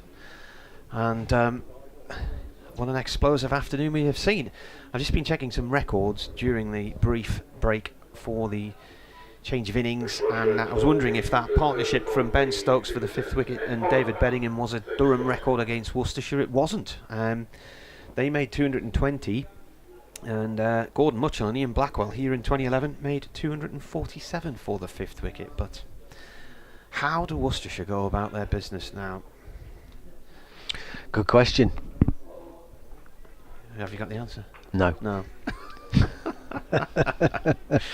Right, well, let's see what the crack is then, shall we? Because Durham haven't won a game yet this season, at least Worcestershire have. And Chris Rushworth looking for his 550th championship wicket for Durham. That includes 16 in the Bob Willis Trophy. First ball from him, bowled to Jake Libby, has gone through to the keeper. He batted on day 1 at Sussex last week and then got wrapped in the head and was knocked down, and then was unable to bowl after his first 3 overs of the game. I think it was 3 or 4 overs on night 1, and then was withdrawn from the game for a concussion. He didn't take a wicket in the match before that against Notts, which was a real rarity for him not to get a wicket. So Libby it is who is facing, and that is driven towards mid-wicket, and Travaskis diving across towards his right. I'm not sure if he got a hand on that there.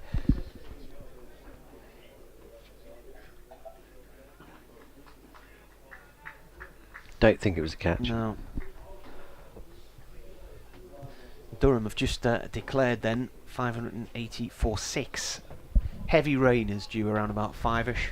The weather forecast suggests an 80% chance that it will be raining. So somebody no doubt will say, well, that means there's a 20% chance it won't. 90% it will be by 6 o'clock.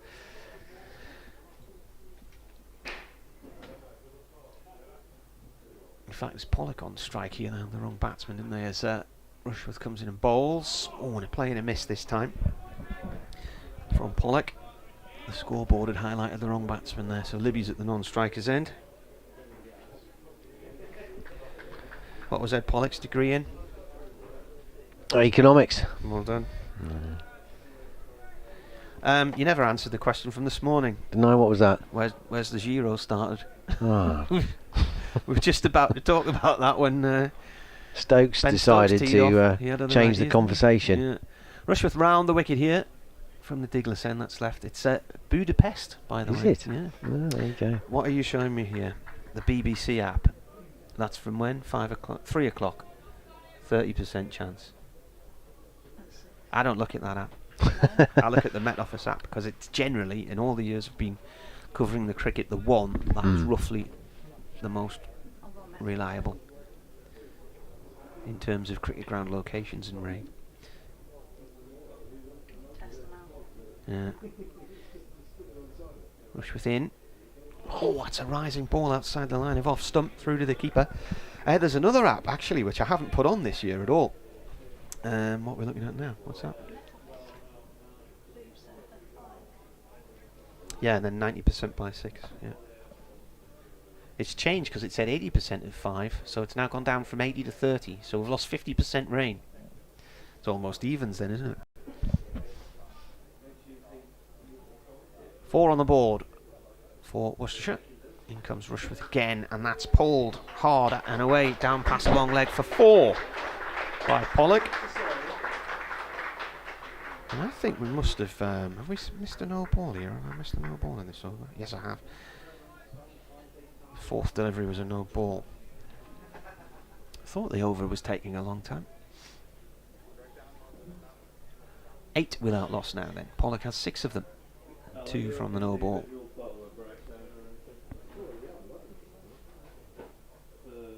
Rushworth in again, bowls, and that's a leave. End of the over. Tina's emailed. Tina Morley, she says, what a day. How we wish we'd been in Worcester. What a spectacle for you all. Yes, it was as well, Tina.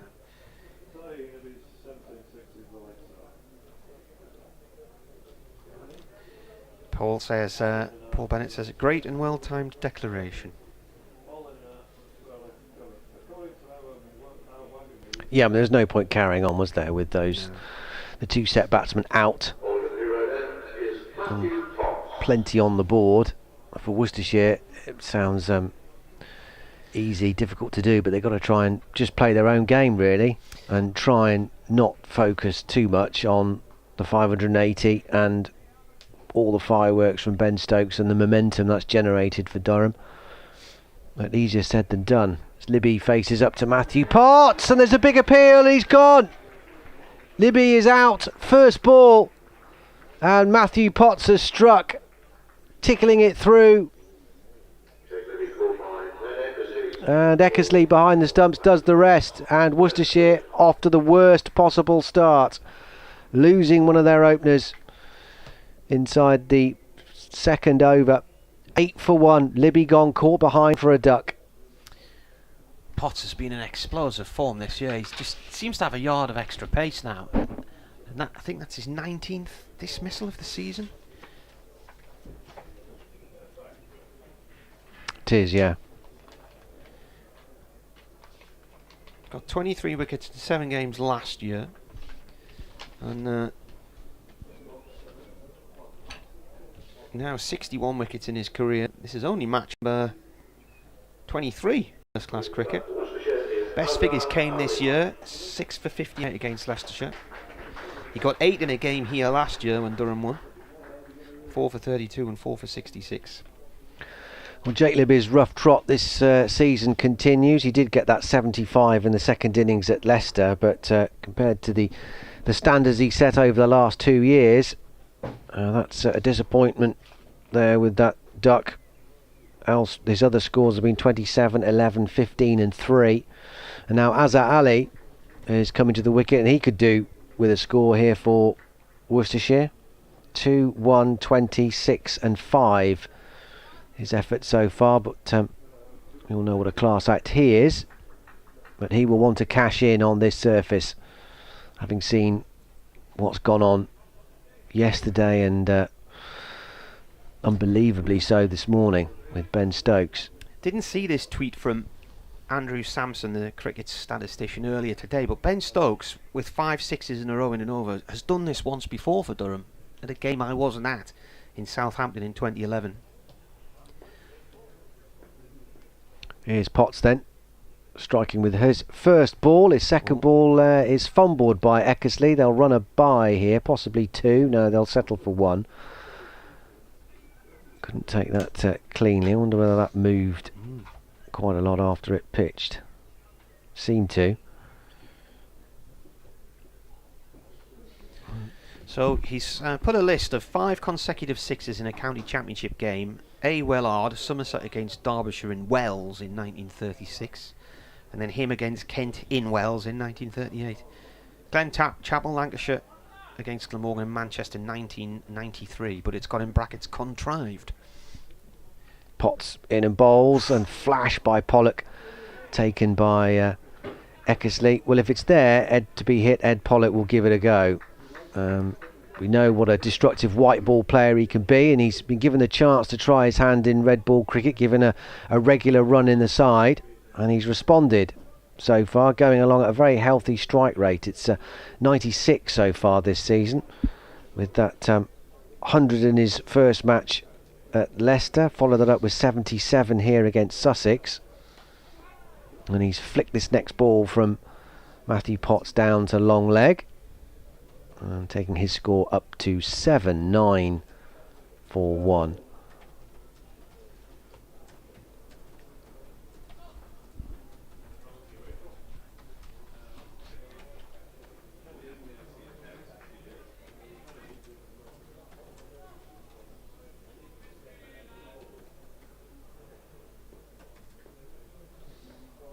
Here comes Potts past the umpire, bowls, and Azhar Ali's caught at mid-wicket. Whether that's stuck in the pitch a little bit, or perhaps he was through it a little bit too soon, but it's an easy catch, popped up and taken gleefully at mid-wicket by Alex Lees, and Azhar Ali has gone for a duck. Libby and Ali back in the pavilion with naught to their names, and Worcestershire are crumbling under the pressure here, facing a huge Durham score of 580. They are already in all sorts of trouble. 10 for 2. So trail by 570, is that right? What was it, 580, 570? And as his difficult start to life at New Road continues. Bit of a false shot, wasn't it? He was sort of threw the shot before the ball was really onto him there and just flicked up a perfect little catch to mid-wicket. Yep. I mean, one thing Worcestershire didn't want to do when they started this was to make it suddenly look like a different game with the bat. And that's sadly, from their point of view, exactly what's transpiring here. Libby out for naught, Azhar Ali out for naught. And already Jack Haynes is walking to the wicket.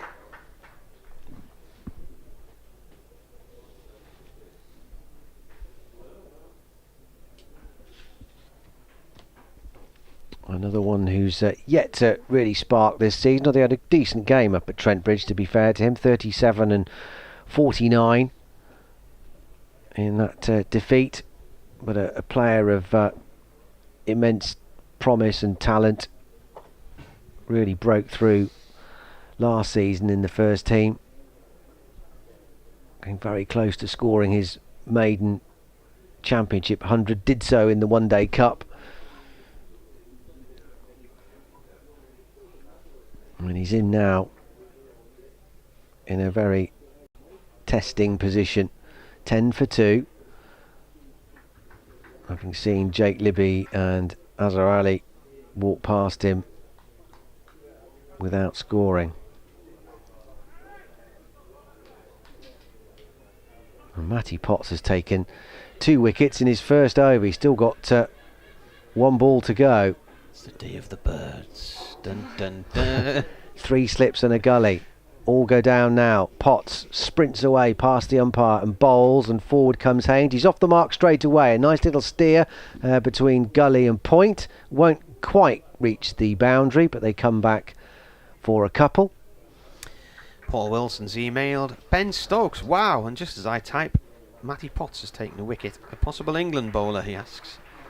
He's certainly on their radar. He's getting a round of applause here. He took 2 wickets in that over.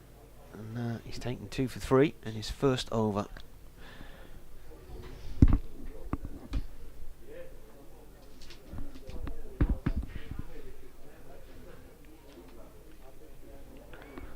But Haynes is away.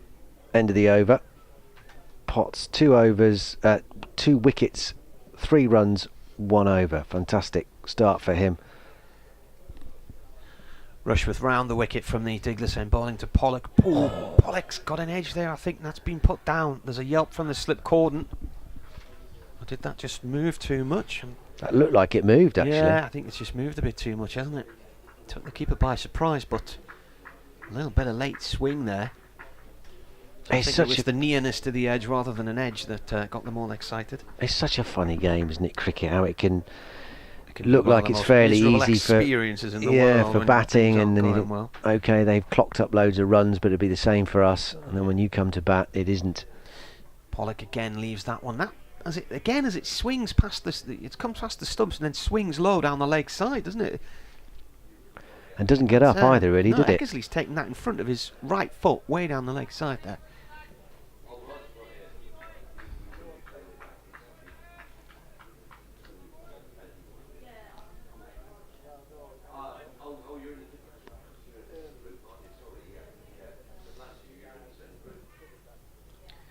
Rushworth in again to Pollock. Played up towards short extra cover, no run there.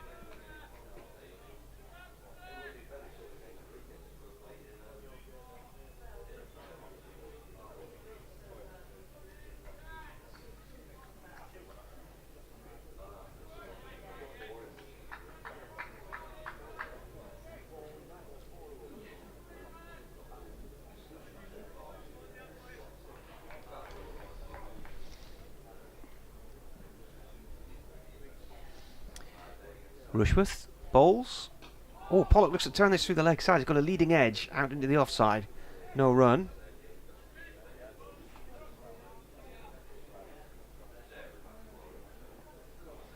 Difficult here for Pollock. He's got a bit of a dilemma because his natural instinct is to play his shots, but he can see the scoreboard isn't really allowing him much license to do that at this stage. 12 for 2.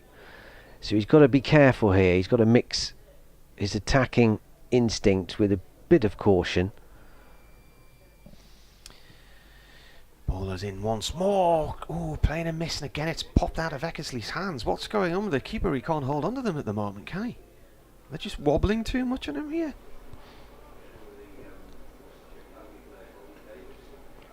Worcestershire have just got to try and survive and get through this difficult period somehow. Yeah, that sort of whistle past the outside edge again. He's been beaten a couple of times by Rushworth now.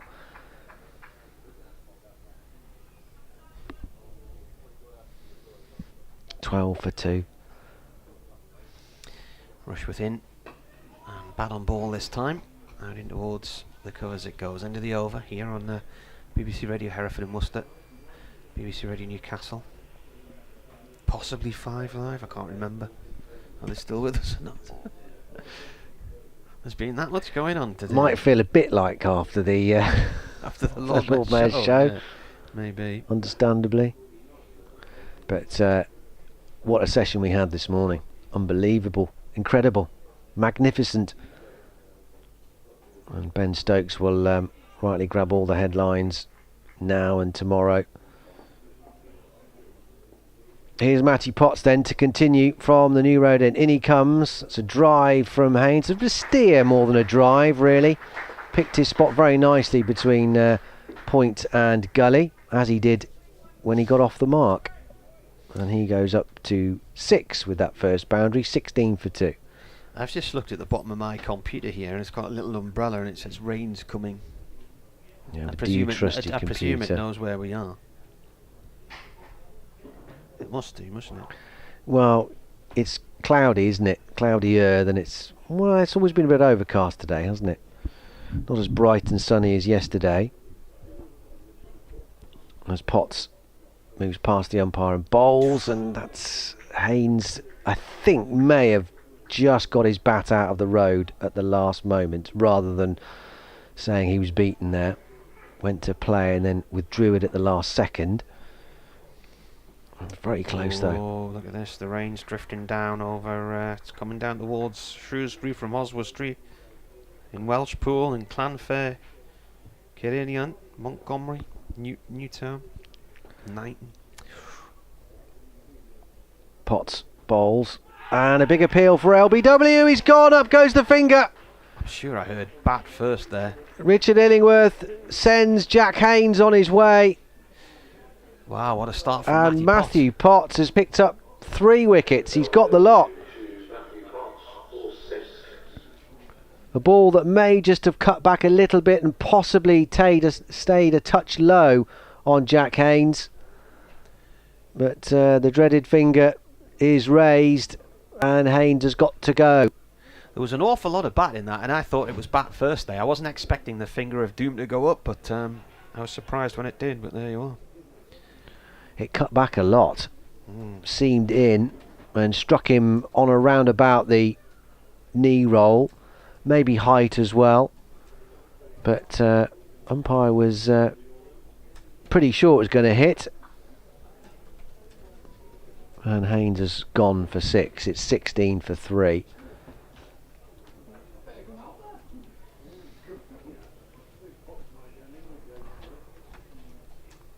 And it does look a different game, which is what Worcestershire fans might have feared.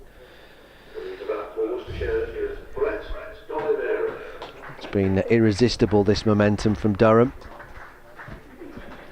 And now the captain is coming out amongst the carnage here. 16 for 3. Potts has taken 3 for 7 in 1.3 overs. Libby naught, Azhar Ali naught, Haynes 6. But if anyone can, Brett D'Oliveira can, in terms of the form and turning this round for Worcestershire, at least stemming the tide here. 2 centuries already this season, 118 against Leicester, 169 in the win here against Sussex. He's really revelled in the elevation to captaincy this season. And now he has a skipper's job on his hands here.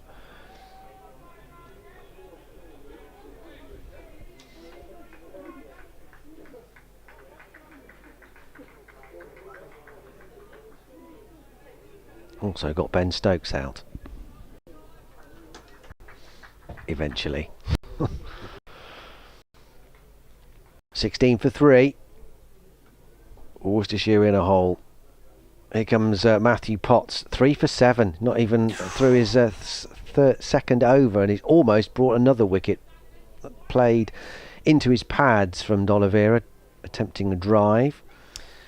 Paul Bennett says his 220 runs in a session in 27 overs, any kind of record. Probably would be my answer. I wouldn't know where to look for that one. Yeah, got a chance.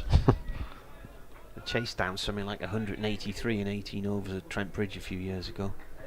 Both batsmen opened the batting. Mark Stoneman and Phil Mustard broke the record for the fastest 50s. Potts bowls, and this cuts back on D'Oliveira. There's a strangled appeal, mostly led by the slip cord, it has to be said. Potts wasn't really interested in that. Neither was Richard Illingworth, the umpire. But Potts is getting prodigious seam movement here. Paul McVin says great start and much needed following the horrors of last week's home disaster, which is actually 2 weeks ago now, against Notts. Durham had an awful start at Sussex as well and were 315 behind, but wiped out that deficit with the first pair at the crease. Potts' last ball of his over, wide outside the off stump. D'Oliveira leaves alone. Through it goes to Eckersley. Took that one cleanly. 16 for 3 then is the rather sorry looking scorecard for Worcestershire. 4 overs gone of their reply to Durham's 580 for 6 declared. Pollock has 7. D'Oliveira not yet off the mark.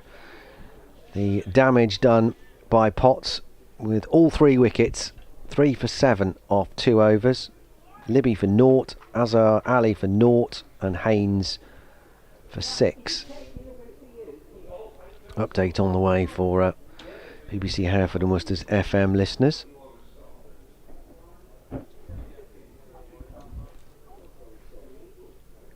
Rushworth starts a new over from the Diglis end. Won't get a run here though.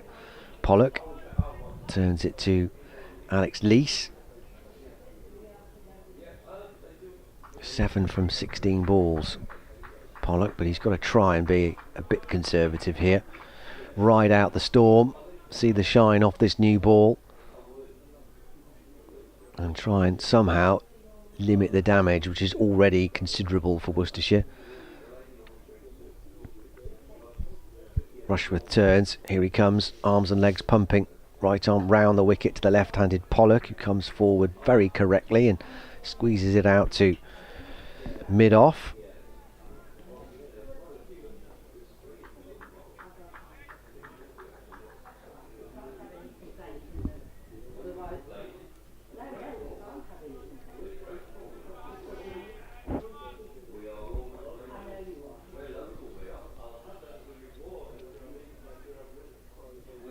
Rushworth charging in again, and on the drive is Pollock. It's in the air for quite a while. It's looped up over the slip cordon, and there's no third man, so it'll trickle away to the boundary. Slightly streaky from Ed Pollock. I suppose there's a degree of safety if he can get it over the top of the slips, which no guarantee. Wasn't in complete control of that at all, but no third man obviously. And away it goes for 4. 20 now for Worcestershire.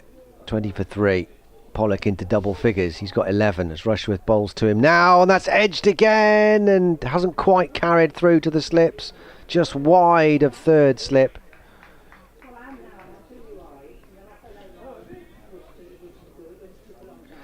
Well, Worcestershire, I'm afraid, are in a right hole. 24-3, replying to Durham's 580 for 6. Libby for 0, Azhar Ali for 0, and Haynes for 6. The men out, all claimed by Matthew Potts. But the story of the match so far, the reason they're chasing so much, has been a mind-boggling innings from Ben Stokes earlier on. 161 he eventually made. He scored 100 before lunch. Some incredible hitting. He ended up with an English first-class record of 17 sixes to go with his 8 fours. He almost hit Josh Baker for 36, a maximum 36, but after 5 straight sixes, his last ball only went for 4. David Bedingham also played brilliantly. He made 135, so they were out in quick succession, and Durham declared on 580 for 6, and Worcestershire, I'm afraid, have made it look like a very different game all of a sudden. 24 for 3 in reply. Lot to cram in there. A lot to cram in. End of the over. Here's Martin, and then we'll bring Eve back. That pregnant pause was perfectly timed there, wasn't Thank it? you. That's what they reckon, don't they, about comedy? All in the time, knowing when to go. Yeah, exactly. Yeah. See you later. Bye. Thanks for popping in. Yes, well, contrasting lives, I think, is the way we could sum this one up. As we plug Eve back in. She's delivered a fabulous cup of tea, by the way, Eve. That's a cork of that.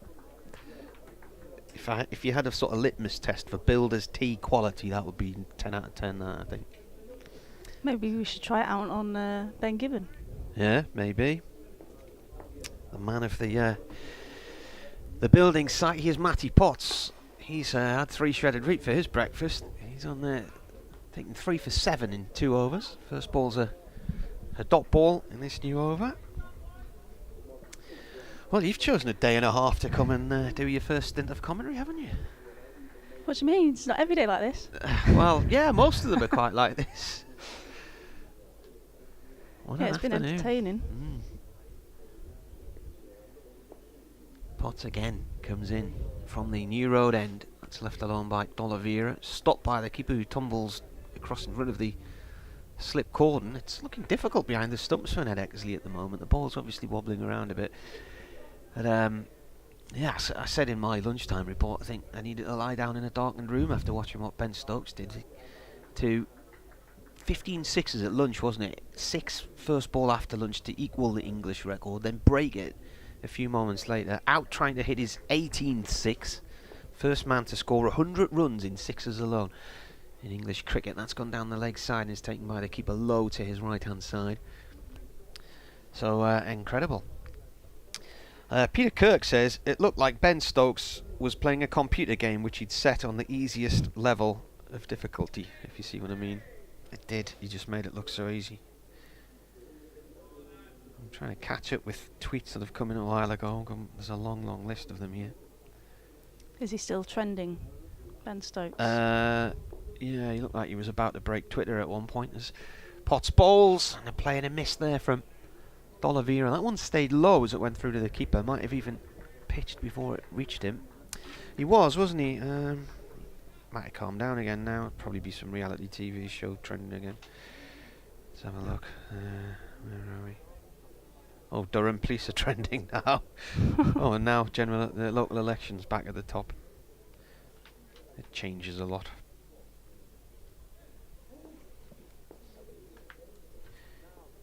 Potts bowls. Oh, that swings a long way across towards the slip cord, and a good take from the keeper that time. He's bowling a really testing line and length here, isn't he, Potts? Yep. Really troubling the Worcestershire batsman. Can you see it doing much on the monitor or not? Is it? I'll put it in a larger picture.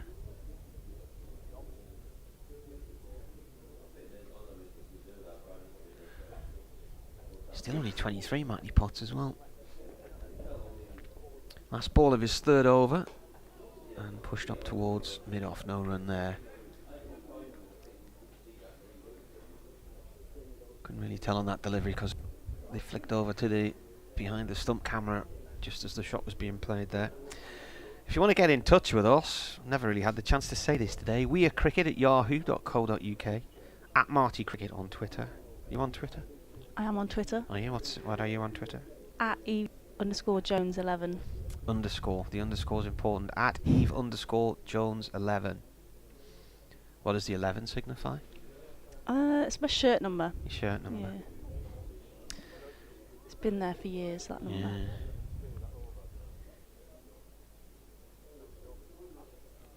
Rushworth from the Diglas end, bowling to Pollock, who cuts that one past point and away to the river boundary for 4. Nice shot.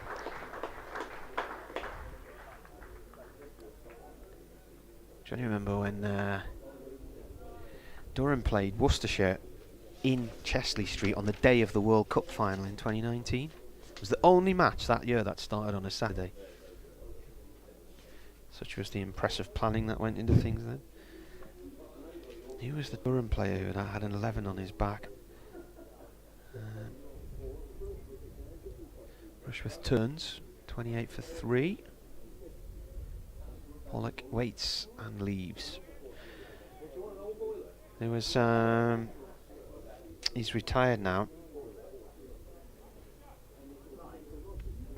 Anyway, he had number 11 on his back and he was bowling. So I had the World Cup final on my monitor next to where we were sitting commentating. And it was working in tandem quite a long period of time. So there would be a delivery in the World Cup final, and then we'd be able to watch a delivery at Durham. And then at one point, this bowler's coming in, and he's gone out of sync with what's happening in the World Cup. And I got confused as to which one was on the telly and which one was real as Rushworth bowls. And I looked up, and his number 11 on his back, the numbers were quite wide, so it looked like a pause button. And I'm not kidding you, I actually put my thumb forward to try and pause him running in, because I got so confused as to what I was looking at. You must have had some strong tea that day. Yeah. The day's play for Durham Worcestershire just finished in time to see the last few overs of the World Cup final. We were all upstairs in the press box, and then that's super over. The chaos that unfolded that day with Ben Stokes as well. Rushworth to Pollock. Pollock plays the ball back up towards the bowler's end. No run there.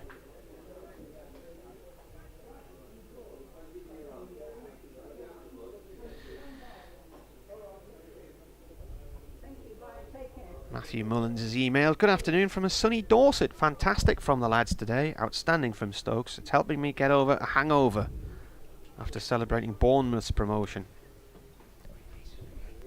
And good luck to Sunderland tonight," from Matt Mullins. Rushworth in, bowls. That's left alone. Goes through to the keeper. Reminded of Chris Rushworth's a big Sunderland fan, and he drove down here in the car for a T20 game of, I think that might have been the 2019 summer, and Sunderland were playing the first home game the next day, and he wanted to take his son to the match, so he was given permission to drive down here in the car. Nearly missed the match because he got stuck in traffic. Imran Tahir never got here. It was absolute chaos on the roads that day. It took about 6 hours to get here. It was a nightmare journey.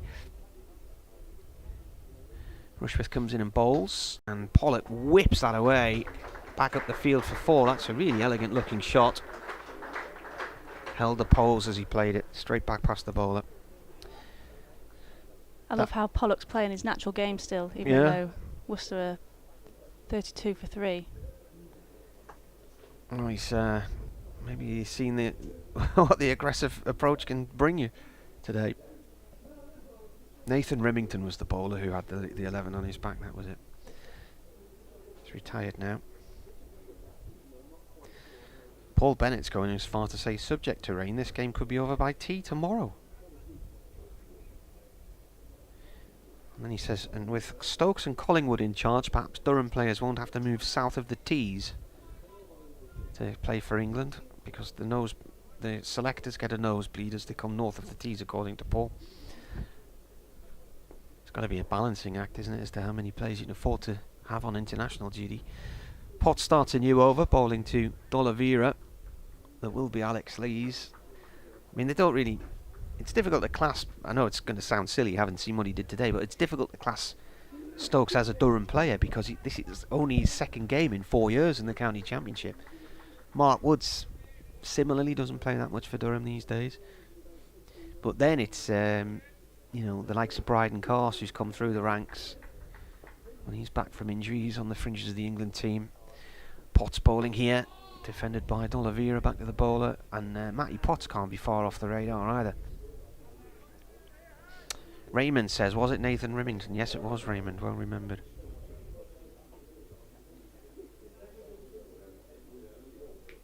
Yeah, Potts is certainly putting his hand up here, isn't he? He's bowled with some real good areas, good tight lines and lengths, really troubling the Worcestershire batsmen.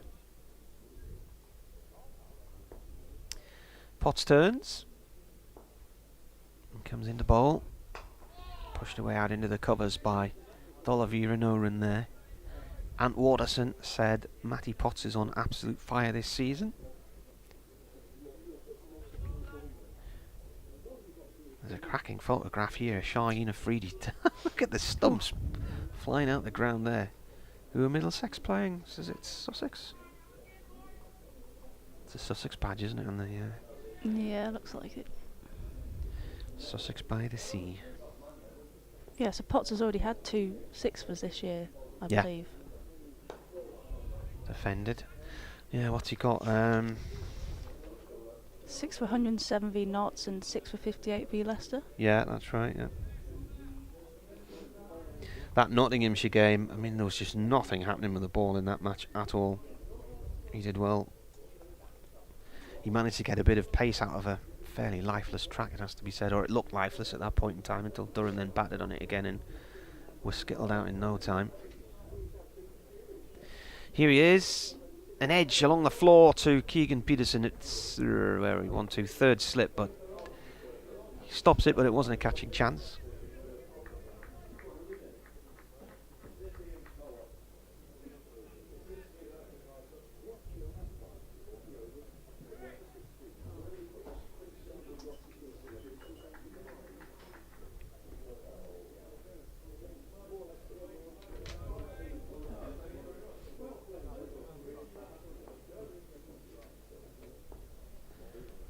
Potts in.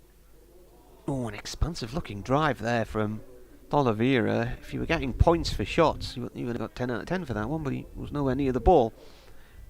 End of the over. So Worcestershire here on the BBC, 32 for 3. Pollock has 23 of those. First 2 men to go, Libby first ball, and Ali got a duck as well. Both falling to Matty Potts. Libby caught behind, and then Ali flicked one to Alex Lees at short mid-wicket, and then Haynes went LBW to Matty Potts as well for 6.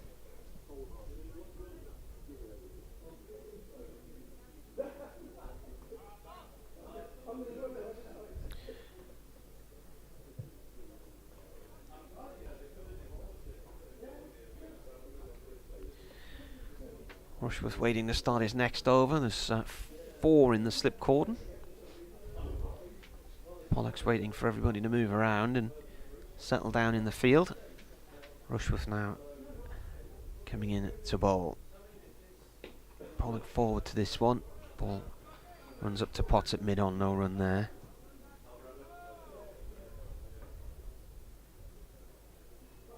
Current partnership 16 runs from 28 deliveries. This is Rushworth's 5th over, none for 24. Potts 3 for 7 from 4 overs. It's a bit gloomy out there at the moment. It's got a bit overcast and greyish.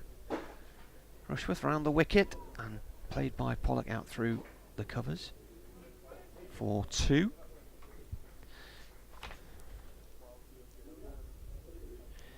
Pollock's got 77 against Sussex this season.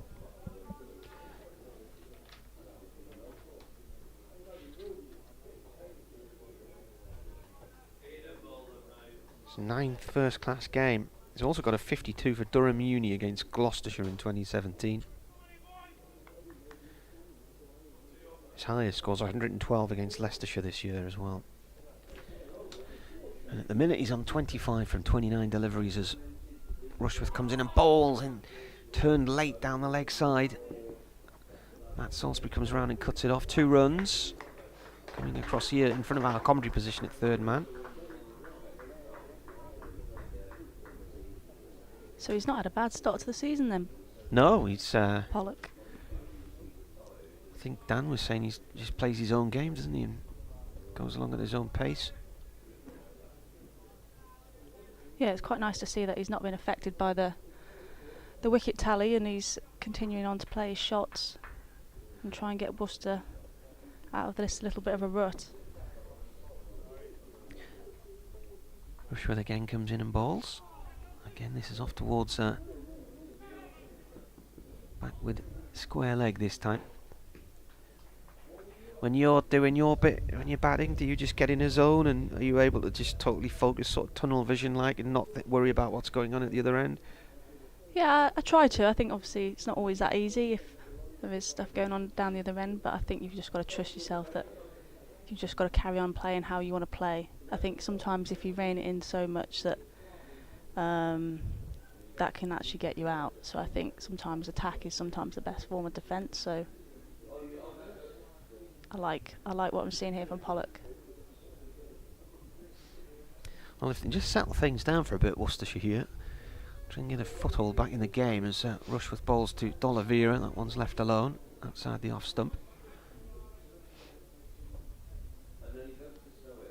It's only the 9th over, 37 for 3.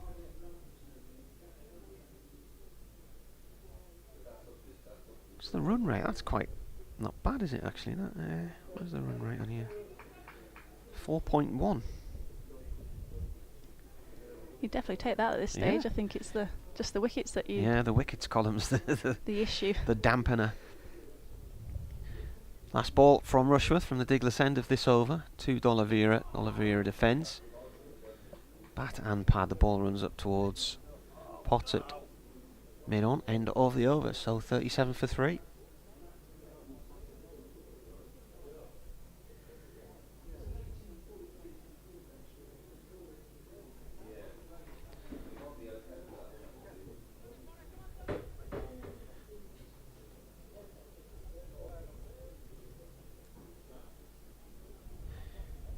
The cake's arrived as well. That's it. Happy days.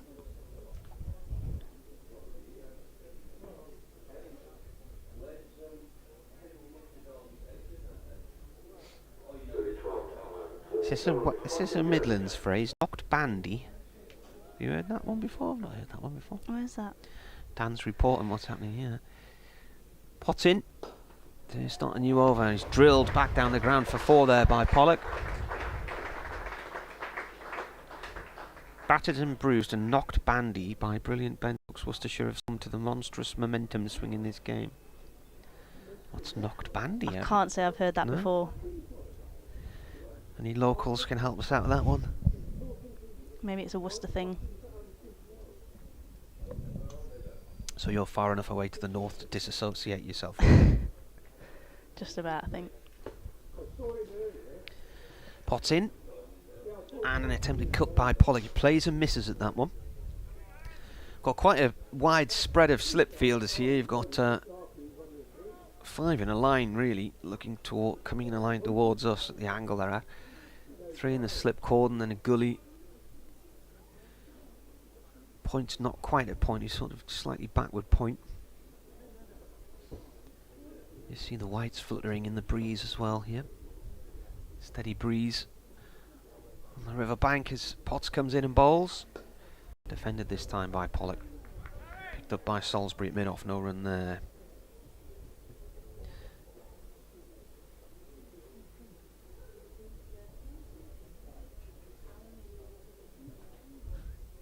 Gloucestershire 54 for 5 after Hampshire made 342.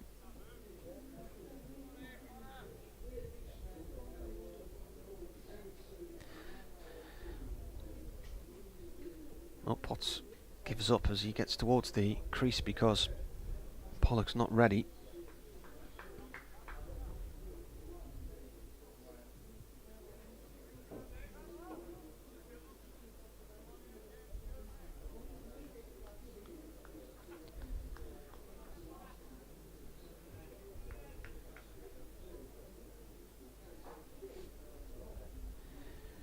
Potts in.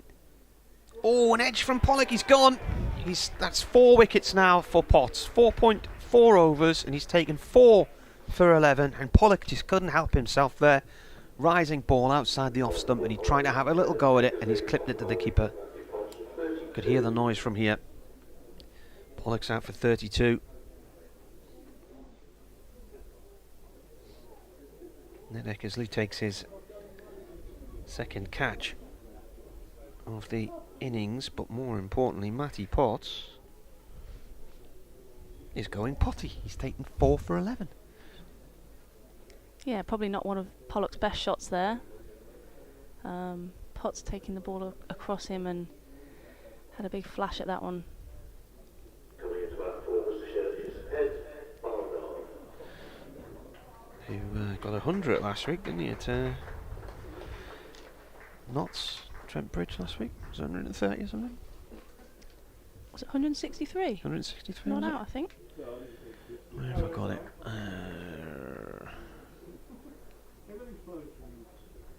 163 not out, yeah. Also had a 75 v Sussex and a 57 v Leicestershire. So he's having a canny season, isn't he? Yeah, so he'll be keen to continue on with his form. 539 the deficit at the moment, 41 for 4. 9.4 overs gone.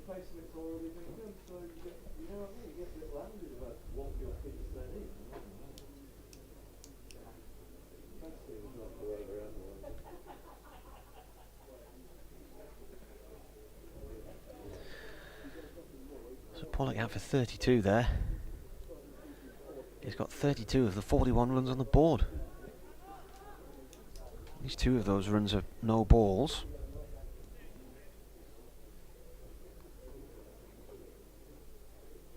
Ed Barnard with plenty of family links to County Durham. It's facing Matty Potts. Right arm over from the New Road end. And this is defended. Played back to the bowler along the floor.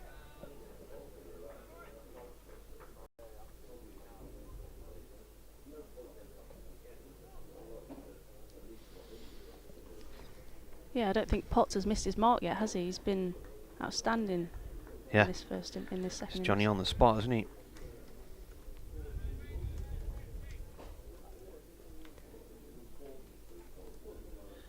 Comes in again. Final ball of the over. Quick single from Barnard, pushing that out into the covers. Good running.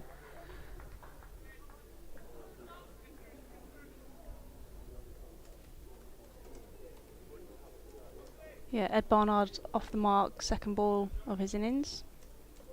Brett D'Oliveira still on 0 off 17 balls.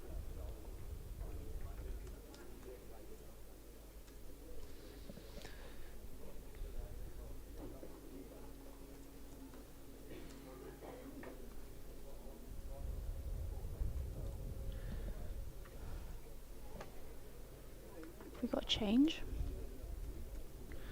Is it Salisbury coming in? I think it's Salisbury yet. Yeah. Coming on to bowl on the Douglas end is Matt Salisbury. So that run without a wicket for Chris Rushworth continues. His first session. He hasn't taken a wicket today. None for 29 in 5 overs.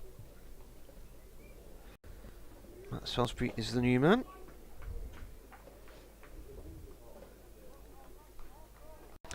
Formerly with Essex, and I think there was a little bit of a spell at possibly Hampshire or somewhere, I'm trying to remember. Here he comes, right arm over from the Douglas end. This is defended, no run there. So this is his 40th first class match. He's 29 years old. He's got 113 wickets. Passed 100 first class wickets when taking 4 for 74 at Notts last year. Born in Chelmsford, from the Brentwood area of Essex. He was with Essex from 2014 and 15. Played for Sussex in the minor counties. Bowls here and defended by Barnard for a year or two. And then he did have a spell with Hampshire. And then Durham came knocking. Joined Durham in 2018. Took 16 wickets in 4 games last year.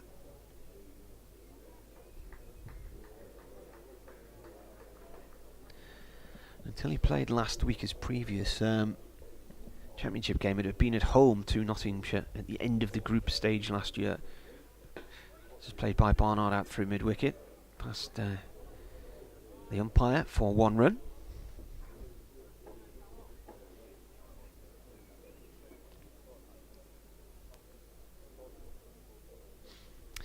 Paul points out that when it comes to run rates, after a fairly consistent 3-ish and over, Durham eventually finished on 4.57. That was after Stokes' heroics today. If you missed it, he scored 161 in 88 balls and a British record 17 sixes in the innings. Salisbury to D'Oliveira. D'Oliveira defends. He's had a knock against Durham. He got 122 in a floodlit draw in Chesley Street in manky conditions in 2017.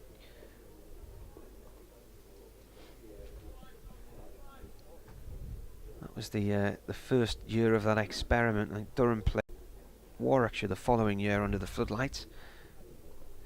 Salisbury bowls, pulled by D'Oliveira out through down a fine leg for one. I think they only managed about 2 days of that first floodlit match. It was cold and horrible. It was the middle of June, but it was just wet and miserable across the whole country. And then the floodlights were on the entire time. John Hastings came out at something like number 3 for Worcestershire and just smashed the lacquer off the ball and deadened the ball in about 10 overs. The game ended in a draw, and then the following year they played Warwickshire, and it was so sunny they didn't need the floodlights on. Salisbury comes in and bowls, left alone by Barnard. You get to that time of the year in the northeast, it's still daylight at 10:30, and bright sunshine blinding us most of the evening sessions then. It's coming up to 3 o'clock, so I'm going to take a leave and go and do an update for Eddie Newcastle.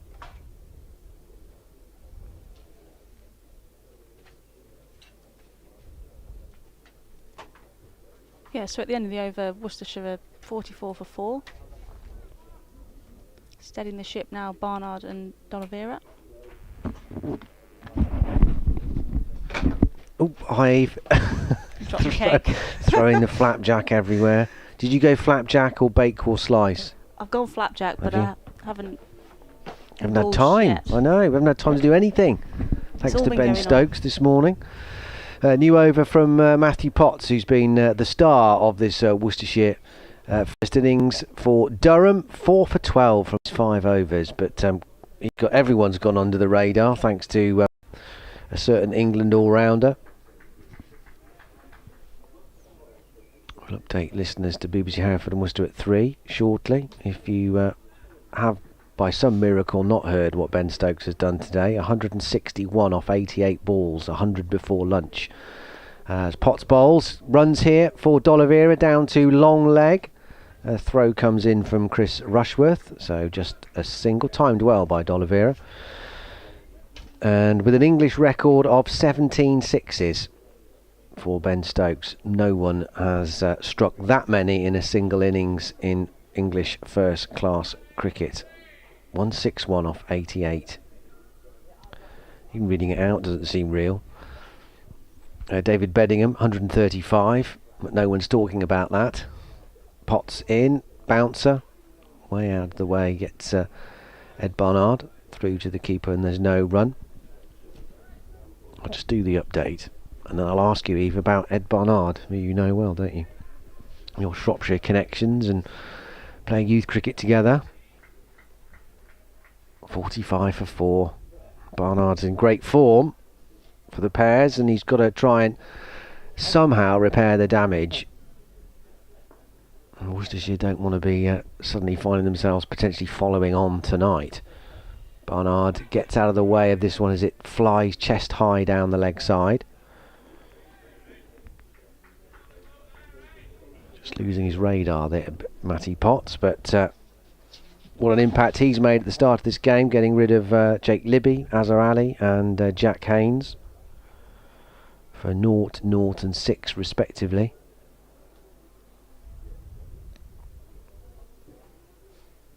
When he comes into this game, of course, fresh from his terrific knock in the second innings at Nottinghamshire. In vain as it proved, but they were always up against it after that poor first innings. 163 not out, career best for him. He leaves this next delivery down through to Eckersley. It wasn't far away, that wasn't. Was it a good leave? It was an excellent leave. Did it come back? Yeah. The Durham bowlers are doing something that Worcestershire never really managed, certainly consistency, and they are jacking it about off the seam. Certainly that was the one that got Haynes LBW from Potts. That definitely cut back into the right-hander. Potts comes in again. Runs here though for Barnard. A careful dab down to third man where no one is stationed, and an easy 4 runs. He picks up 49 for 4. A bash of the gloves between him and D'Oliveira. Here comes the update. Well, Worcestershire are still in a bit of a mess in their first innings reply to Durham's whopping first innings total of 580 for 6. More on that in a second. But they are 49 for 4 with Pollock for 32, the last out. Libby 0, Azhar Ali 0 and Jack Haynes 6. All to Matty Potts. He's got all 4 for 17 from 6 overs. Ben Stokes, incredible innings earlier today. 161, scoring 100 before lunch. An English record, 17 sixes in that innings. 135 too for David Bedingham. It's all been Durham so far, and they are continuing to turn the screw. Worcestershire 49 for 4, miles behind. New over from Matt Salisbury. Is it Matty or Matt Salisbury? I didn't hear what. I always keep an ear out for what Martin calls them. I'm not sure. He won't hear us anyway. No.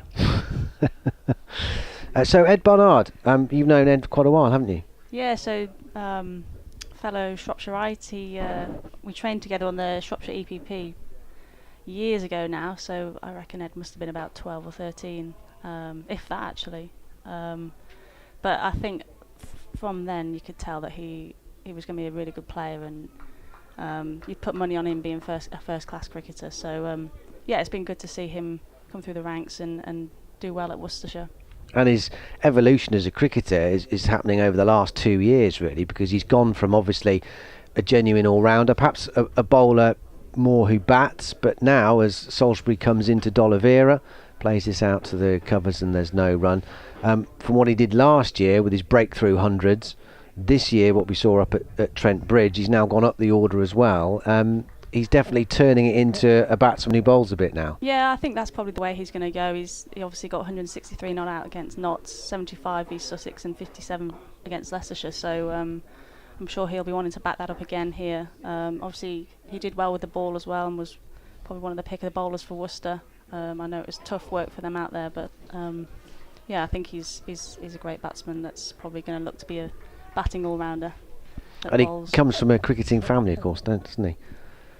Yeah, so Andy obviously does a lot of cricket at Shrewsbury School. His brothers Mike and Steve both played. I think they still play now a bit. So yeah, he does come from a real big cricketing family. And the association with Shropshire is a kind of a rich seam here with Worcestershire as well, as Salisbury comes in and bowls to D'Oliveira, who drives nicely up to mid-on. There's a scrambling stop. They think about trying to run through for a single, but Rushworth recovers his ground to ensure that they don't. Jack Chantry in previous years, of course, and Joe Leach now. Yeah, and Dylan Pennington as well. Yeah, of course, Dylan Pennington. Yeah, there's a few, isn't there? So it's good to see that the players from Shropshire do go on and get opportunities at first-class counties. Salisbury in, onto his toes goes D'Oliveira, pushes it up to mid-off, and there's no run. End of the over. Stokes fielding it. Off comes the sun hat. I wonder if we're going to see him brought into the attack. I think we are. He hands his sun hat to umpire Illingworth. Off comes the sleeveless jumper. So Matty Potts' fantastic opening burst, 6 overs, 2 maidens, 4 for 17. He's taking a breather, and man of the moment, Ben Stokes is coming on. Okay, so what do you reckon? 6 wickets before tea? You wouldn't put it past him, would you? No. The way he went this morning, it was yeah, unbelievable. The force is with him, definitely. Here he comes then. A few practice deliveries to Matt Salisbury at mid-off. He's got 3 slips and a gully. Point, cover, mid-wicket and deep backward square, and a mid-on as well. Here he comes, bowling to Ed Barnard. Stokes, right arm over the wicket. Bit of a gentle start from him. It was wide outside the off stump. That might have moved a bit. Did that seem I think swing away a little bit? past the batsman. I guess for the batsman here, it's about trying not to allow Stokes to get into their head, isn't it? Which is incredibly hard to do, I'd imagine. Because he can change a game with ball in hand as quickly as he can with the bat. Here he comes again. Right arm over the wicket. And that's beaten Ed Barnard outside the off stump. He definitely had a nibble at that. And a whisker of feathering that through to Eckersley. It does look a completely different wicket to what... It's mad. Why does that happen? See the new ball off. Yeah. It's into its 14th over at the moment, the new ball. Worcestershire trying their best to repair the damage here caused by Matty Potts. Up onto his toes goes Barnard. He'll find cover. Sean Dixon does the fielding, backward point rather.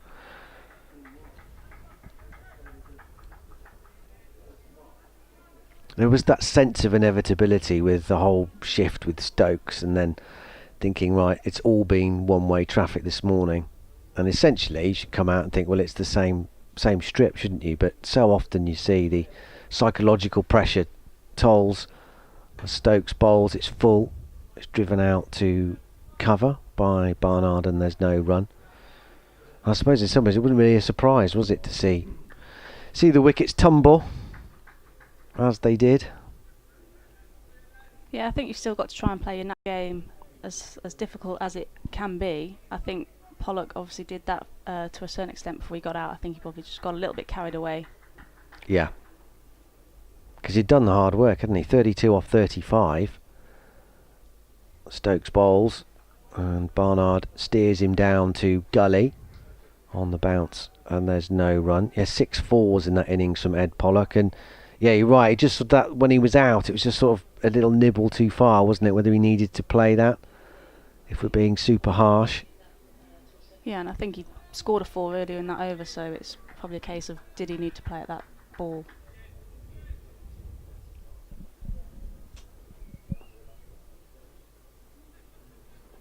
Stokes turns. Last ball of his opening over from the new road end. In, up to the blue stumps and bowls. And that almost... Well, I think it does. It trickles back onto the stumps but doesn't knock the bails off. Or for once, Ben Stokes' magic doesn't work. Because Ed Barnard came forward. It got through his defences, trickled down. And we could see from here. And that definitely hit the stumps, didn't it? Yeah, absolutely. I think Ed Barnard's heart would be in his mouth then for a second. Might be the look that Worcestershire need at this moment in time. Yeah, they need everything they can get at the moment, and that was a huge slice of it. Barnard bowled, in inverted commas, by Stokes when he was 6. I'll make a note of that when he goes on to score 200.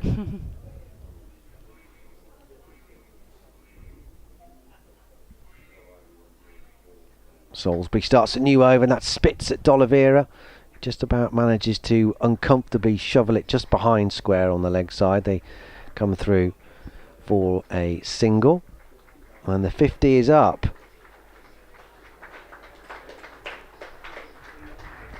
50 is up, which is good. 4 wickets that's cost them isn't.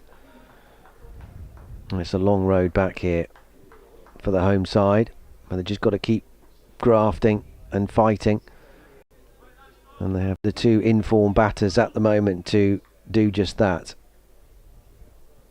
Barnard facing up to Salisbury. In, it's full and it's driven out to mid-on, and there's no run.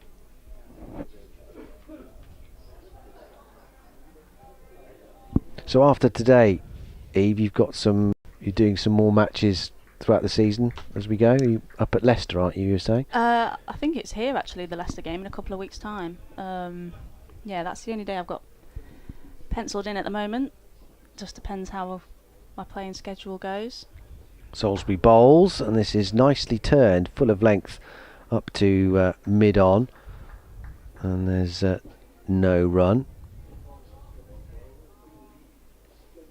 So when are you strapping the pads back on? When's the next time? Tomorrow morning, actually.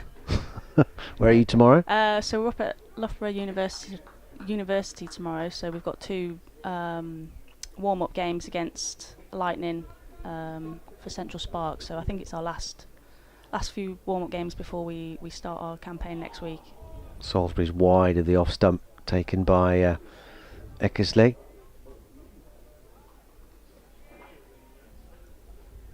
And there's no run, 50 for 4. I like that though, casual approach, bit of commentary in the game before, inspiration from Ben Stokes hopefully. Well, if I can bat like that tomorrow, I'll be happy. No pressure. Salisbury bowls, and that's full, and that's driven nicely by Ed Barnard. Should get 4 for that. A bit of the sting was taken out of it at mid-off by Ben Stokes, but he couldn't stop that. And away it goes for 4. Barnard into double figures. He's up to 10. 54 for 4. And obviously, I mean, last year was great for you, wasn't it? And I suppose the obvious thing is this year more of the same to try and replicate what you did. Yeah, hopefully that's the plan. I think try and back up last year. We start off with the Charlotte Edwards Cup, so. Salisbury bowls full and driven by Barnard up to Stokes. End of the over. 3 overs, none for 7 now for Salisbury. And it's 54 for 4. Barnard has 10. D'Oliveira has 3. Yeah, so it's always quite exciting starting the season with a T20 comp. So yeah, really looking forward to getting going next Saturday down in Cardiff. Because you were top scorer for the Sparks in the competition last year? Yep. There you go, you see. Very good. Yeah, we've made a couple of new recruits this year, which I'm really excited to see how they go. Amy Campbell and Abby Freeborn. So they're going to strengthen our batting order. Yeah. Yeah, so hopefully they can come good for us. I'm looking forward to seeing what they can do. Stokes is about to restart from the New Road end.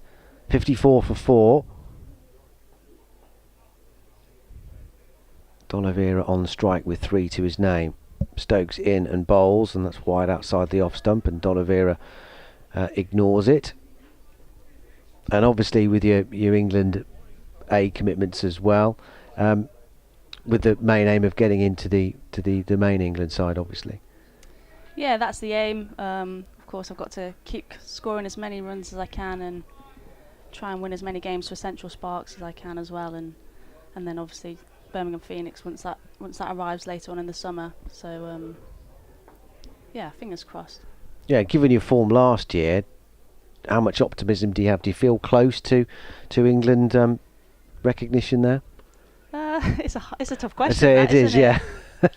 I'd like to think I'm not too far away. I think obviously I've still got to make sure this year's a new year, so I need to go out and keep proving myself and keep focusing on what I need to do, not look too far ahead. I think obviously that's out of my control, so yeah, at the moment my ambition, my aim is to win as many games for Central Sparks and hopefully lift some silverware for them this year.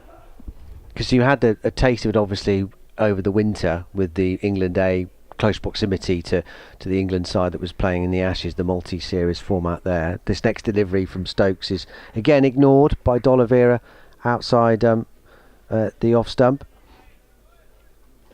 So what was that like, that experience, sort of mixing it with the Test team, the other side? Yeah, it was great to have that England A tour alongside the Ashes tour. We obviously integrated as a squad, and some of our players went and trained with them, and then some of their players come and played in a few games against the Australians.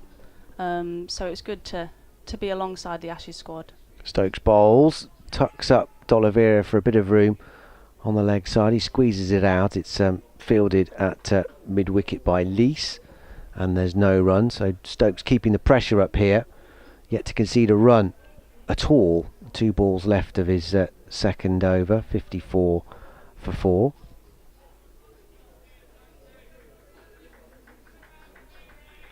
And that Test match, I mean, crikey, the one that swung this way and then that, and then We ended in that unbelievable draw. Yeah, I think at the end of the day that the draw was a fair result because it could have gone either way, as you said. Wide outside the off stump from Stokes. Left alone by D'Oliveira. 1 ball left of Stokes' over. Yeah, it was a fantastic test match. Luckily I was there to watch the last session of the last day, so... I mean, could you watch it? Oh, well... It was like...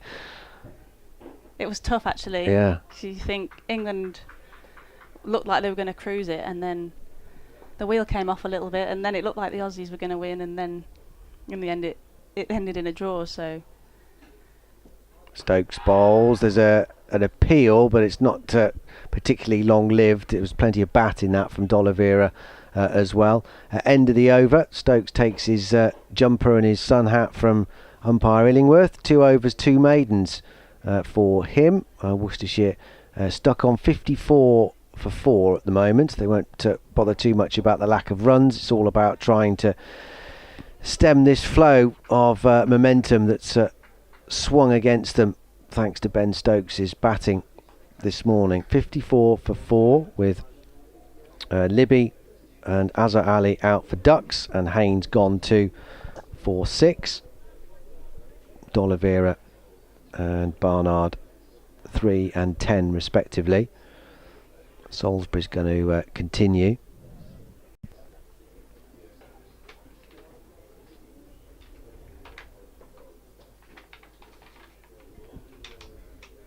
Here comes Salisbury now, right arm over the wickets. It's short and pulled, top edge from Barnard, nowhere near where he intended it, but it's gone almost over second slip's head and bounced a couple of times and run away for 4, but he'll take that.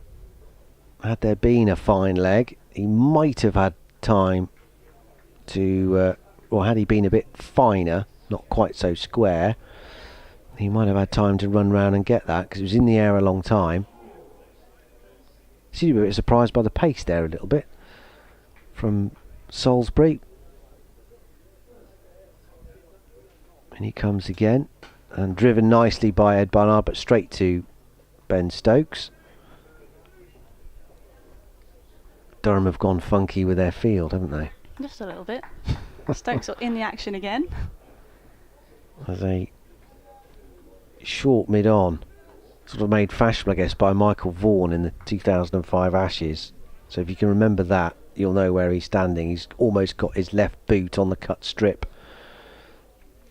and Ed Barnard will be able to see him as he's behind this next delivery from Salisbury. What a series that was. Yeah, amazing. Another all-rounder, of course, Andrew Flintoff, leaving his mark on that series. Ben Stokes definitely leaving his mark on this game.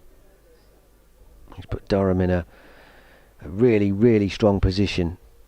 I fancy they can roll Worcestershire out from this position as Barnard comes forward and defends it up to Stokes.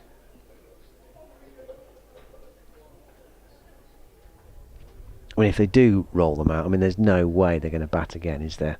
I mean, it's not fashionable these days necessarily to enforce the follow-on, but I mean, you can't imagine. I mean, it just won't happen, will it? Durham will stick them in again because their lead would be so massive. As Salisbury comes in and bowls, and this is on the up a bit from Barnard, but it's going to run away. Has it quite got the legs to get to the fence? It has, just about. With Sean Dixon gave game chase, but he gave up in the end. So that just was always going to run away from him. Down the hill towards the Graham Hick Pavilion. Barnard goes to 18. Just seems to slow up slightly, doesn't it? As it runs along this side of the ground towards the pavilion. Yeah, I mean, when it's really dry, this is quite quick here because they've had to improve the drainage, so it can run away. But yeah, it's a lot slower today. Unless you're Ben Stokes, then it absolutely flies. Well, you don't need the boundary, do you? You just need what's beyond it. End of the over. 62 for 4. D'Oliveira has 3. Barnard has 18. Stokes is going to continue. Hasn't conceded a run yet from his 12 balls.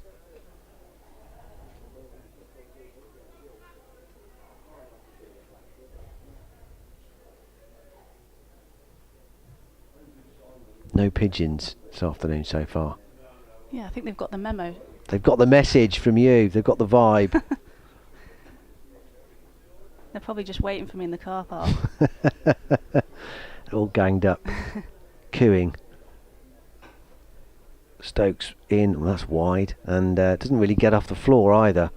Eckersley takes it uncomfortably in front of first slip.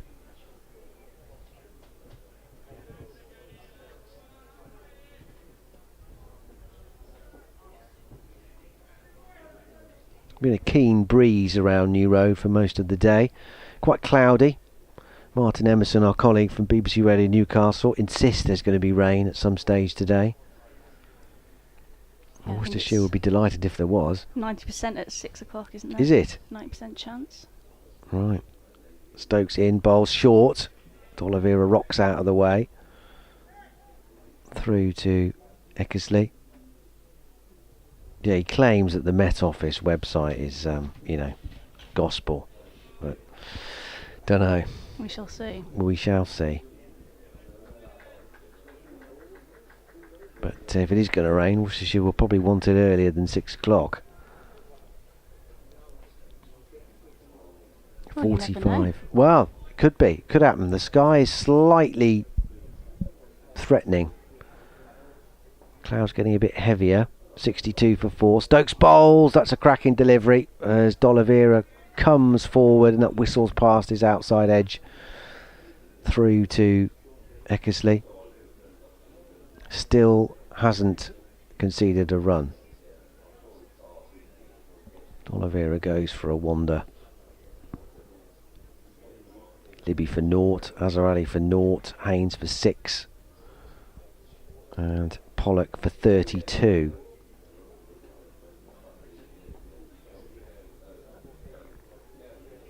As Stokes turns, runs away from us now past the umpire and bowls, and again that's very nearly out, short of a length, rearing up at D'Oliveira, and sort of tried to get out of the way but also got very, very close to it. And now there's a bit of pace from Stokes. He seems to have cranked it up a bit, hasn't he, as he's gone along. Yeah, he was just easing into it the first couple, wasn't he? But he seems to be charging in a bit more now. I suppose you can let him off. He has scored a truckload this morning. Yeah. And he comes again, and this time he gets D'Oliveira to lay bat on it, but steers it down to gully, and there's no run.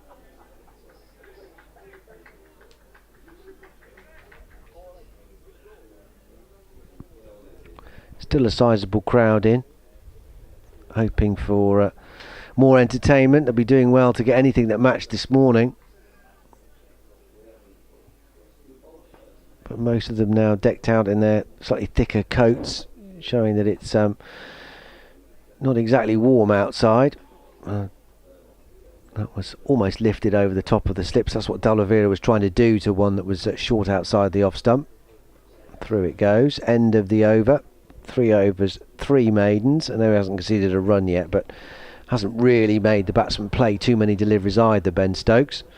But he's kept the pressure on. 62 for 4. Barnard 18. D'Oliveira has 3.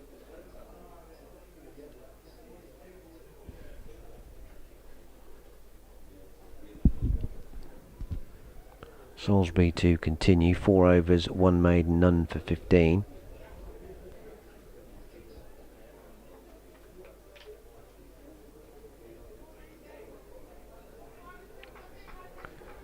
Durham just making sure they've got the field in the right place. Borthwick is happy.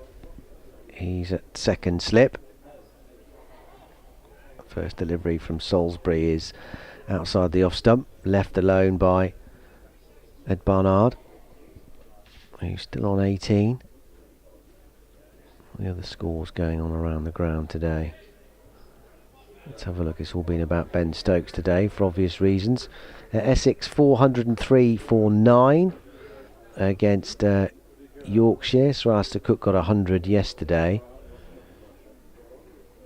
As Salisbury's in and bowls. On the drive is Barnard. He'll get runs here. Might not get 4.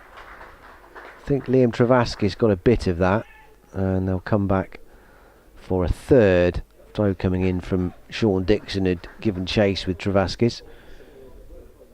So 3 to Barnard. He moves up to 21. 65 for 4. Yeah, Cook got 107 yesterday. And then Paul Walter has taken his 100 up to 141 before he was out. Hampshire 342 all out. They're in control against Gloucestershire, who they've reduced to 103 for 6, with Mohammed Abbas claiming 4 of those 6 wickets.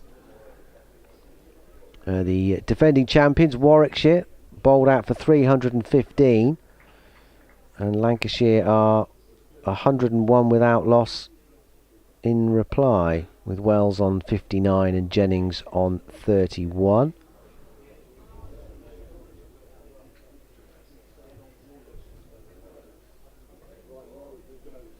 Here's Salisbury, big leap before he delivers the ball to Barnard, who just clips him off his hips out down to deep backward square. Through they come for a single.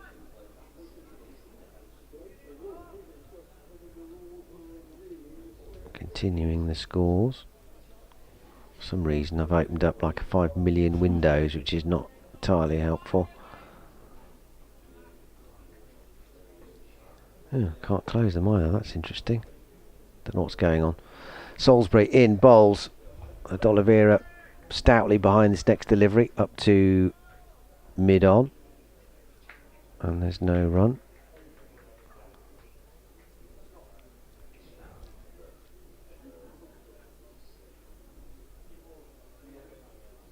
Surrey, the leaders of the County Championship before this round of games, are 401 all out, and they're in control against Northamptonshire.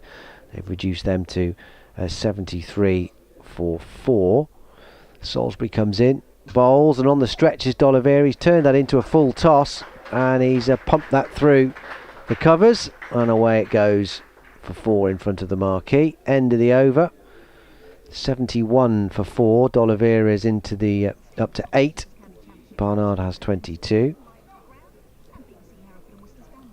Well, Worcestershire are staging something of a recovery here. 71 for 4 after being in all sorts of trouble at 41 for 4. Ed Barnard has 22 and Brett D'Oliveira, the captain, has 8. So Worcestershire's 2 in-form batters are at least at the crease now trying to steady the ship. Libby for 0, Azhar Ali for 0 and Jack Haynes for 6 with the early casualties. Ed Pollock looked good again, 32 from 35 balls before he nibbled pots behind to Ned Eckersley. But all the talk this morning has been about Ben Stokes, his incredible innings of 161 off 88 balls, setting an English record of 17 sixes, and he almost took 36 off a Josh Baker over as well, but it ended up going for 34. 135 too for David Beddingham as well, but that was somewhat overshadowed. But Worcestershire in a real spot of bother here, but they are at least showing a bit of fight. 71 for 4, replying to Durham's 580 for 6 declared. Stokes moves in and bowls, and that's wide outside the off stump. Barnard leaves alone. So what's the approach here then, Eve, if you're out in the middle? Is it just sort of ticking off time before tea, which is only what? Well, it's quite a way away actually, isn't it? It's 32 overs have got to remain before they go off for tea, so it's going to be sometime behind the 20 to 4 scheduled time. Yeah, I think they've just got to try and keep that scoreboard moving as much as they can, keep ticking the runs along. I think they scored 9 off the last over, so keep the shots nice and low risk. Keep picking off them singles here and there, and try and start that. Continue this partnership that they've started to form here. Yeah, because it's what, 30 at the moment, is it? No, 41 they came together, yeah, so 30. These two have managed to eke out between them. Worcestershire at the moment batting time as much as anything else. 71 for 4. That's a bouncer, an attempted pull from Ed Barnard, but makes no contact. Very high. Through it goes to Eckersley. I guess that's part of it as well, because Stokes' crazy stuff this morning. The game has really accelerated on, hasn't it? Particularly with the start that they've made with the ball, Durham. Yeah, it looks like they're making a field change as well now. So mid wicket's going into square leg, halfway towards the boundary. Here's Stokes. Arms pumping, and he comes past the umpire. Runs here for Barnard down to fine leg. Throw coming in from Rushworth. 5 overs, none for 29 for him, so he's still stuck on the cusp of his 550th wicket for Durham. I fancy his chances of reaching that though today. Matty Potts has got the lot so far, 4 for 17. Salisbury none for 24 from his 5 overs, and we're almost approaching the end of Stokes' 4th over. That was the first run he's conceded actually, that single down to third man. And this one is wide and bouncing outside the off stump. No shot offered by D'Oliveira. And away he trots. 72 for 4. Barnard 23. And D'Oliveira has 8. Yeah, this is a key partnership for Worcestershire, isn't it? Obviously, their two informed batters are out there at the moment, with Barnard and D'Oliveira, so they'll be keen to just keep extending this partnership as much as they can. We mentioned him a few moments ago. Rushworth is coming into the attack, replacing Salisbury. 5 overs, 1 made, none for 24.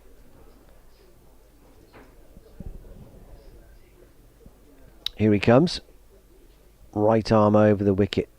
Sprinting towards us now from the Diglis end. Runs here for Barnard. He's timed that nicely off the back foot through the covers. That might even go for 4. It does. Dixon gives chase, but it's so well timed by Ed Barnard. He never really had a price of hauling that in. Out towards the marquee. That's a great looking shot. I don't want to speak too soon, but yeah, I mean, he's looked quite untroubled so far, Ed Barnard. I mean, there's been 1 or 2 near misses outside his outside edge, but looking in good touch here, dare we say. Up to 27 from 36. Rushworth is in, and he'll tickle this off his hip. They might initially thought they might run 2 if they ran the first very quickly, but they quickly realised that that was not possible. Matty Potts down there at a wide-ish long leg. Got to the ball quicker than they perhaps anticipated.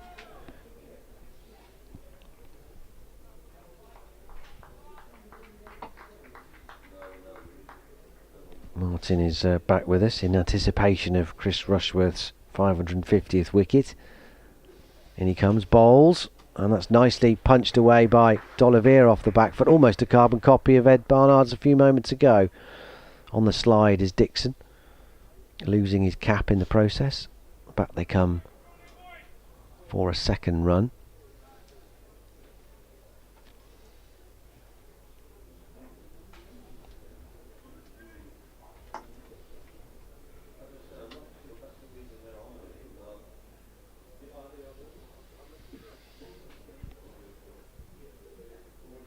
Here comes Rushworth. 3 slips go down. Bowles and D'Oliveira won't get a run here. Turning it to square leg. Oh, there's a bit of scruffy cricket there from Durham. With the throw coming into Eckersley wasn't great. and he couldn't gather it, but Worcestershire weren't going to risk picking off an overthrow.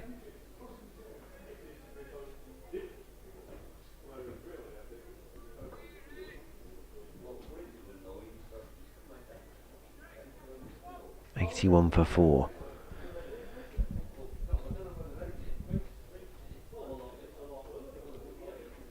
Rushworth past the umpire, bowls. No run here as D'Oliveira can't quite find the gap on the onside.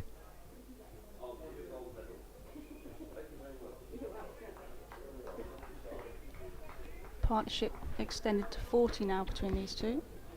Yes, got to try and just nurture that as much as they can, haven't they? It's a start amongst the carnage of it all. Rushworth bowls, D'Oliveira plays no stroke.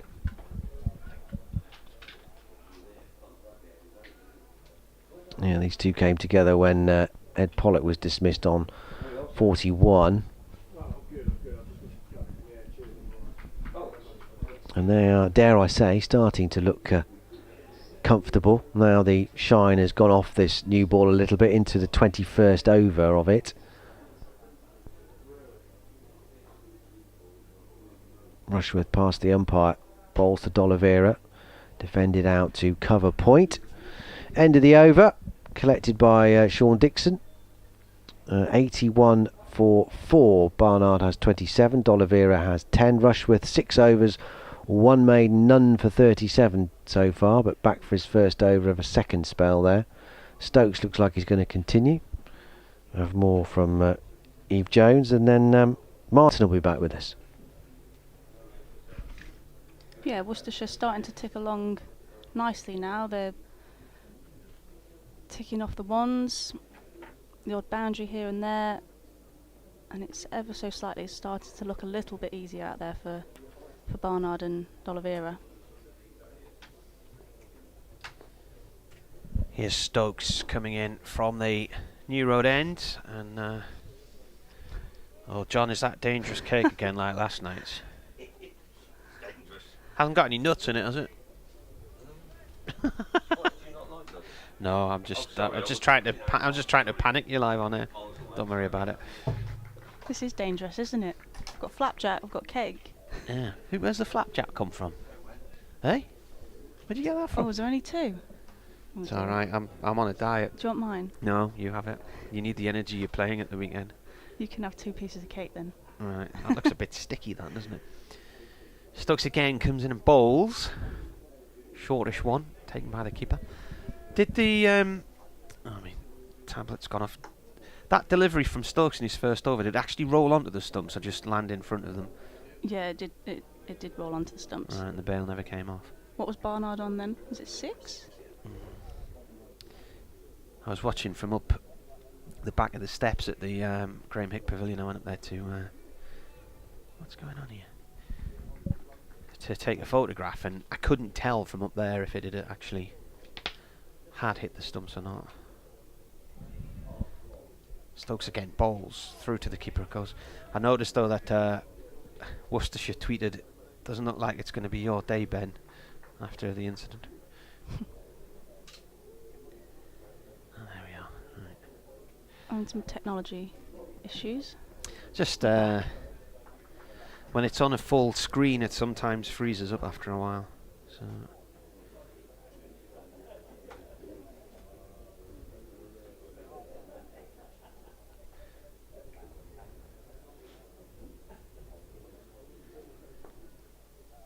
In comes Stokes, defended by Barnard, off towards point, no run. It's quite chilly out there now, there's quite a breeze building up as well.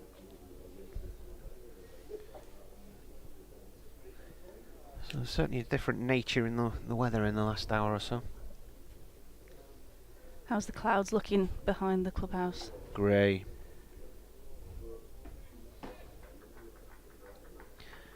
That's where it's coming from as well. It's coming from the northwest, so drifting down towards us. Stokes in again, comes in and bowls. Just defended off towards point it goes. Paul has emailed, who's fast becoming our most regular contributor now, Paul Bennett. He says, my sympathies to Shropshire and Staffordshire players who have had to move on. He said, we had the same at Durham. Durham had a decent women's team a few years ago, and I think most of them ended up having to sort of go down towards Yorkshire, so people like Danny Hazel and people like that. Oh, yeah. She's now head coach of the Northern Diamonds. Yeah.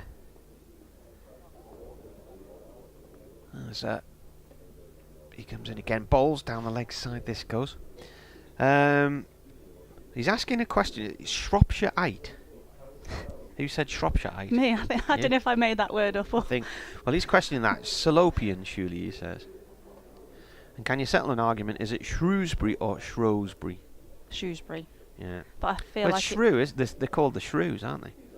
The team. I feel like it depends what side of the river you're from. Well, this is it. He said, I maintain the English use the latter, and the Welsh use the former. So the Welsh use shrews, and the English use shrows.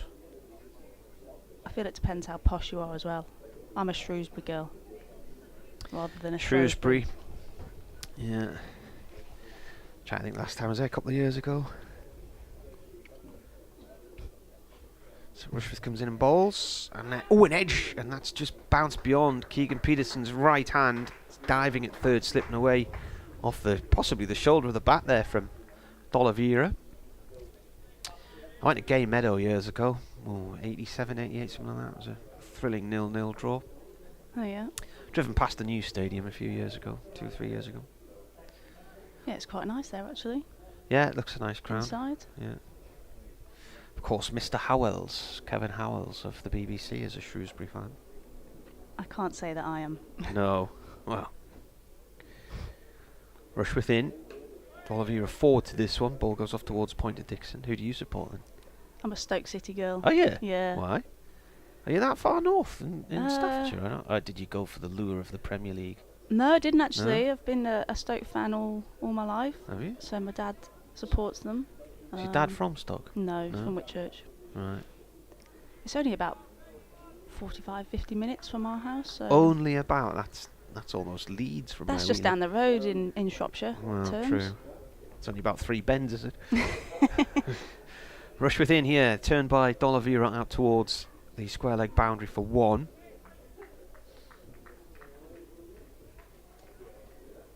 Has it changed over? 86 for 4. They've settled down, haven't they, these two? And the partnership's now 44-ish, 45, 44. Yeah, it's just what's needed for Worcestershire. Obviously, didn't have the best of starts. Obviously, Pollock got off to a not bad start, 32 off 35, but edge one behind, and yeah, these two have come together and settled the ship quite nicely now. So they'll be looking just to keep going and keep ticking things along. Played by Barnard down towards long leg for Woo. He's coming back for a second. The throw's not the best in the end from Potts. It's just slightly wide of the stumps, and Ned Eggersley had to run a few yards away from the timber, trying to flick it backwards with his hand, and basically just looped it up into the air. Sneaky running, that one. Good second run from these two. Yeah, it's really good running. I think they're looking to put pressure on the fields in the deep, which is exactly what they need. And also looking for those quick singles as well, just to keep the scoreboard moving along. Rushworth in again. That's left alone outside the off stump.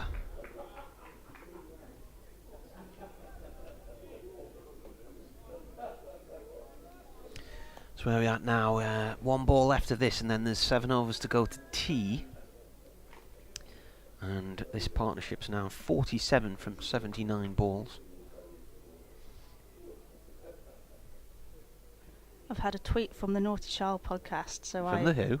Naughty Child podcast. Naughty Child podcast. Yeah.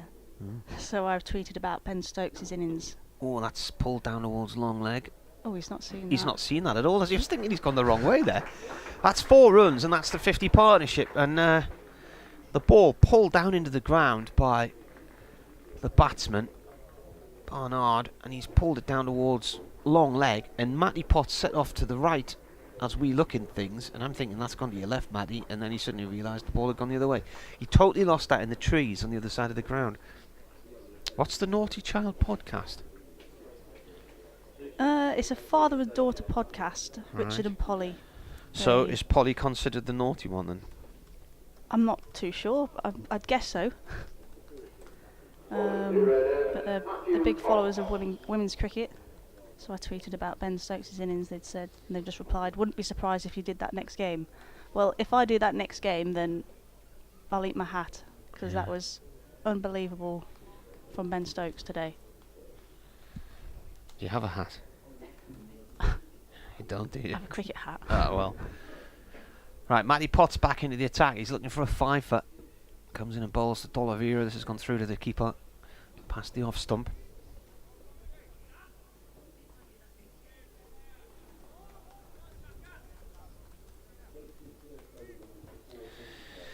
So, Worcestershire now 92 for 4. Remember Durham on a massive 580 for 6 when they declared. Potts again to D'Oliveira. Off the thigh pad, that thumped in hard, didn't it? It's coming looped out on the leg side, no run there.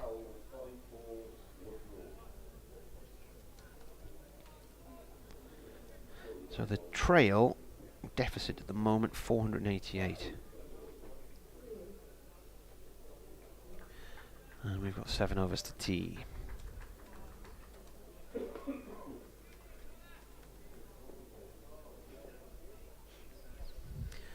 Potts bounding in, right arm over. D'Oliveira watches that one go through towards first slip, taken by Eckersley. In front of David Beddingham at first slip with his wide brimmed hat on. Ben Stokes is trending on Twitter, so I went through a lot of the ones that have had a lot of views. There was one of them that was the highlights of that over where he hit the 5 6s and the 4. That's had 286,000 views, something like that. Oh, wow. No, that's quite a lot. Potts bowls, and again it goes through to the keeper. And in all of the feed, which was all about Ben Stokes, there was one tweet saying, "Meanwhile, David Beddingham has quietly gone about getting his century." And Yeah, he's just gone under the radar with that, yeah, hasn't he? just easy for Beddingham to just remain out of the public eye, I suppose, and just go about his thing quietly at the other end. Potts bowls again, and this is left alone. There's somebody down below us listening to our commentary as I was walking past a few minutes ago, so I'm not sure directly how much of a delay there is. Looking at the live feed, it's a few seconds, but they have the speaker on quite loud. I can hear them through the window.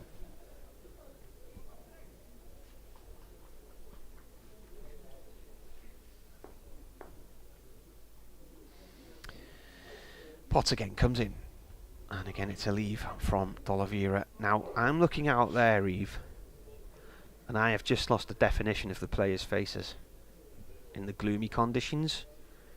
Can you see them clearly, or do you now start to think they're looking a bit blurry in this light? Yeah, it does seem to have got a little bit darker the last 10 minutes. I think we were forecast that, weren't we? Bit more heavy cloud. Hopefully the rain will bypass us. It's hit and miss as to whether it's going to clip us or not, I think, but I think if it does, then it could be quite heavy later on.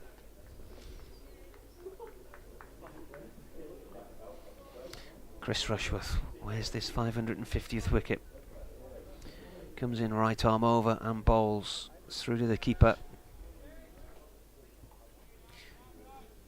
He's had a fairly quiet season by his standards, Chris Rushworth, this year. He's only taken the 5 wickets in 4 matches. But he couldn't really bowl last week. He had to be withdrawn from the match after getting hit in the head at Sussex. And it was the second match in a row where Durham lost the bowler because they lost Travascus against Notts the week before. Comes in. Barnard defends, and actually he's going to go for a sneaky single on the offside. Travascus tries to throw the ball at the stumps at the bowler's end and hits Barnard in the back of the leg, and then tries to stop himself running onto the wicket and ends up with his feet off it and his hands on it. 1 run though. Yeah, great intent by Barnard there.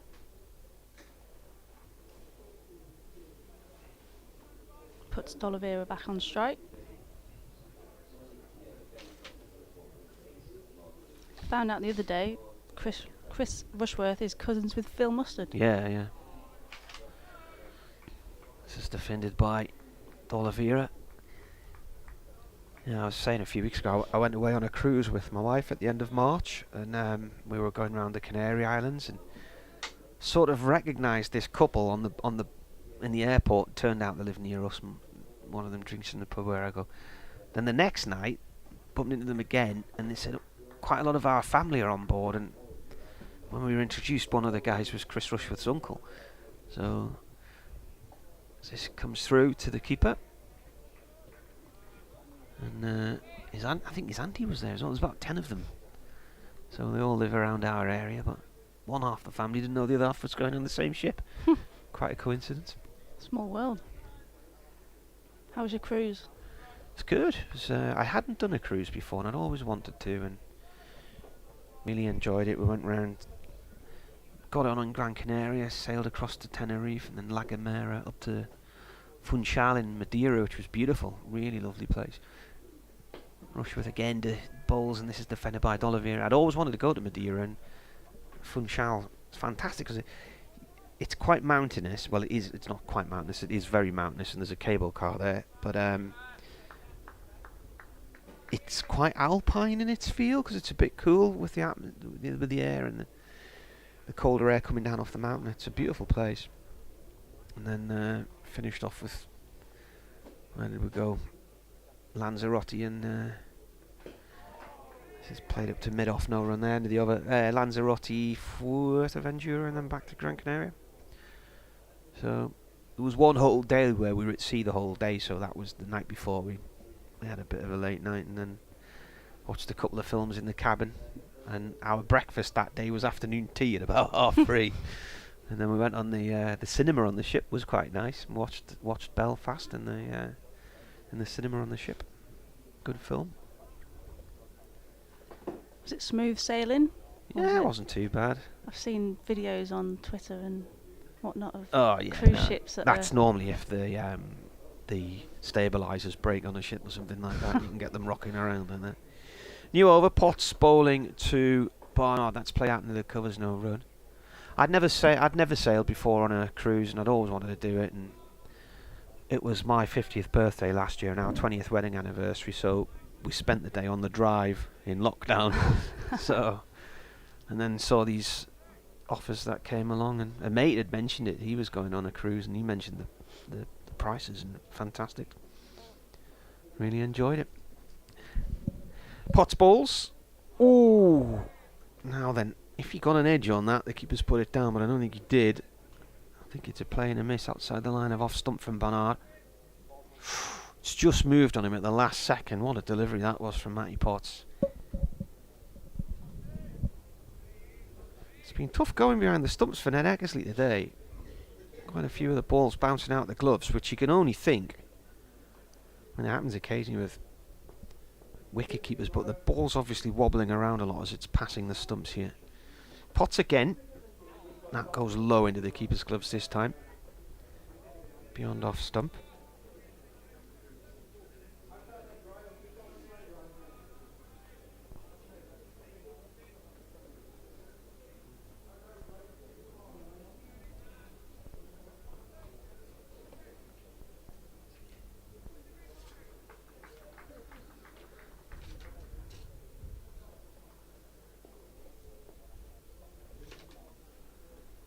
Potts bowls, and the keeper collects it.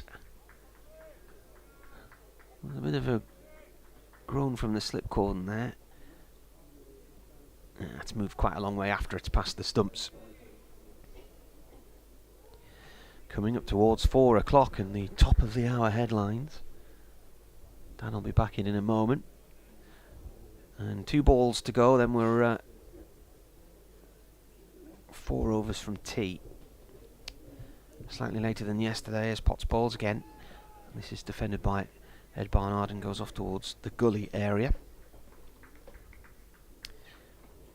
Just before I go, you were talking about Shrewsbury earlier on. I had one of the worst days of my life in Shrewsbury when I was about 13. You weren't watching Shrewsbury Town, were you? No, it was we were on holiday in mid Wales and my mum took me there to try and buy a pair of size 5 shoes, and it was horrific. Nobody had any size 5 shoes. We went to every shoe shop in Shrewsbury.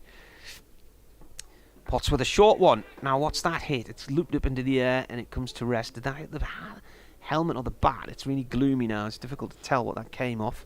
Barnard was on strike. Ooh. Has it come off the bat, do you think? Could you see? I'm not really sure. He just jagged back at Barnard. He turned his back on it, didn't he? There was a noise.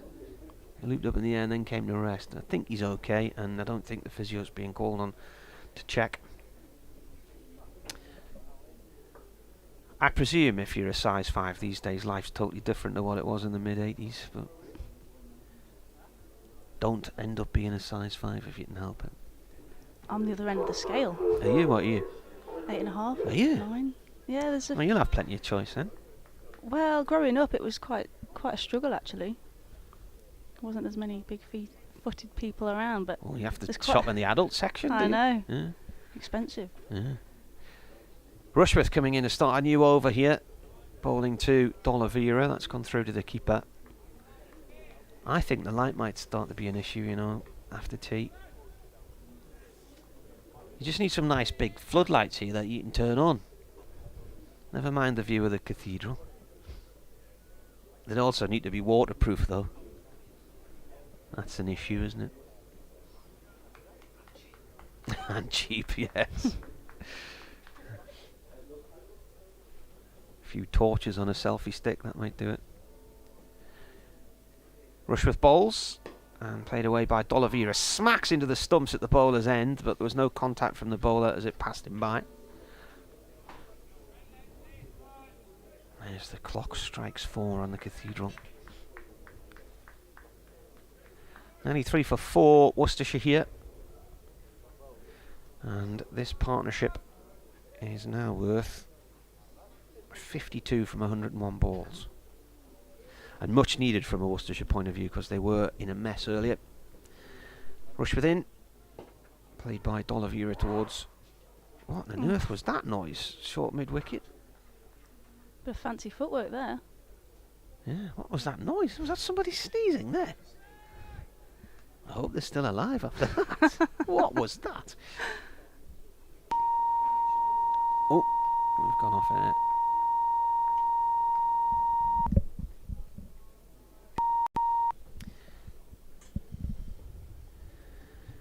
I'm going to have to go and do an update shortly, so talk you through this quickly as Rushworth comes in here to D'Oliveira. This is defended, played back to the bowler. James Franklin, the Durham coach, has just completed a lap of the ground. Birmingham Phoenix coach he was last summer. During that month of, what was it? Was it late July, August, wasn't it? The 100th? Yep, certainly was. And you never met him? I can't recall. No? Unless I'm walking around with my eyes closed. Rushworth in. Defended. Goes back up to... I presume they've announced the rosters for this year, have they? And you're involved again, are you, this year or not? Yep, yeah, I've resigned again for this year. So is that the same sort of time frame, late July, early August, is it? Yeah, a little bit later this year, I think, because of the Commonwealth Games that are happening. Oh yeah, they're in Birmingham, aren't they? Yeah. Yeah, so we actually miss off 2 games compared to the men, so we start. Rushworth in here, that's gone through. Is cricket at the Commonwealth Games this year? Yeah, the women's cricket's in the Commonwealth Games. That's why we start a little bit later than the men. So I think we start second week in August. Right. Big event that for the West Midlands. I think my cousin's kids are volunteering at some of the events. Last ball of this over, and then I'll have to mosey on next door. It's Rushworth bowling to D'Oliveira, who's on 15. 95 for 4 the score, and that is a leave. It's gone through to the keeper. I'll talk to you again after tea.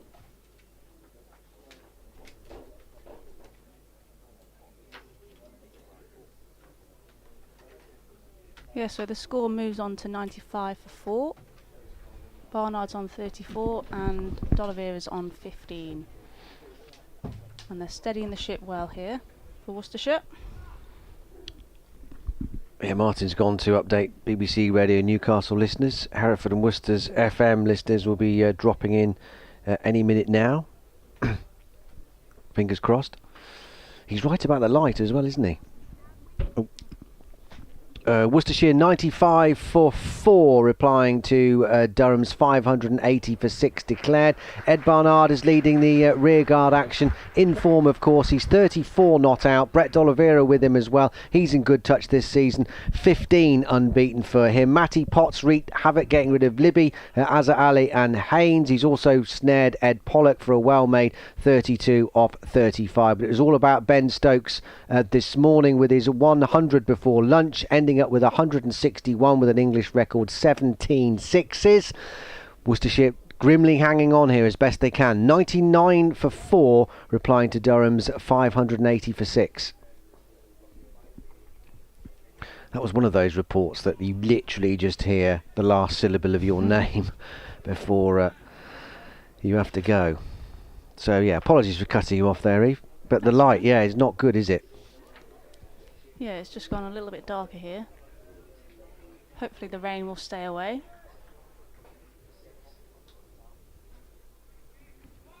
Yeah, the scoreboard to our left on the cathedral side of the ground is really bright now. Got 2 overs after this before tea. And Worcestershire will just want to get there as soon as they can without any further loss. But Barnard's played well, hasn't he? Yeah, he's done a really good job here for Worcestershire. Scored a 4 at the start of this over, and every ball he's looking just to rotate that strike if he can, which is really good intent from him.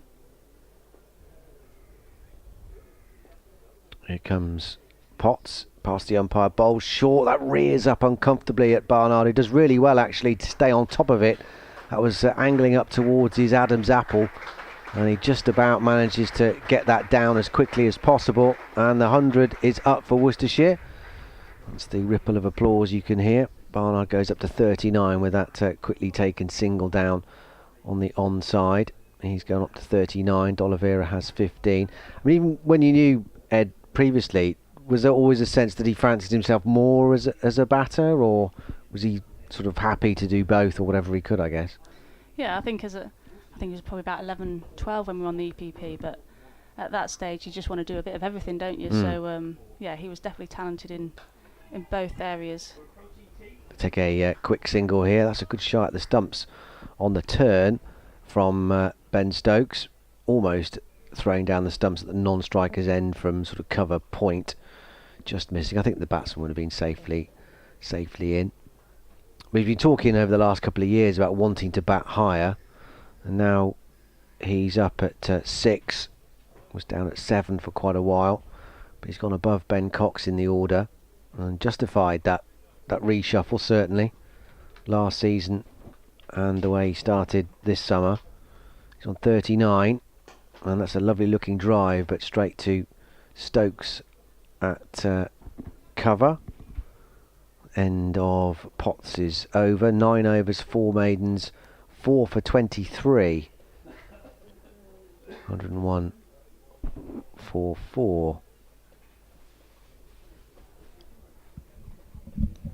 Rushworth has 9 overs, 1 maiden, none for 51 to his name, but I think we're going to see him taken out of the attack. We are. Liam Travaskis is going to come on, so we're going to see some left arm spin just before tea. We've got a couple of overs to go. Light may well be an issue post tea, because with the cloud cover as it is, it's only looks like it's going to get darker, and the Emerson weather is closing in. Approaching 10 past 4.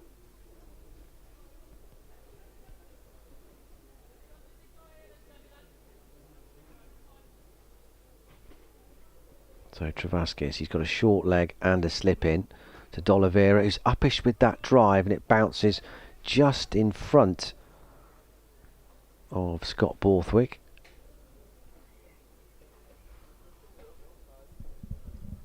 He would have been worried for a split second there, Brett D'Oliveira. Travaskis in. This one's a bit shorter and allows D'Oliveira to go onto the back foot and just guide it down towards third man. There's no third man. He's got it past the fielder, Matty Salisbury, who's at backward point. And they come back for 2. Did you establish if it's Matty? Matt? I was told by my colleague, my esteemed colleague Jed Scott, who's piloting the BBC live cricket feed today, that it was Matty rather than Matthew, as I said in my piece of writing that I sent him about an hour ago about his 4 wickets. But I don't know. I don't know whether Martin calls him Matty or Matt or Matthew. I think it's Matty from previous matches, but I don't know. Trying to be polite, I guess. I don't know the guy. Travaskis in, gives us a lot more air. Down the track comes D'Oliveira, turns it into a half volley and smacks it away through mid-wicket, just in front of the silver birch tree, in front of the cathedral. 109 for 4. That was a bit of a gift. Yeah, good over for Worcester so far. 8 from it off deliveries.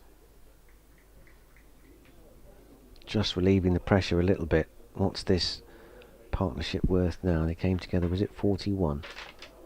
41 for 4. 41, yeah. So 68. I'm always nervous about backing myself into a mental arithmetic cul-de-sac. I usually do it when it's like 100 plus 3 or something. Always, it's an even number and really easy to do. That's what calculators are for these days. Off the back foot that time from D'Oliveira, comfortably out to deep cover. Through they come for one more, 110 for 4. That's the end of Travaskis' over. 9 runs coming from it, as he was saying. That's a nice start from Worcestershire against the spin. Again, just taking a bit more of the pressure off. They were 41 for 4 in reply to the 580 for 6. So the last over before tea. Eve, do you fancy this over before tea? Yeah, sure.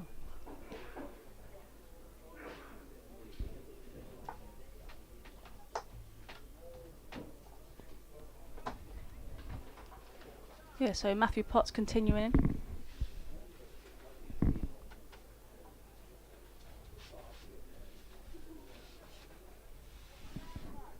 Martin forgotten his note. Oh, he's had a spillage. He's had a spillage. What's happened? It's not me.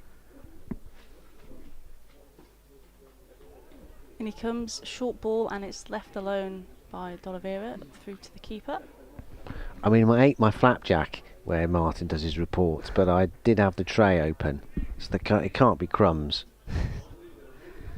Mine's still in its packet. It's very nice. I can vouch for it. As all the cakes and sweet treats here are at New Road. It's always a good day here at New Road, isn't it? Yeah. Always great food. In comes Potts.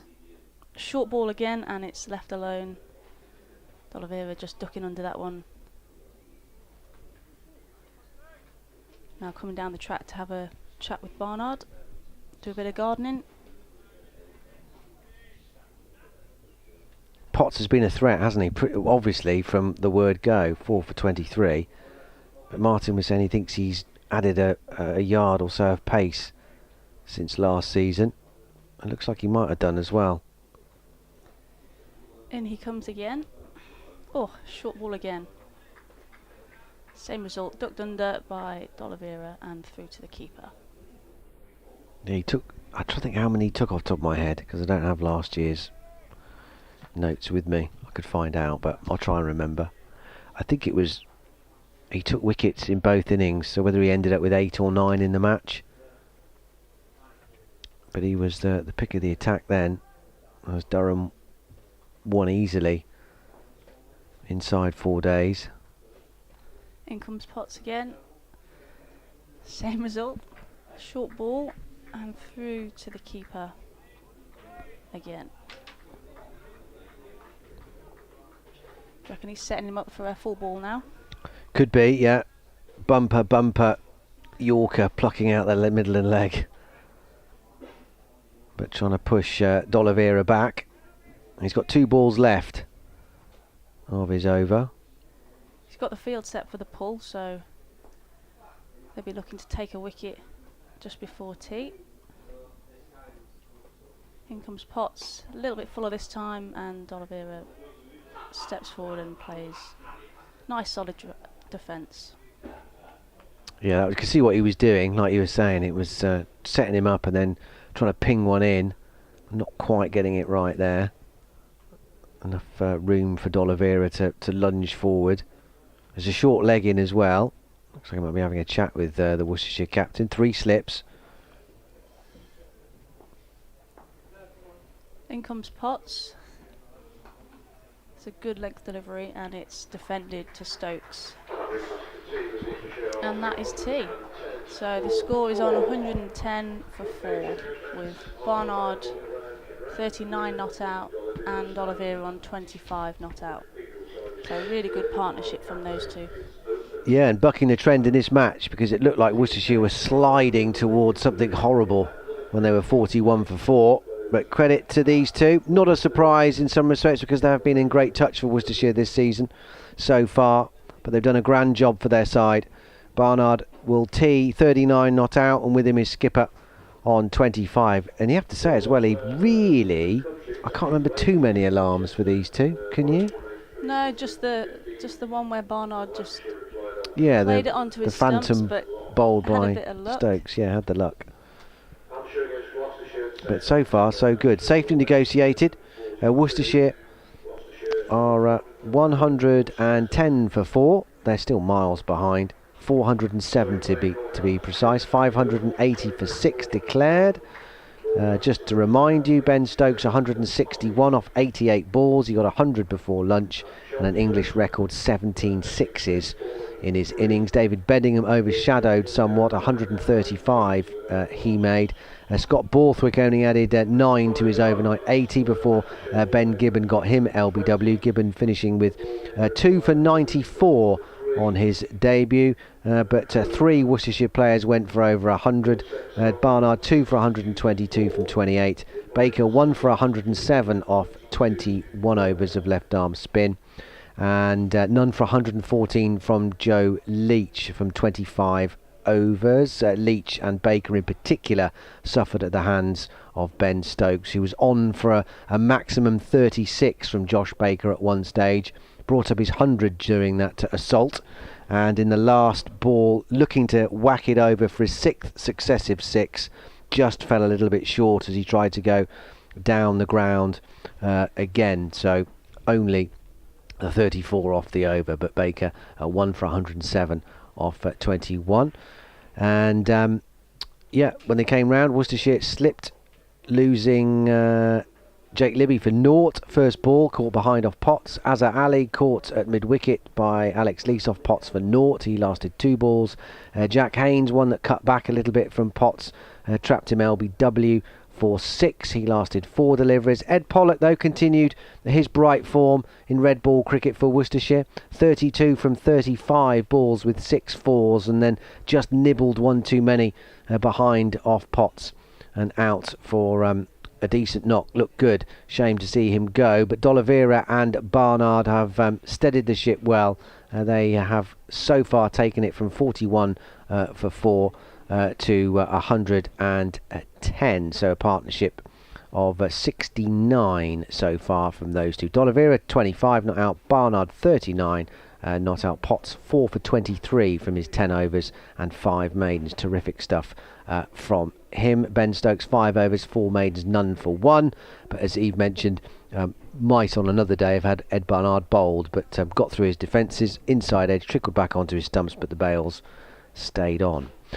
So we'll be back in around about 15 minutes time or so for the third and final session of this day 2, with Worcestershire still very much up against it. 110 for 4 in their first innings, still 470 runs behind.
which is in stark contrast when Stokes was teeing off, because every single Worcestershire fielder was on the fence. As he bowls now, Stokes to D'Oliveira outside the off stump, plays no stroke. And he still managed to hit them He's over all still fielders. extraordinary, unbelievable. Yeah, it was a real privilege to watch, really. You don't often see, well, you very rarely see innings like that. I mean, Stokes is capable of playing them, of course, but you don't often see them live. And almost making history again with that 6 is off Josh Baker. Get a run here, D'Oliveira. They run the first one quickly, looking to try and turn it into 2, but they can't. The fielder is in too fast from the deep. Matty Potts down there. So D'Oliveira scampers along to 26. Barnard comes down now to face on 40. His first deliveries after tea. I guess it's about resetting now for the batsman, isn't it, Eve, after the break? Yeah, they did a lot of hard work before tea. Stokes in, short, and he doesn't get anything down the leg side on that. He did half think about trying to help it on its way. Stokes is a bit slow to get up then. He ended up in a heap on the floor on the follow through, but he looks okay. Takes his hat from umpire Paul Baldwin. He got his left hand, his lower hand, jammed by delivery when he was batting as well, and removed his glove and had a close look, but thankfully for him and for England going forward, he's okay, and no real damage, I think, there, falling through on his follow through, which is also good news. 116 for 4, as Potts looks like he's going to continue. Oh no, it's Salisbury. There we go, scoreboard's caught up.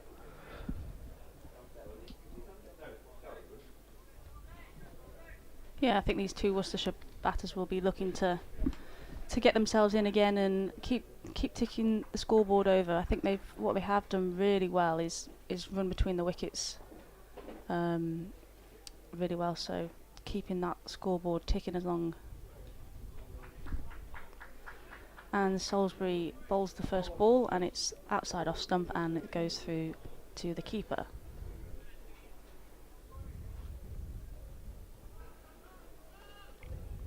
He's picked up only a couple of wickets. It's only his second game, Matt Salisbury. Yeah, he's played a bit in the 2s this year, I believe, and been chipping away at the wickets. And he comes again, and it's a great diving stop. Who's that there at mid off? Looks like that is that Potts? Is that Travaskis, is it? Cover? Or is it mid off? If it's mid off, it's Stokes. Oh yeah, Ben Stokes saving 4 runs there, so he's had a big day and he's still throwing himself around on the floor, putting his body on the line for the team. In comes Salisbury again. Bit fuller this time. Lovely looking drive down the ground by Barnard. The chase is on, and they settle for 2. Yeah, picking up on your point, Eve, about Matt Salisbury in the or Matty Salisbury in the 2s. He's got a lot of wickets. Yeah, 6 for 47, and 1 in the second innings against Lancashire 2s, and then a 5 in the second dig against Sussex in the next game. Oh, this was last season. I've just seen the the years caught me out there. But the back end of last season, obviously, threw himself into contention. And then this year, he's played the 1 game in the county championship. That was against Sussex in the last match. Took 2 for 93 there.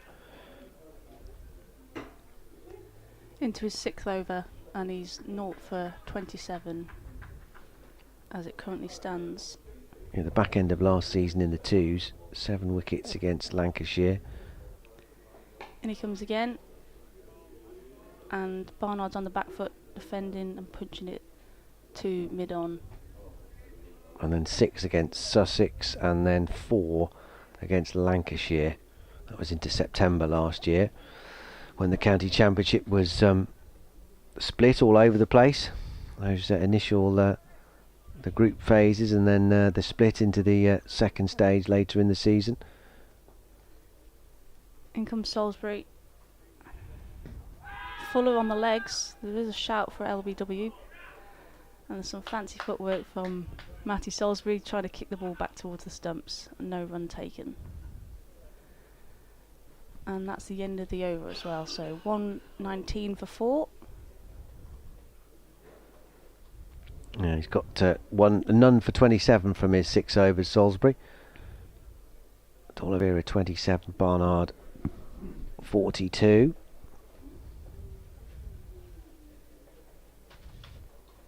There's some talk about whether the county championship ought to return to as it was in 2019, pre-pandemic, with the 2 divisions and the relegation and promotion, because out of the adversity of COVID, I think the regionalisation of the divisions for the last 2 years have proved quite popular with the players.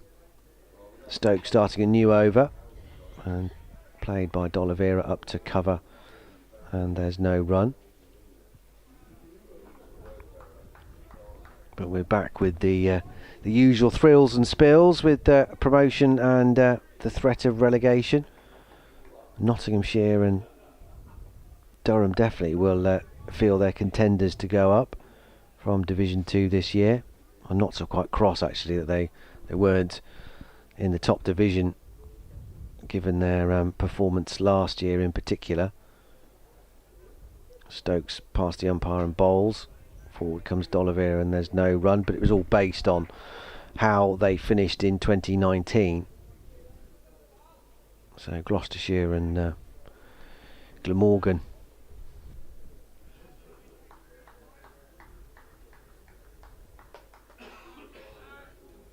Just check the other scores.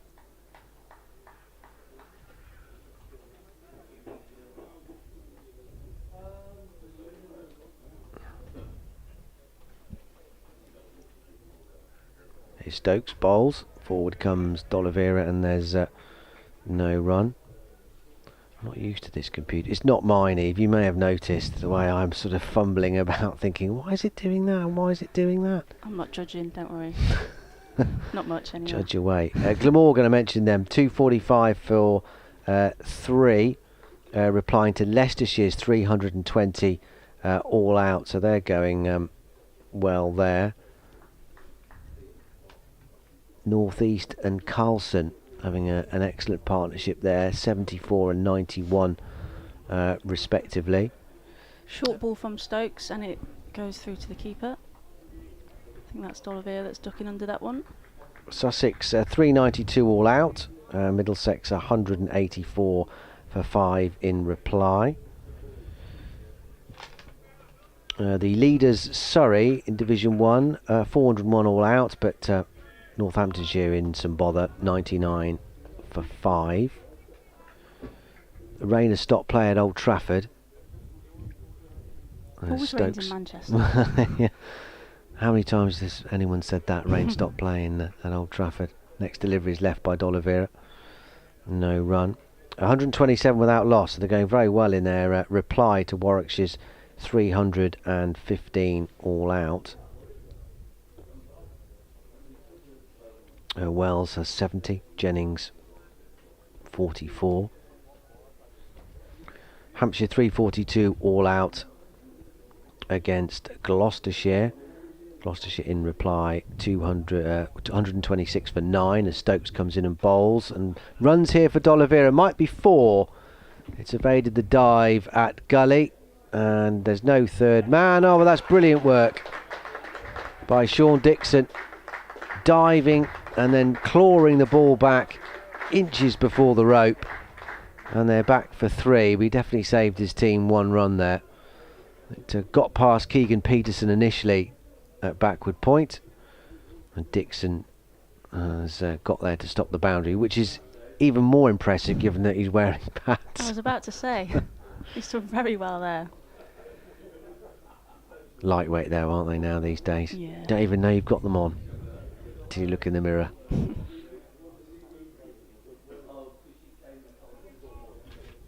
But he's ready to go in at short leg as and when. He's trotting now at the change of overs out to square, well, square leg for the left-hander, but backward point for the right-hander. Here's Salisbury. Balls, and it's defended. I think that's 2. Dixon. Or is it Dixon? For no run. All we can see of him when he turns round is his rainbow mirrored sunglasses on backwards and upside down. Yeah, I'm not sure we've been needing those at the moment. No. They had a problem yesterday when it was obviously much brighter and the sun sets over the top of the Graham Hick Pavilion. Balls, and oh, it's a great looking shot through the covers by D'Oliveira. Barnard doesn't even bother running for that one. And that's 4 runs to D'Oliveira. I think that takes him to 34, and the score is 126 for 4. Yeah, lovely timing from Brett D'Oliveira. Just leaned on that one, and away it goes. And with so many runs on the board, obviously Durham have attacking field set. So although there is a ring of fielders in the offside, a point, a cover and a mid-off, there's lots of room between them. In comes Salisbury again. Good length ball, and it's defended straight back to him for no run. The light, I don't think's got worse, has it? It was No, I think pretty it stayed bleak the same just before last. tea. But yeah, not deteriorated, so umpires don't need to get the meters out or anything.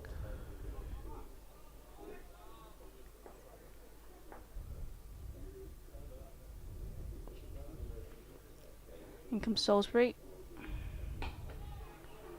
Prods forward and defends for no run. I do like the intent they've got, so that even when they're defending the ball, they're still having a look to see if they can pinch that quick single. Yeah, they've just got to try and tick along, haven't they, really? Just keep going. Bat time, bat little mini sessions, tick it off. There's been no real alarm since, I guess, the non-bowling of Ed Barnard. Yeah, Salisbury bowls, bit aerial of a drive, and Stokes runs round from mid-off to pick the ball up and throw it into the keeper for 1 run.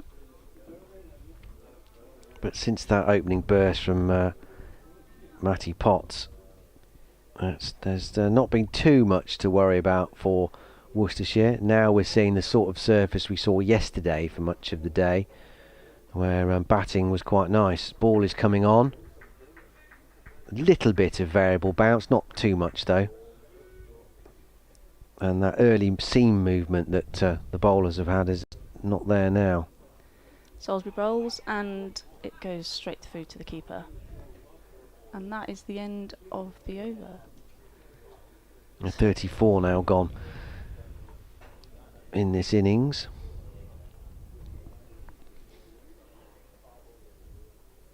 Yeah, so these two have done a really good job for Worcester, because they were at one stage on 41 for 4, so they've managed to get the total up to 127 for 4. Barnard now up to 42 and D'Oliveira on 35. Yeah, they're still a long way behind. They won't spend too long looking at that deficit, which is 453 at the moment. Stokes is going to continue into his 8th over now. 4 maidens, none for 6. He bowls to D'Oliveira, who covers up on off stump and pushes it back up to mid-off, and there's no run. 2 slips, a gully, a point, who is Dixon in his pads, a mid-wicket, long legs, quite square, and then a cover, a mid-off and a mid-on. Stokes turning at the top of his mark at the digless end of the ground, which he was peppering with 6s this morning. And he comes and bowls. D'Oliveira won't get a run here. Calmly forward and deflecting it to the padded Dixon at cover.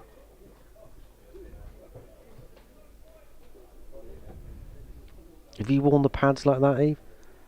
I have a few years ago, and it's not. So as really captain something- now, I guess you don't have to do the under the lid, do you? Absolutely not. No, quite right too. Yeah, you normally delegate them to one of the youngsters in the team, but to be fair, they don't get worn very often at all in the competitions we play. We only play T20 and 50 over, so.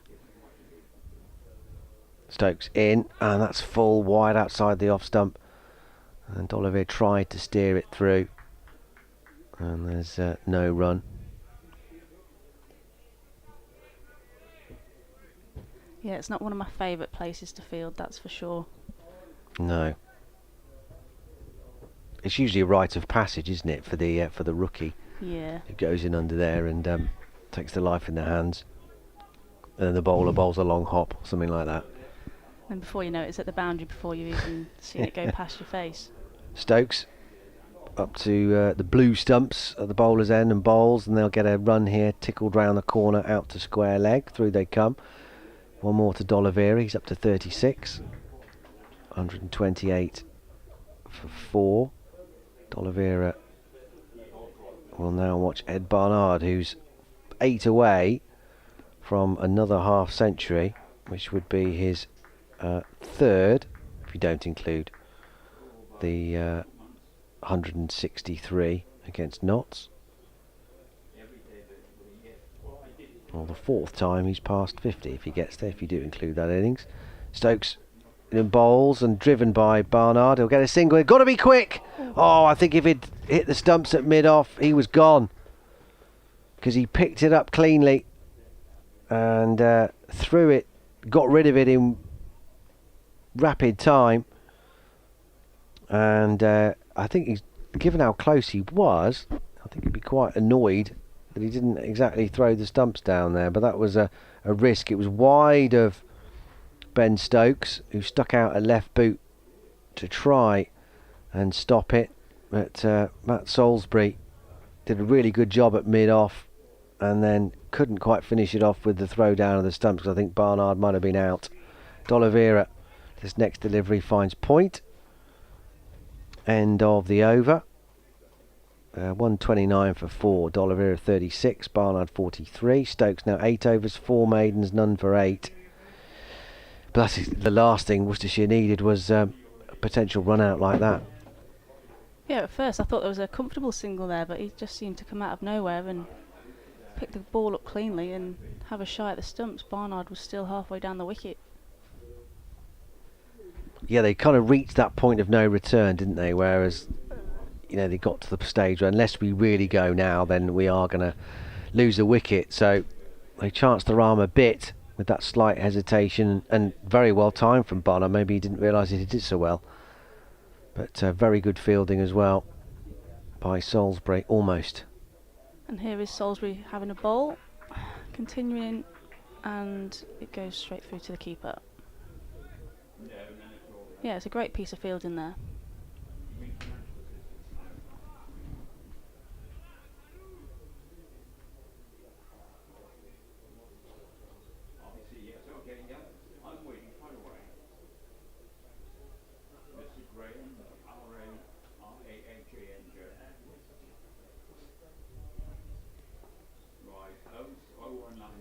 In comes Salisbury again.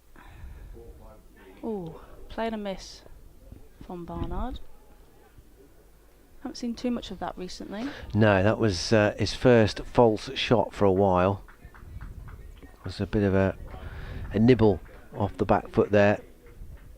It's hard. I mean, I guess he could have guided it down to third man, but a high risk shot.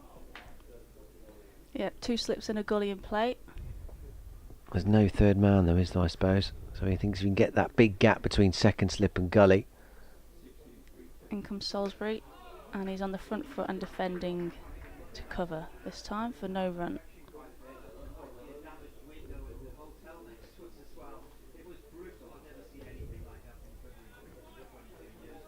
Salisbury is 0 for 32 from his 7.3 overs with 1 maiden in that.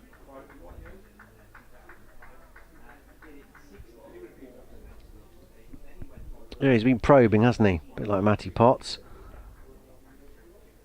In comes Salisbury again. And it's left alone outside off stump through to the keeper. Oh, just lost the pitches there, which is typical. So I was going to see whether that had actually moved a bit,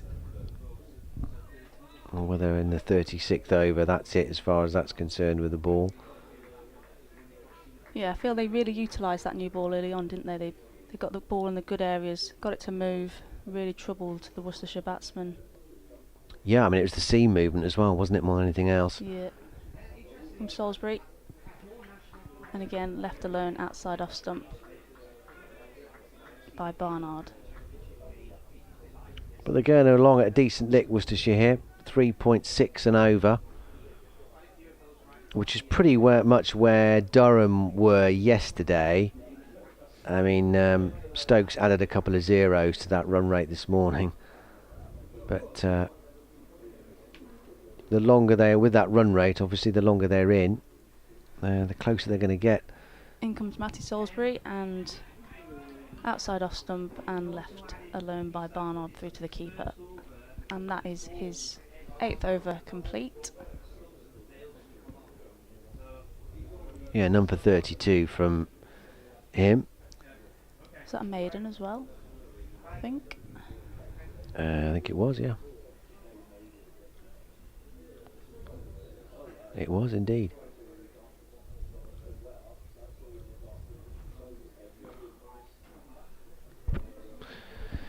.129 for 4. Stokes still has his name lit in fluorescent yellow on the scoreboard, which means he's going to carry on bowling to his 9th over now as we edge towards 5 o'clock. Updating listeners to BBC Hereford and Worcester in the news at 5. It's a short ball from Stokes, very, very short actually, and D'Oliveira just easily rocks out of the way through to Eckersley.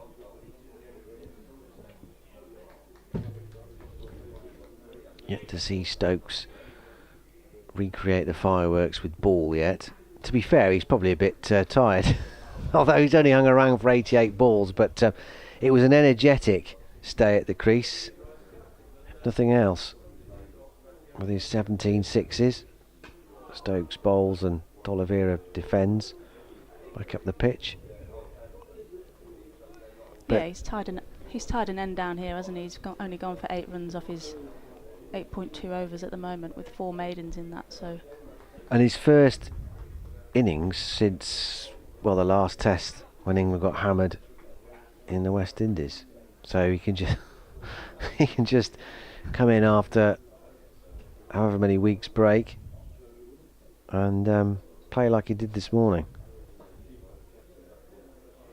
Stokes bowls. This is edged down through the slip cordon for 4 for D'Oliveira. It wasn't in the air that long, and had there been a third slip in place, I think they would just have stopped it rather than caught it. And D'Oliveira will just say thank you very much for that. Durham won't care. So far in front of this at the moment. Still over 450 in front. So Worcestershire need another 300 just to take out the prospect of the follow on.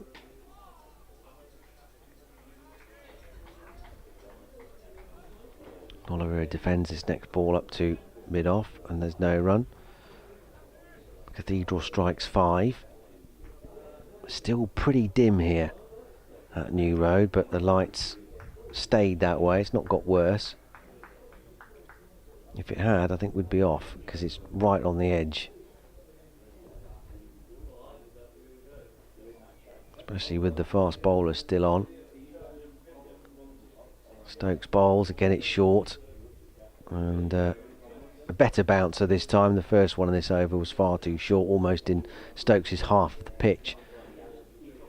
D'Oliveira required to be a bit more sharpish with his evasive action there. That whistled over the top of his helmet through to Eckersley. He's got 40 now off 109 deliveries, Brett D'Oliveira. Been a good effort from him.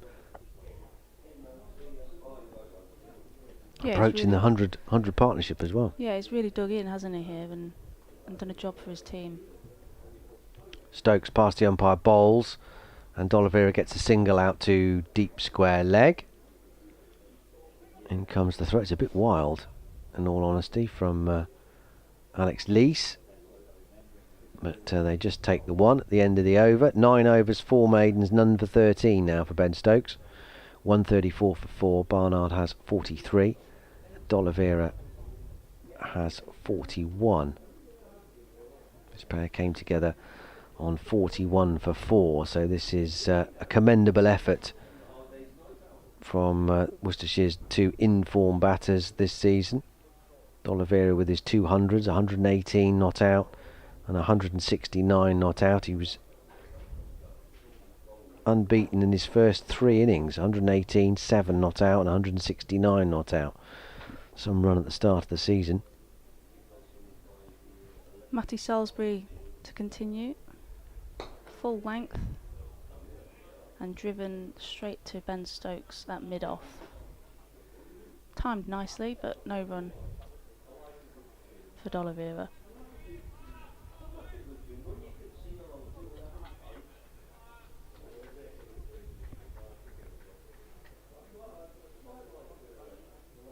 Crowd has stayed pretty good. Not too many. Doesn't feel like too many people have left. Salisbury in, bowls and dabs that down to a short mid-wicket for no run. I haven't got Martin's binoculars, so I can't snoop on the people in the Basil D'Oliveira stand. Oh, do you want them over here? Oh, they're there, are they? Go on then. He might be a bit precious about who looks at these, though, mightn't he? Oh, we won't tell him. Well, he can give it a spray anyway, can't he? Yeah, I was wondering where this Dettol spray appeared from all of a sudden at tea. Yeah. In comes Salisbury. And defended into the offside for no run. This is quite good, this. Watching through the binoculars. Yeah, lots of coats done up to the neck and some hoods up in the Basil D'Oliveira stand. Yeah, but it's pretty fresh up there at the top. Yeah, there's a gentleman in a fluorescent green top with shorts on, defying the elements.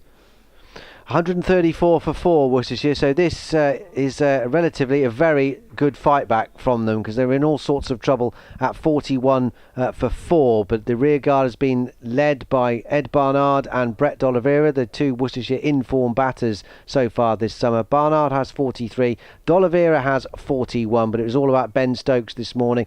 An incredible innings of 161 off just 88 deliveries, 100 smashed before lunch. David Beddingham also knocked a ton. 580 for 6 Durham declared. Worcestershire 134 for 4 now.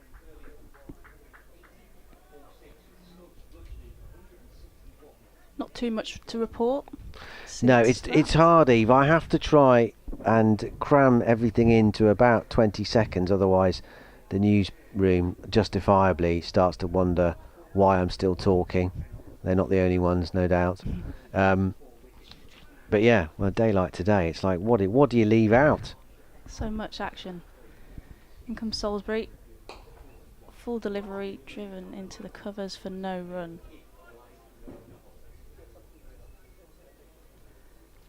Looking fairly comfortable now, the Worcestershire batters, without jinxing them. You know what's going to happen now, I don't know. You shouldn't say that, really, should you? It's amazing how often it happens. Touch wood. So the score is now on 134 for 4, with Barnard on 43 and D'Oliveira on 41. What do you like with seagulls, or just gulls generally? They're just as bad? as Oh, yeah, because pigeons. they're starting to circle now. A few of them gliding over New Road. The worst bit is when you're playing and you're on the outfield and then a load of them just land near you. Yeah. You can't really focus on what's actually Goading happening. you know, Yeah. with their wings going, come on then. And I'm praying that nobody hits the ball near them, but I have to run towards them. That's my worst nightmare. Potts in, and a flowing drive from Ed Barnard. That's a gorgeous shot. Straight through extra cover. On the up. That wasn't a half volley at all. Tiny bit of width from Matty Potts. And that was gloriously dispatched by Ed Barnard. A real flourish to that drive as well on the follow through. He's up to 47 of 74 balls, 138 for 4. Yeah, he's looked comfortable today, hasn't he, Barnard? He's Yeah, continuing yeah, he has. his good form so far this season. Apart from that little scare against Ben Stokes when the bails didn't come off, he's left this next delivery from Potts outside the off stump well alone. A change of ends for Potts as well. Yeah, going some to match his performance on the New Road end. Often wondered that. I mean, I guess he's happy to do that, but when you've had a lot of success from one end, well, I just don't want to continue. Big shout for LBW, but then they kind of tail off because that sounded like there was a bit of inside edge there. That looked pretty good shout actually. That's a good job he inside edge that, because that looked pretty plumb if he hadn't. Just playing around his front pad a little bit there, Ed Barnard, but grateful for the tickle. 47 in sight of another half century. Martin is back. Forward comes Barnard again, defending back up the pitch.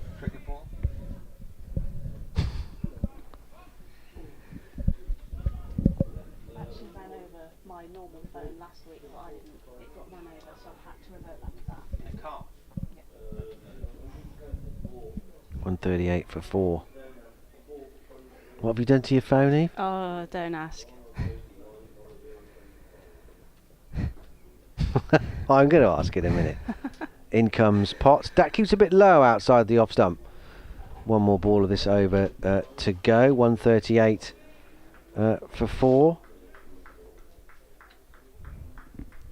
What's happened then? Dropped it in the loo? Well, Martin was just saying how well I look like I've looked after my phone, and that's actually my old phone because I had a bit of an incident last week with my usual phone in which I somehow managed to drop it on the road and not realise. Potts bowls and beats a forward defensive stroke of Ed Barnard. End of the over. Worcestershire survive those last few deliveries though. 138 for 4, Barnard 47, D'Oliveira 41, Potts 4 for 27 from 11 overs. Yeah, so I was rushing to get a train and my sister said she'd give me a lift, so I was running to get in the car, in which I somehow dropped the phone out of my pocket. Anyway, gets in the car, goes to the station without realising. I was sitting there for about 10 minutes chatting. It's about 12 minutes before the train goes, then I realise my phone isn't in my pocket, in which she then goes on Find Friends and realises it's the other side of town. So we zoom off to try and find the location of it. I find the phone, but it's in the middle of a junction, completely smashed. So that's Salisbury to continue, and nice looking shot, but straight to the fielder for no run. So it was lying helplessly on the road. Yeah, I saw it and I was like, yes, I found it. Run over to it, jump out of the car, run over to it. It's face down, so feeling hopeful.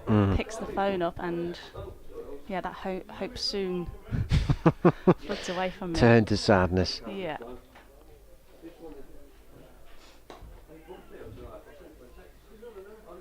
Salisbury into bowl and defended to mid-on for no run.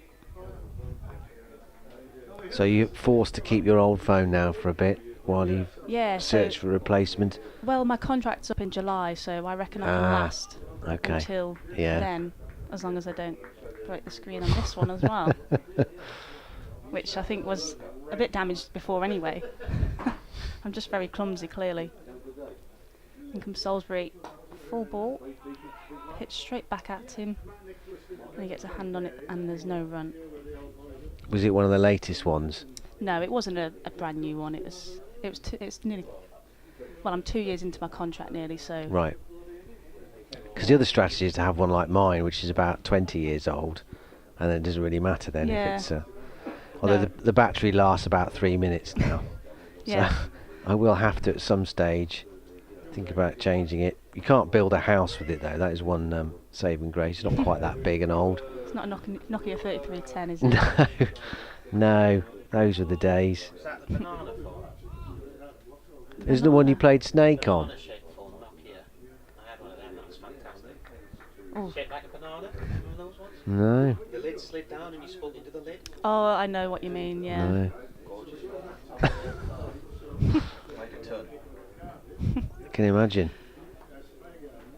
In comes Salisbury again. Balls and prodded to the offside for no run. Well, you Yes. keep going, Eve. I shall slip out for a bit and bring Martin back in. I'm that one, aren't I? No, I think that's me. Have I just turned you off, You Eve? just turned me off. Have I? I think so. No, I haven't. That's me. Like Right. mine goes off. I'm going again. Don't know. That sounds like me. Wait, hang on. Yeah, no, this. Oh, I don't know. Oh, mine sounds like it's gone off.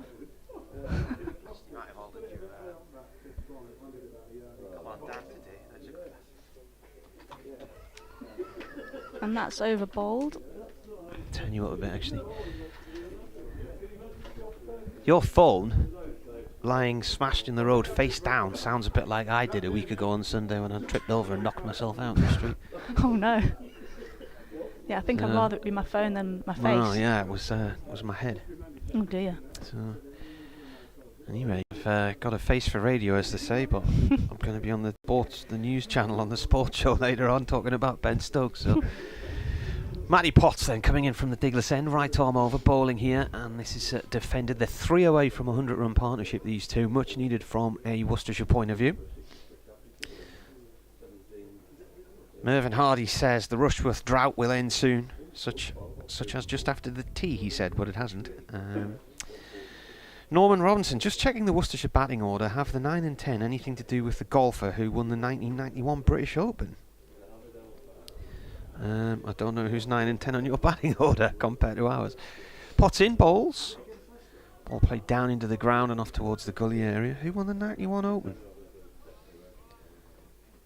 Baker Finn? Oh, right, hang on. Is that right? 1, 2, 3, 4, 5, 6, 7, 8, 9. What did he say? 8 and 9. No, he's got 9 and 10. I've got 8 and 9 here, Baker Finch. So clever, well observed, Norman.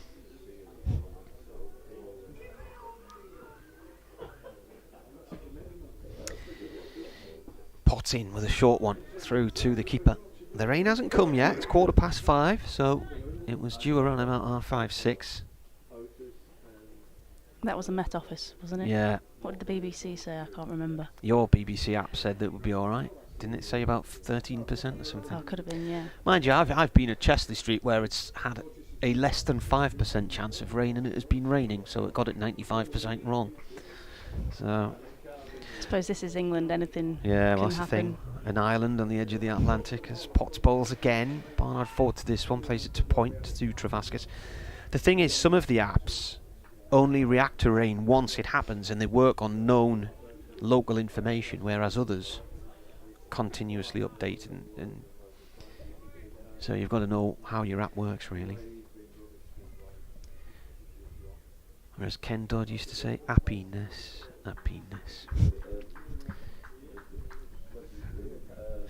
Dreadful. Wow. You've not heard that song, have you? Lucky you. Potts in, bowls. Defended. He once, a few years ago, our neighbours went to see him at the Sunderland Empire and basically had to leave. It was nearly midnight because the car parks in the city centre were all closing and everybody's cars were going to be locked in. He used to go on stage for about 3.5 hours. Have you heard of Ken Dodd? I've heard of him. You've yeah. heard of him. Can you picture him with his tickling stick and his spiky hair? I was going to say, has he got big hair? Yeah, he did have. Yeah. Potts balls. Ball pushed up towards the bowler's end of the over. When did he leave us, Ken Dodd? Was it recently? Last year or so?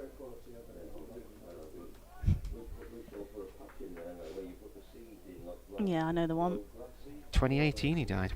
Yeah, well, I have to, when I come into Covey, I have to try and make sure John's not around, otherwise I get hurt. Right, Chris Rushworth back into the attack here. Not getting any rewards for his bowling in the last 2 or 3 games. Still looking for that elusive 550th championship wicket. Brackets 16 in the Bob Willis Trophy of 2020, close brackets. 138 for 4. Where's my binoculars gone? Oh, they've been stolen. Oh, have they? Who stole them? Throw me under the bus there. Do you want your Dettol spray?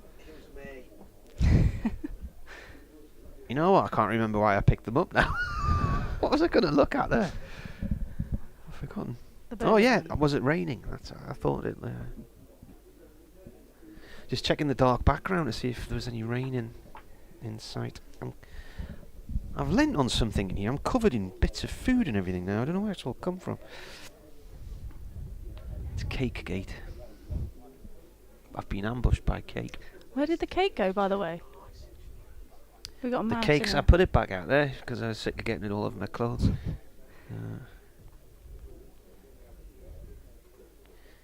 Right, Chris Rushworth then, from the New Road end, looking for his first wicket of the match.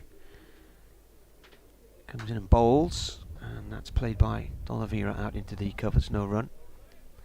Looking for his first wicket in 3 weeks, I think it is. Didn't get one against Notts, didn't get one last week because he was withdrawn from the game after the end of day 1. Don't think he got a wicket in Leicestershire's second innings because they just batted all day. They only lost 2.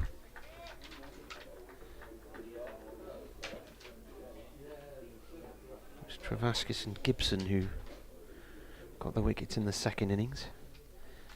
In he comes, bowls, played away safely by D'Oliveira up to mid-on. He got 1 for 58 in Leicestershire's first innings, and I think he took 4 in the match. 2 in each innings at Glamorgan in the opening week of the season. So it's been an uncharacteristically slow start to the season for Chris Rushworth. Not Rushworth-esque like at all. Running in now, right arm over to the right-handed D'Oliveira. D'Oliveira plays the ball down into the ground and off towards the slip cordon, no run.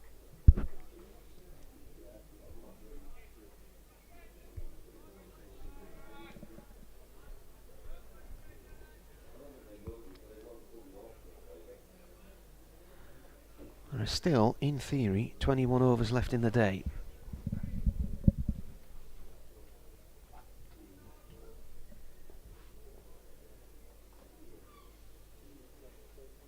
Comes in and bowls. That's gone down the leg side for 4. 4-leg buys by the looks of things, and the 100 partnership as well. His 4-leg buys. Taking a while to get from the 97 mark up to the 100 mark. And about 194 balls in all this partnership of 100. Yeah, they just need to keep extending this now, don't they? Hopefully get throughout the rest of the innings unscathed. Throughout the rest of the day, I mean. Yeah. Holds the ball 42nd over, so the ball's a little bit softer than it was. So Rushworth comes in again. D'Oliveira forward to this one. No run. He stops it with the instep of his right foot, Rushworth.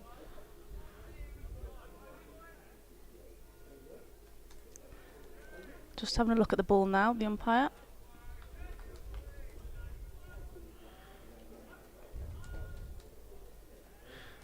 After checking after he stood on it or hits the foot.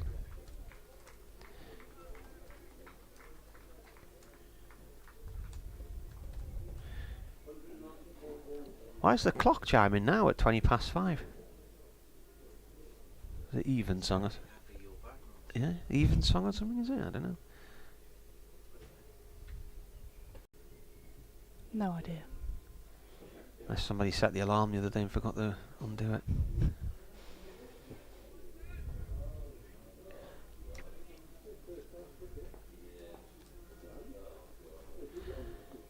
Rushworth bowls. Oh! Oh, what a catch! That is stunning from Ned Eckersley. It was a bouncer, and there we have it. 550 championship wickets for Chris Rushworth. And Brett D'Oliveira will be kicking himself because it was a short one, it was wide. He looked to try and clip it over the slip cord, and Ned Eckersley leaping up into the air, taking a fantastic diving one-handed catch. Well, that was worth the wait. What a dismissal, and the partnership comes to an end. Yeah, that was a fantastic catch there at diving in front of first slip, one-handed. And that breaks the partnership, which they've just got to 100 between D'Oliveira and Barnard. So D'Oliveira has to go for 41.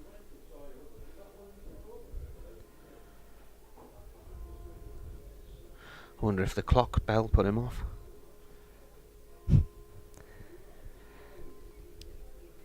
That's for whom the bell tolls, isn't it? It's like it's the end of the over as well. So 41.6 overs when the wicket fell.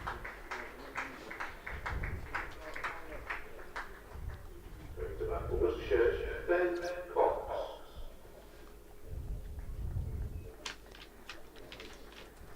Ben Cox, the next man in for Worcester. He's had a few starts this year. I think he had 44 not out against Durham and CCU. And he's had 55 against Notts a couple of weeks ago. So he'll be looking to get himself in and make a partnership with Barnard.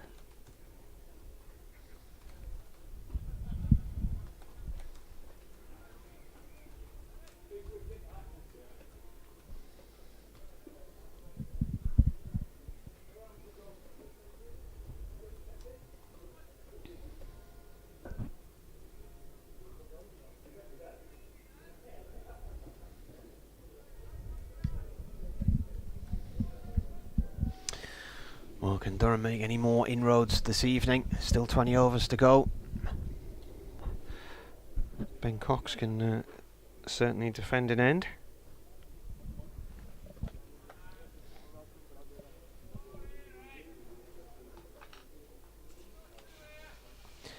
What's Cox's best score against Durham?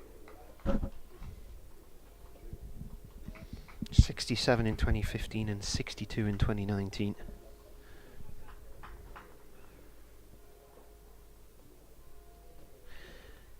New over from Matty Potts, driven by Barnard. That's gorgeous. That's a really gorgeous cover drive for 4. And that is his 50 as well. Follows up his 163 not out last week with 51 today. Comes in 86 balls, 9 fours.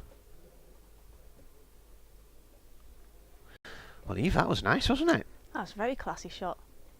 Straight out of the textbook. Chris Tavares would have been proud of that. Potts in again, bowls. It's a shortish ball pulled out towards deep mid-wicket and away for 4. There's nobody out there. There's acres of land to aim for. I'm not sure if Barnard sort of lost his sight of the ball there. Or if it just pitched a little bit short and didn't quite come up as he was expecting. It almost looked like a little bit of a sort of false pull shot, but he's got acres of land on that leg side to aim for, and he found it. Yeah, back-to-back 4s there for Barnard. He moves to 55 from 87 deliveries. Just defended.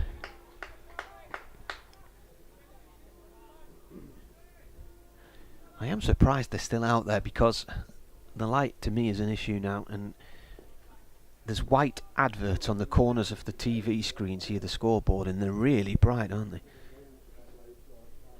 Yeah, I find myself squinting at them now. Yeah.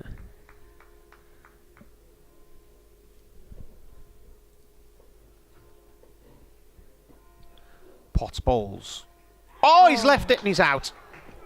And Potts has got another 5 for 35. And he pointed back towards Barnard and said something there after he was dismissed, but Barnard has gone for 55. And Worcestershire are back in trouble again at 150 for 6. Yeah, no shot played there by Barnard. And he's bowled off stump.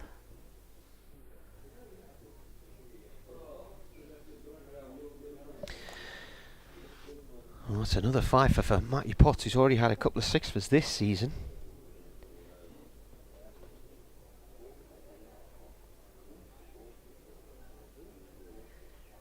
Yeah, not great 5 minutes for Worcestershire here.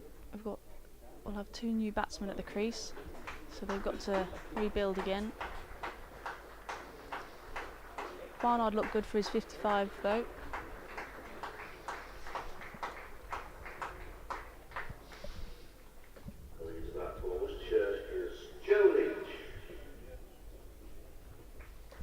Joe Leach, the next man in for Worcestershire, joining Ben Cox, who's yet to face delivery.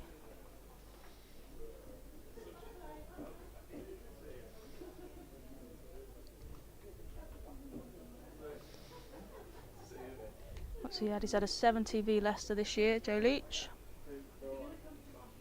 I'm just trying to see how many 5s Matty Potts has had now. That's his third 5 for all this season. He's in good form, isn't he?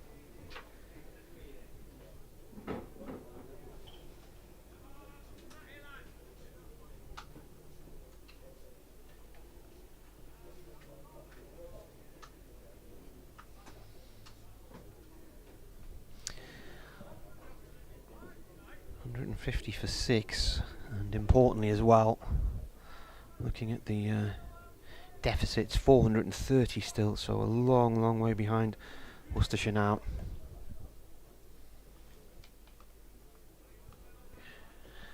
So Leach is the new man in the gloom here in Worcester. Oh, shortish ball. He nearly ducks into that one.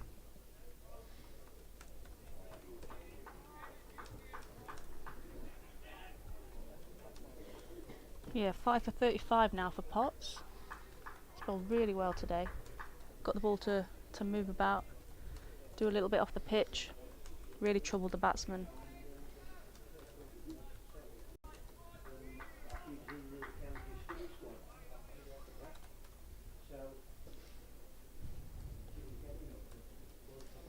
Potts in again. Leach forward to that one, steers it out through mid-wicket for 1 run. Is it just the 1 run?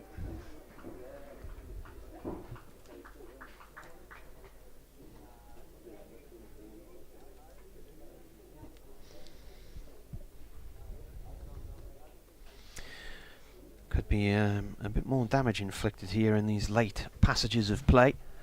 I'm going to see Scott Borthwick come in the attack here. What's he doing? Is there concern about the light, or is it going to be Chris Rushworth to continue?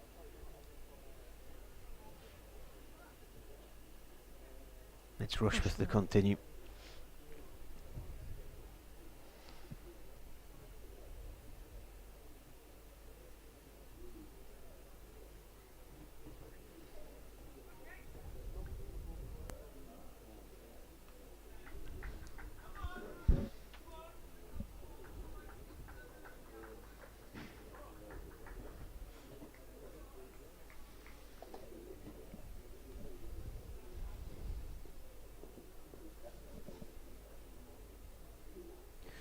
Rushworth from the New Road end, running away from us, right arm over, and bowls to Leach, who flicks that off the legs and away through deep mid-wicket for 4. That was fairly effortless, right out the middle of the bat. Just what you want when you go out to bat. Yeah. Feel that ball on the middle of the bat. One of those where you hardly feel it through the fingers because it's right out the springy bit. 155 for 6.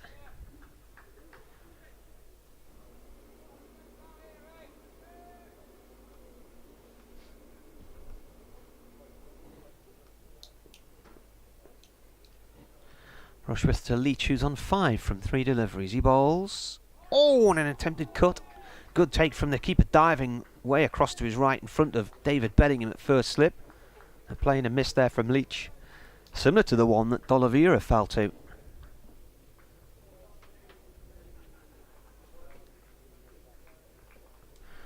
Right, I'll briefly unplug because Dan's going to have to do an update for Hereford and Worcester. I've got to go and talk to Tees.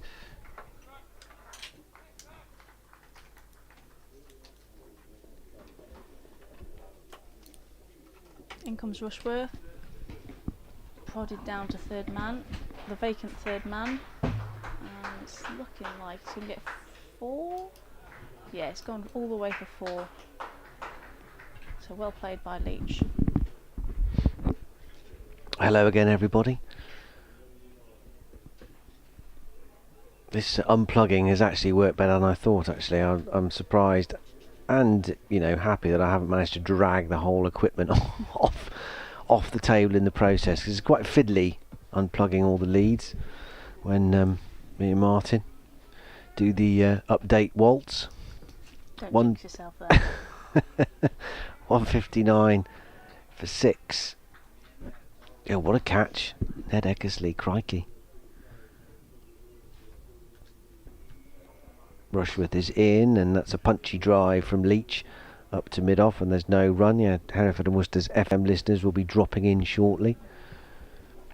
2 quick wickets, though, has knocked the stuffing out of Worcestershire's reply. They were starting to build a bit of momentum themselves with that 100 stand between Ed Barnard and Brett D'Oliveira, but they lost both of them in the space of 5 deliveries. As Rushworth bowls and Leach defends up to mid-off, and there's no run.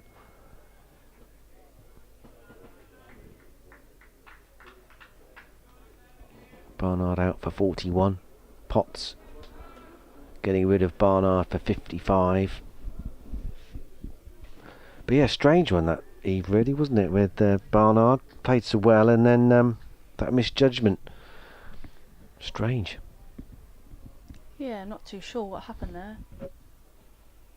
Playing no stroke to one that took his off stump. Leach will get a run here, tucking off his midriff out to just behind square on the leg side. Here comes the update. Well, Worcestershire have suffered a further blow since you were last with us. They've lost 2 quick wickets. Their 2 in-form batters both gone. 160 for 6 now. Brett D'Oliveira and Ed Barnard had accrued a partnership of 101 for the 5th wicket before D'Oliveira was brilliantly held high to his right by Ned Eckersley, the keeper, to give Chris Rushworth his 550th Durham wicket. D'Oliveira out for 41, and then Barnard just 5 balls later perishing, playing no stroke to a ball from Matty Potts that cannoned into his off stump, and he was gone moments after bringing up another attractive half century out for 55. 5 wickets for Matty Potts, who's been in terrific form with the ball for Durham already this summer. Ben Cox yet to get off the mark, yet to face a ball in fact, and Joe Leach is there on 10. But Worcestershire now with that double loss even further behind, it feels. 160 for 6 replying to Durham's 580 for 6. That's 420. Ben Stokes 161 earlier today off just 88 balls. Yeah, it looks like the umpires have just come together, probably to discuss the light. I thought that for 1 minute they were going to take them off. Yeah, I mean, it does feel a little bit darker, and that's probably why Liam Travaskis is coming on, because the umpires may well have said to Scott Borthwick, well, if you're going to carry on with your seam attack, then we're going to go off. So we'll have to see how this maps out.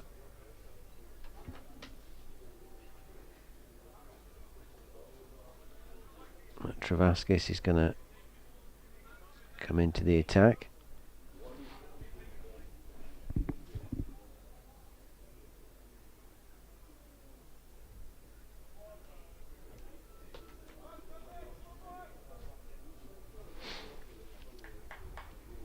What have we got? We've got a deep square and a deep cover. Leach on strike. And Travaskis bowls and left well alone outside the off stump. Be interested to see if there's any hint of turn. You'd expect some to come as the match wears on. Bowls and defended straight back to Travaskis there for no run. Doesn't look like it at the moment. No.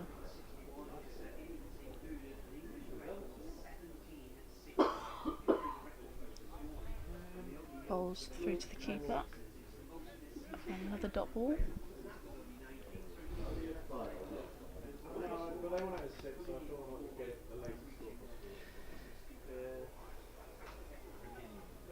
Punched off the back foot there by Leach to deep cover. Alex Lees does the fielding into the keeper for 1 run. He's picked up 7 wickets so far this season, Liam Travaskis. Just bowled a touch under 70 overs. He's actually second in the Durham averages to Matty Potts. And he's got a role to play here to keep his team out in the field and out with a chance of rolling out this Worcestershire first innings. They need 4 more wickets. Cox's first ball and leaves that well alone. Like he went a bit out of his ground there, Ben Cox. Didn't see him in a hurry to get back, so I don't think he actually went out of his ground. Bowls and defends into the ground, and that's a tidy over by Travaskis. Yeah, 2 for 10. Overs for 10 rather than 2 wickets for 10. 161 for 6. Yeah, I was wondering whether Borthwick was going to bring himself on, and he is. So the inference is clear from the umpires. Spin at both ends or we're off. So Borthwick is going to come on. How much bowling has he done this season? 43 overs, yet to take a wicket. He's gone for just over 3.5 runs and over, but runs at the moment of no concern at all for Durham, given they're so far ahead in the game.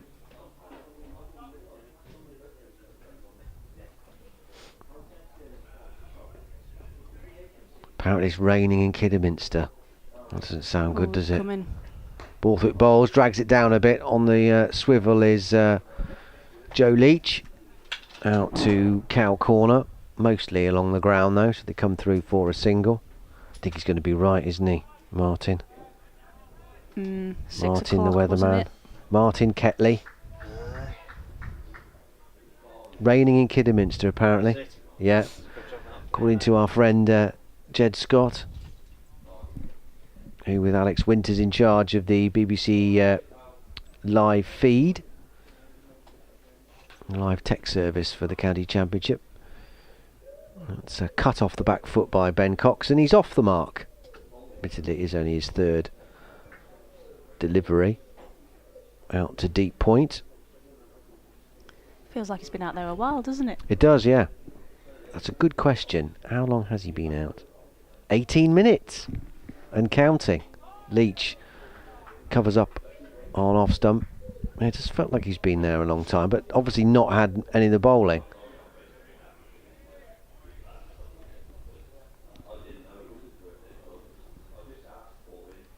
Borthwick throws himself a catch. In he comes, right arm leg spin. That lands right in the block hole. Leach drills it back on the bounce to Borthwick. 163 for 6. 2 balls to go. Gives this one a bit more air. Leach comes forward. Defends it out to point and there's no run. Sean Dixon Field still under the pads. Might be glad he's got them on if he's ordered to go in close in the second, but he's out in the covers at the moment. Borthwick bowls, drags this one down a bit, short outside the off stump, but no run, chopped to backward point. Keegan Fields, Keegan Peterson. End of the over, 163 for 6. So spin will continue. Leach has 12, Cox has 1. But Worcestershire still a long way behind. 417. For Durham, it's all about, can they get these 4 wickets either in these last 16 overs or before the light becomes too bad, even for the spinners. But unless it rains or unless the light gets really bad, there's no reason why they can't stay out there now. But it's on the way down from Kidderminster apparently.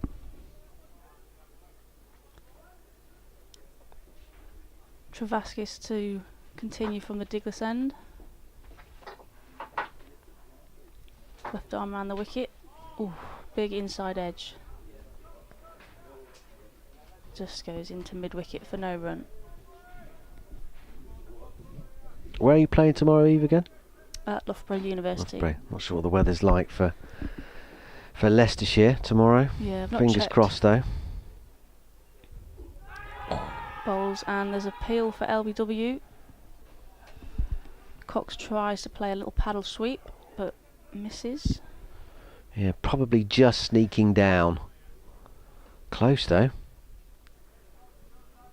Umpire Paul Baldwin giving Ben Cox the benefit of the doubt there. I think my feed's about 2 or 3 balls behind at the moment. Travaskis in again. Cox plays off the front foot, defends into the floor for no run. That one's a bit more almost latest, not quite though.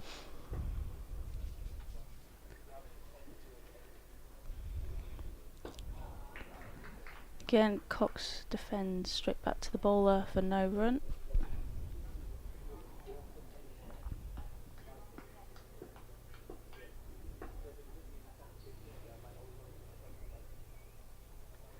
Again, Travaskis bowls, throws his hands at that one, but it goes straight to, I think it's Scott Borthwick there at short extra cover for no run. Got smacked down into the ground because it hit cover on the full, didn't it?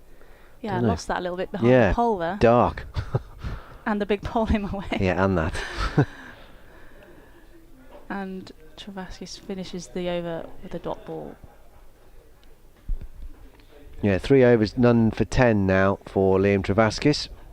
As we tick along here at New Road with the Durham forced to employ spin from both ends because the light's pretty grotty. 15 overs scheduled for the rest of the day, 5:45. So if we stay out of here, stay out, and there's no rain and the light is okay, well, as good as it is now, doesn't get any worse. A bit of overtime. Maybe 6 possibly. Maybe not as much as that. Borthwick new over, dropping it onto middle and leg, turned into the onside by Leach, and there's no run. Alex Lees comes in to field. There's a persistent helicopter overhead, isn't there? Is Yeah, it the air ambulance or the the electricity monitor helicopter that goes around? Driven up to mid-on. And there's no run. Travaskis Fields at mid-on. Please helicopter. Is it? Next delivery is steered to backward point. Keegan Peterson does the fielding. Yeah, I think I saw the red helicopter earlier on, so is it safe to assume it would be the same thing? It's been around a while, circling New Road. Borthwick bowls out into the covers and there's no run. It's because they know Martin's here, you see. They know there's going to be trouble whenever he comes to Worcester. Dodgy car owners are looking for. You've left your dodgy car at home today. I have, yes. Not me, Governor. Not me today. Next delivery's defended out to the covers. I didn't hear what happened to the announcement. Something about the keys of the same model and make of car that I have. Don't want to advertise, obviously. Although if I do, I might get a new one. Ford C-Max. There you go. Defended out to point at the end of the over. There's no run off that last delivery. None for 2 from his 2 overs. The game sort of meandering now a bit. 163 for 6. 14 overs to go before stumps. 48 gone in this Worcestershire first innings reply. 168 for 6. 163 for 6. Beg Durham's pardon. Mick Martin is rejoining us imminently. Thought I'd better come on and defend myself. Travaskis left arm round. That is defended. I think they might be playing for time more than overs now at this rate here. Worcestershire. 14 overs still to come. I'm sure we'll get through all of those. Travaskis left arm round from the Diglis end, and that is cut hard and away by Cox past point for 4 in front of the Graham Hick Pavilion. One bottle on the boundary. The ball hit the rope just in front of it and bounced over the top of the bottle and landed on the other side. Yeah, they won't want these, if we have to go off now, they won't want the extra overs added tomorrow, will they, when the conditions might be a whole lot different. Darren Stevens has got another 100 today. Has he? He's about 100, isn't he? Was he 46 or something? How rude. Oh, he's nearly the same age as me. As my daughter would say, how very rude of you. Defended this time on a length. I did, How many when balls he signed a new deal last year, I tweeted, breaking news, the year is 2053 and Darren Stevens signs for Kent for one more season. Defended. He's got 168. Of how many? I don't know, but Andy Zaltzman says it's the highest first-class score by somebody aged 46 plus since C.K. Naidu, aged 50, made 200 for Holker against Baroda in 1946. Wow. Travaskis round the wicket bowling to Cox, no run there. I don't know anybody who was at that game, do you? No. And it's the highest in England since his Kent predecessor Frank Woolley, who was 50, made 193 against Somerset in 1937. Sunderland won the FA Cup. Defended by Cox, end of the over. It was the anniversary of that the other day, Sunderland winning the FA Cup in 1937, and Horatio Carter, the captain, was presented the cup by the Queen of the time, who became the Queen Mum. Right. Now I think she would have been a Sunderland fan because she grew up in County Durham, near Barnard Castle, bizarrely. No way. Yeah, the family home was at Bowes, yeah. and that's an ancestral seat just outside of Barnard Castle, Dan's favourite town.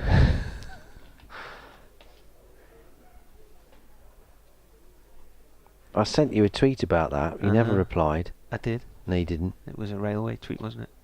It was a railway. Yeah. Did you? Yeah, I did. No, I thought you didn't. It was 3 years ago, but I definitely replied. Borthwick bowls on the full toss and clubbed by Leach all the way along the ground to Travaskis at mid-on. There's no run. Yeah, I mentioned it yesterday because the railway used to go up through Barnard Castle and then over the top of Stainmore and drop down into Kirby Stephen. And Stainmore was one of the highest summits on the network, possibly the highest. Borthwick bowls, more runs here, calmly off the back foot from Leach as they come through for a single. 168 for 6. That's a bit of road where the news crews go when it looks like there might be a little bit of snow. They always go up onto Stainmore Summit on the A66 border of Durham and Cumbria, because if it's going to snow, it'll snow there if anywhere. Borthwick bowls and Cox comes forward, no run, smothering it out to the padded Sean Dixon still at short cover.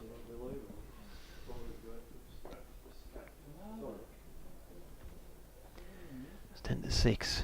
Borthwick in, a little bit flatter, and that's carved off the back foot out to deep cover. One more to the total, just taking this steady and slowly, Worcestershire. Difficult to follow the line of the ball across the grass in this light at the moment.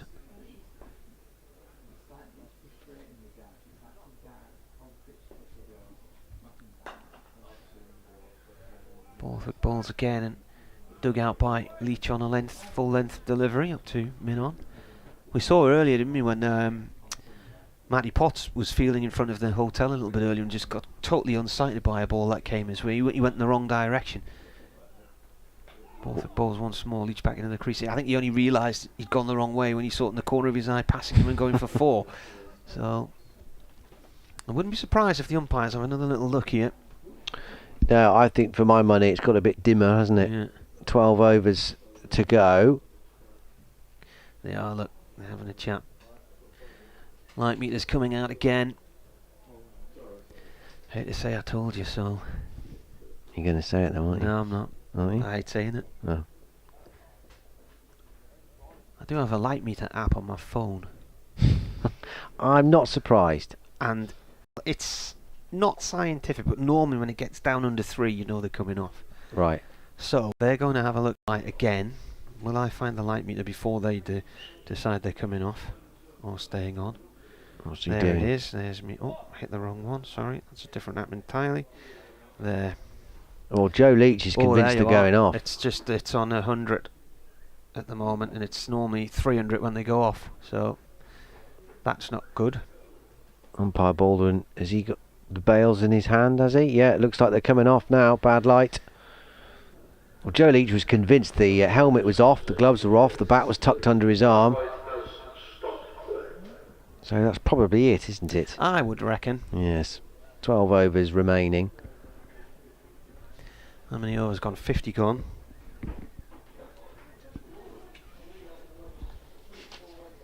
Told you, get some floodlights up. Mm.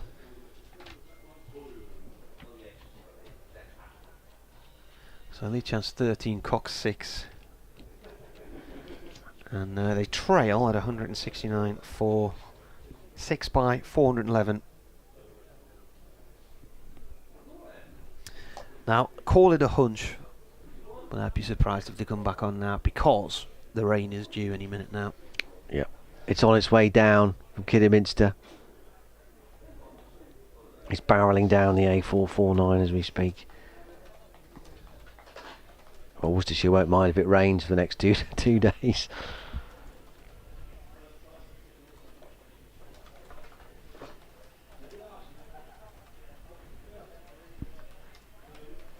Off go the players. Worcestershire batsman just going through the little gate now up towards the dressing rooms, the Graham Hick Pavilion. The Durham fielders now in their huddle. Give themselves a deserved round of applause. Ben Cox leading that little gaggle off the field. On comes the covers, pulled by the bright orange, especially bright in this light, tractor. On they come. And at 6 minutes to 6, and with rain on the way, it's very unlikely that we shall see any resumption in play. If we do, then obviously will we tell anyone? I think we're contractually obliged to, Martin. Yeah, okay. I think so. But Worcestershire 169 for 6. Leach has 13. Cox has 6. But today has been dominated by one man, really. Ben Cox, with the sort of innings that you're happy and proud to say I was there to watch it. Incredible stuff. 161 he hit. Ben Stokes. Oh, what did I say? Ben Cox. Did I say Ben Cox? Yeah. Oh, it's wishful thinking. Ben Stokes, 161 off 88 balls with 17 sixes. That's an English record. No one's ever done that in a single innings in first class cricket in this country. Brilliant stuff. 100 before lunch. As I said, it was mind-bending at times. This ball disappearing to everywhere, and involved in that was almost repeating history of 6 sixes as well, threatening to become only the third person to do it in England after Gary Sobers and Ravi Shastri did it in India, did he? I don't mean in England, but in first class cricket, because the other 6 sixes have been done in internationals with white ball. It was a T20, wasn't it? Yeah. Stuart Broad. Yeah, Stuart Broad, Yuvraj Singh, hit in for 6 sixes. Herschel Gibbs did it as well, didn't he, for South Africa? But narrowly failing after 5 sixes. Poor old Josh Baker might have feared the worst, but his 6th delivery fell just short of the fence at long on. So relief for him at least, but amazing stuff from Stokes. And hats off too to David Bedingham, who went under the radar, collecting his 2nd 100 of the season, but it looks a brilliant player, Bedingham. Interesting to see where his international future lies. With it be with South Africa or maybe England. 135 he made, and then Matty Potts stood up with the ball for Durham, wreaked havoc early in Worcestershire's reply when, as is so often the case when you have the massive momentum shift, it suddenly looks a different game when the toiling fielding side come out to bat under all that scoreboard pressure of 580 for 6, and so it proved, as Worcester found themselves soon 41 for 4. They were 16 for 3 before that, before a slight revival. But Jake Libby, his tough trot continues. He was out first ball. Azhar Ali too, a duck for him, out second ball. Jack Haynes made just 6. Potts clearing up all 3 of them. And then he removed Ed Pollock, who was the only bright spark for Worcestershire early on, made a lively 32 off 35 before he was caught behind. And then that partnership of 101 between Brett D'Oliveira and Ed Barnard definitely steadied the boat for Worcestershire. But the deficit is so massive, even when they departed within 5 balls of each other, it just made the situation just that little bit worse. D'Oliveira caught very high and very well by Ned Eckersley to give Chris Rushworth his 550th Durham wicket, out for 41, and Ed Barnard, moments after bringing up a half century, left one to Matty Potts and lost his off stump. Potts clearing up for 5 for 36 for 13 overs, and then Cox unbeaten on 6, Leach unbeaten on 13 before they went off, with Worcestershire on 169 for 6. They're starting to unpack the tarpaulin at either ends of the 3 covers that cover the square. That's never a good sign either. So we'll wait and see whether we will get any more resumption in play. But if we do, we'll bring it to you. But for now, from New Road, it's cheerio.